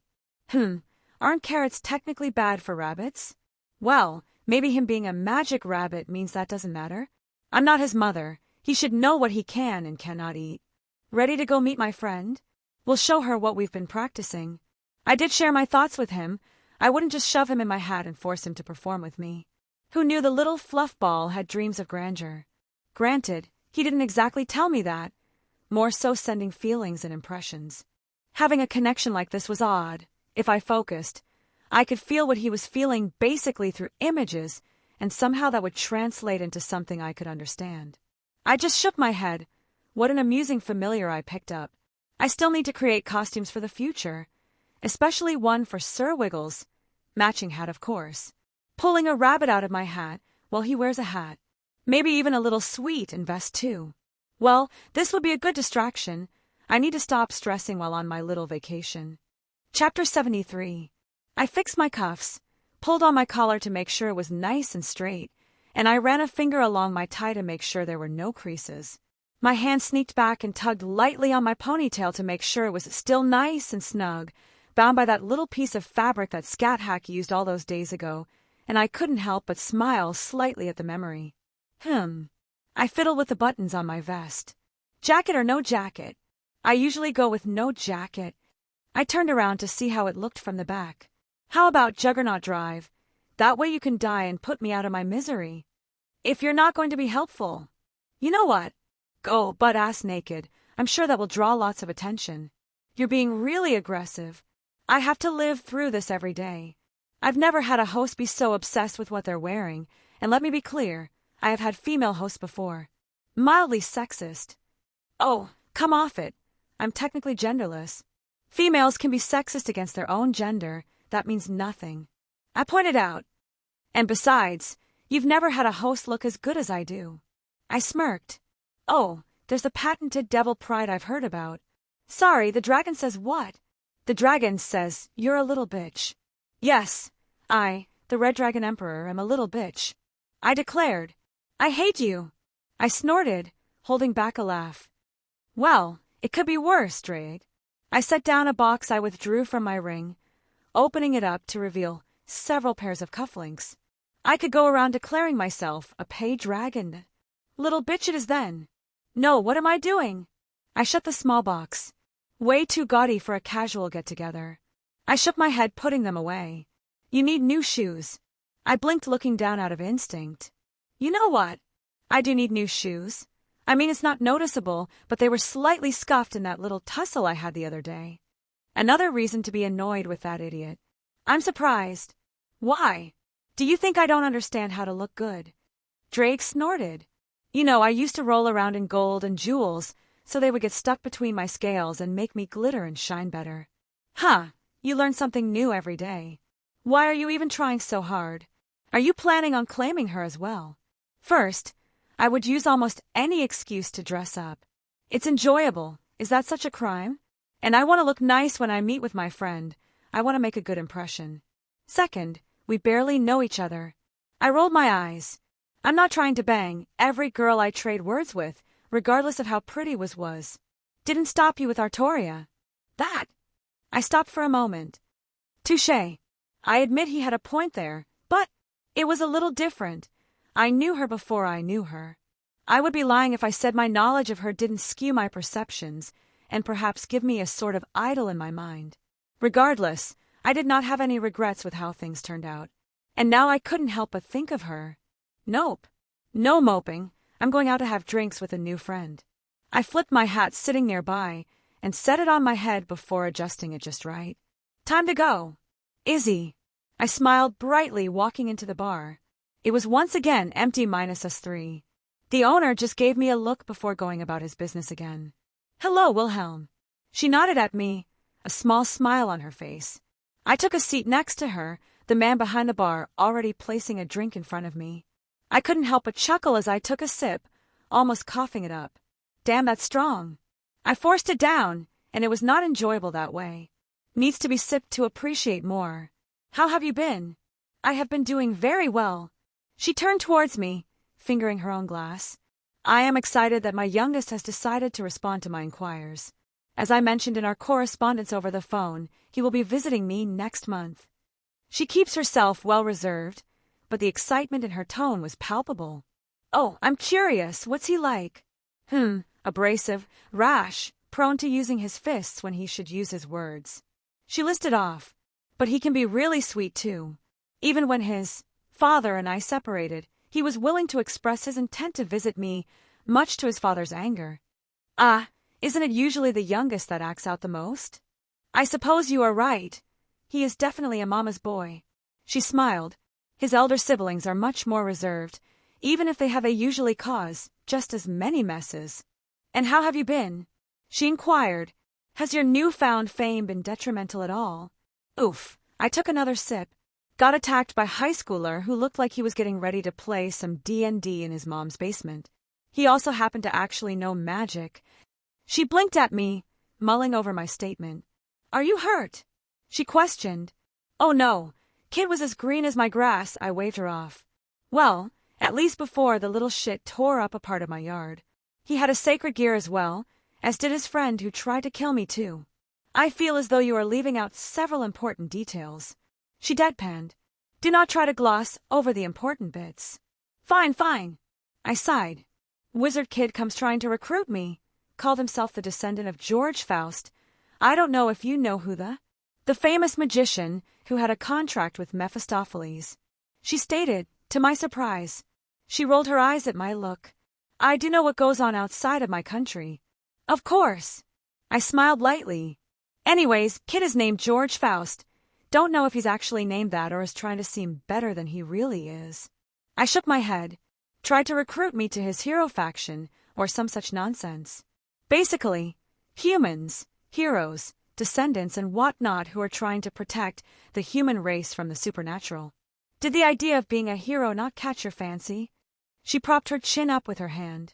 I sighed again. Who doesn't admire the idea of a hero? But reality is often much more disappointing. I fingered my glass for a moment. Besides, He tried to use my heritage as a reason to join. Something about suffering at the hands of the devils. I waved my hand flippantly. He seemed to jump straight to emotional manipulation to get me to join. Pretty weird for a first meeting. I take it he did not appreciate your rejection. She smiled in slight amusement. Nope, tried to use his sacred gear, dimension lost, to imprison me. I snorted, a small laugh escaping my lips. Went crying back home is what he did. Pardon. She interrupted me. Did you say you countered his dimension lost? One of those blasted things that is said to have the ability to kill gods. Aha! I see. You are stronger than I expected then. Long story short, his companion tried to impale me with his true Longinus. Izzy almost spit out her drink, slamming the cup back down before forcing the drink down her throat. The true Longinus. You've heard of it? Yes, I've heard of the divine spear that can kill gods with the ease that one can kill chickens. She deadpanned. Not only that, but is it not absolute poison to your kind? It is, but I didn't touch it. Huh, she knows more than I thought. You play a dangerous game. She shook her head. You should take your safety more seriously. Her words were rather gentle, and it seemed like she was upset that I acted in the way I did. I was not as flippant in how I acted in battle. I explained. I could feel the deadliness the spear threatened me with, and I acted appropriately. I wasn't intentionally trying to court death or anything. Anyways, let's talk about something more interesting, like my hat. I quickly set my hat on the table upside down. Your hat? She raised an eyebrow. Yes, you see, it has an interesting little function. I reached my hand deep in sand and voila! I pulled out Mr. Wiggles, setting him on the counter. She stared at me. I shot her a cocky smile right back. The bartender looked unamused by the prospect of having an animal on his bar. I slid a few gold coins his way, and he just shrugged. It was another moment before Izzy finally broke out in giggles. That is the most ridiculous thing I have seen in quite some time. She calmed herself down. Whatever could possess you to do this? Her hand hesitantly reached over to touch the ball of fluff. Well, my mom took me to see a stage magician when I was younger. I smiled at the memory. And I wanted to learn how to do those tricks as a sort of hobby. I actually came back to Japan as a sort of vacation, thought it would be a nice way to unwind and just enjoy myself. What is its name? By the look in her eyes, I could tell she wanted to hold him, so I allowed him to hop over to her a bit. She looked surprised that he was willing to get so close to her. I guess I was used to her aura of death, that I sometimes forgot it was even there. Staying in the land of shadows kind of desensitized me to such things. He is Sir Wigglesbottom Fluffytail Octavius Benedict III, Crown Prince of the Emerald Kingdom. You just keep adding more onto it every time you say his name. Yup, or just Sir Wiggles for short. She had a warm smile on her face as Sir Wiggles allowed her to embrace him. Hello, Your Highness. She cooed, gently rubbing his little head. I could tell through the link that he was enjoying himself even if her presence was intimidating to him. I think the fact that I was calm in her presence kind of trickled down to him. I also made him my familiar. She let out a cute little laugh as he scrunched his nose. It seems you were intelligent enough to bind such an immaculate creature to you. Was that her way of saying I was smart to get such a cute little thing as my familiar? I did find the way she switched between the way she talked sometimes. Like she was used to speaking in a more archaic fashion, yet sometimes talked like she was on the internet. Would you like to see the picture I took since I got him? Yes. She blinked, staring at me bashfully. I mean, yes, I would enjoy seeing them. Chapter 74. Welcome to the Supernatural Online Message Boards. You are currently logged in, Nascent_Kaleidoscope. You are viewing threads you have replied to, and threads that have new replies, or private message conversations with new replies. Thread OP is displayed. Last 10 messages in private message history. Threads and private messages are ordered by user custom preference. This chapter represents author interaction. Chapter 75. I had materials thrown about all around my house, floorboards ripped up, holes in the walls as cables and support beams jutted out at all angles. Notes were tapped to the wall and scattered all around the floor. All kinds of scribbles, calculations, and otherwise nonsense if you had no idea what it meant. At the center was a strange scaffolding, almost like a holster for a familiar sword. Mirage was propped up, several spell circles overlaid underneath, and runes carved all along the wooden and steel frame that held it aloft. But it wasn't just mundane materials. Intertwined with all the many pieces were bones, dragon bones. The ones pillages from that undead dragon back in Skyrim. There were also a few books stacked to the side, bookmarked or haphazardly thrown open to certain pages and marked. 3 days! I scowled. 3 days, and I'm still not any closer to cracking this. I huffed in annoyance, tossing a book to the side. I don't understand. I'm doing everything the directions say, yet I can't seem to do it correctly. Have you tried not sucking? Wonderful advice. I drawled. I can literally overturn the world's laws, yet I can't do something so simple. Why don't you take a break? Do something easier, like play with your magic. I sighed, looking at Sir Wiggles sleeping soundly on a little bed I bought him. I had the urge to go pet him, but I would respect his nap. Yeah, I'll just take a break and do something easier, like mess with both the time and world axis to overlay multiple spatial folds across world lines. I set down the deck of cards I was fiddling with and kicked away the book on card magic I had picked up from a store the other day. Can do real magic, can't even fucking do a sleight of hand thing with cards. I threw my hands up in exasperation. How's the project going? Oh, this. I flicked my sword, still bound into the mechanism of the spell formulation. Solved this the other day. You going to test it? Yeah, I need another location. My first thought was New York. It was a good distance away and a good centralized spot for supernatural shenanigans, but isn't that angel territory? I crossed my arms with a frown. I'm pretty sure angels claim dominion over the entire earth. Don't be a smartass. Fine, fine. I waved him off. Yeah, the angels basically claim America and Canada, except for the areas where the Native Americans took up residence. Really, I don't think there are any groups in the world who would pick a fight with the last vestiges of the Native American supernatural community, and that's entirely out of pity. What happened in the early days of colonization, let's just say the mundane side was not nearly as bad as the supernatural one. I think it was the first time the world saw gods be tortured to death by mortals. Not even assholish deities, just your average divine beings, being pulled apart at the metaphysical seams and returned to the void of creation. Yeah, even the angels, back when they were much more zealous, actually felt bad for the Native American pagans, to the point where they put out decrees to never harm them unless absolutely necessary. That whole thing led to the South American pantheons basically waging war against the invaders. What a shit show that was. My sword began to power up, so to speak. The strange mechanisms reacted, even if it looked utterly absurd in creation. It's not my fault that I'm trying to deal with 5 dimensions and keeping it anchored into this lower dimension. I wanted to sit down, but my sofa was currently littered with materials and other doodads. I really need to get more furniture, I muttered, withdrawing a chair from my ring. The rune lit up, the cables snapped to attentions. I couldn't help but smile as I watched the dragon bones hold firm.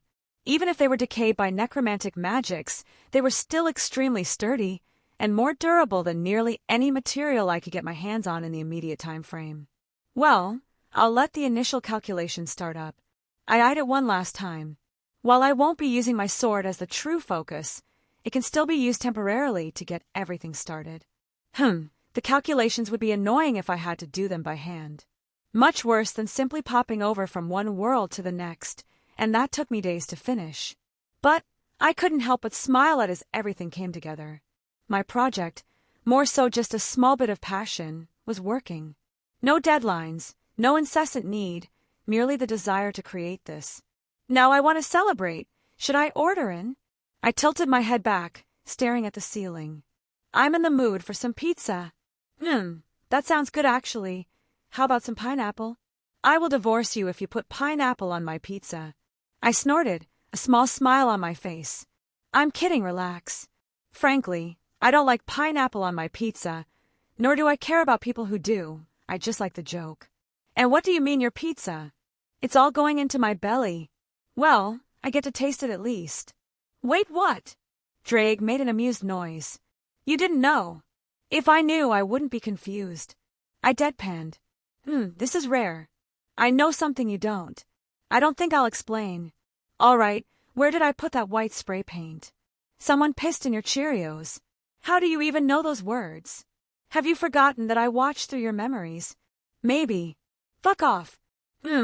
Well, with a little bit of effort, I can share some of your senses, predominantly taste. Oh, that is significantly less bad than I was assuming you were going to say. That raised a few interesting questions. What's your favorite food? Oh, I haven't really thought about that. Drake seemed genuinely interested. Remember your date with Artoria, the fair in America? Oh, I exclaimed. The turkey wrapped in bacon?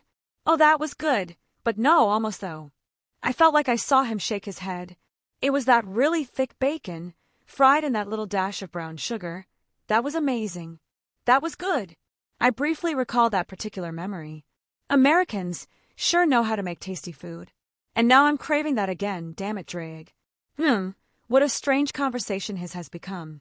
I felt my phone buzz. I took it out to read a new message. Hello, Wilhelm. How are you doing? Izzy. I smiled lightly as I began to text back. I'm good, what's up? Wilhelm. I have a hypothetical question. Izzy. And I have a hypothetical answer, what's wrong? Wilhelm. Say that a child was intended to be sacrificed to bring back a spirit from Yomi, and I noticed what was going on, and perhaps I may have distorted the ritual ever so slightly, but I was late by a single breath.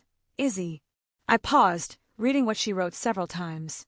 I would say you are a good person for stopping that. Wilhelm. I appreciate your words, but I wasn't finished. Hypothetically, what if said child fell into Yomi, unconscious, while the ritual imploded on itself? Izzy. I would say this is a bad situation and would require immediate attention. Wilhelm. Just as I sent the message, there was a knock on my door. I blinked for a moment before going to answer. Hello. A very familiar face answered. Izzy, how bad is the situation? I eyed her uneasiness. How did she even know where I lived? Questions for later. Oh, it is very bad, she said almost comically straight. The child is the only daughter of Yasaka. I facepalmed rather hard. As in the Yukai leader, Nine-Tailed Fox, Miko for Amaterasu. Indeed, she replied. And you came to me? I questioned her thoughts.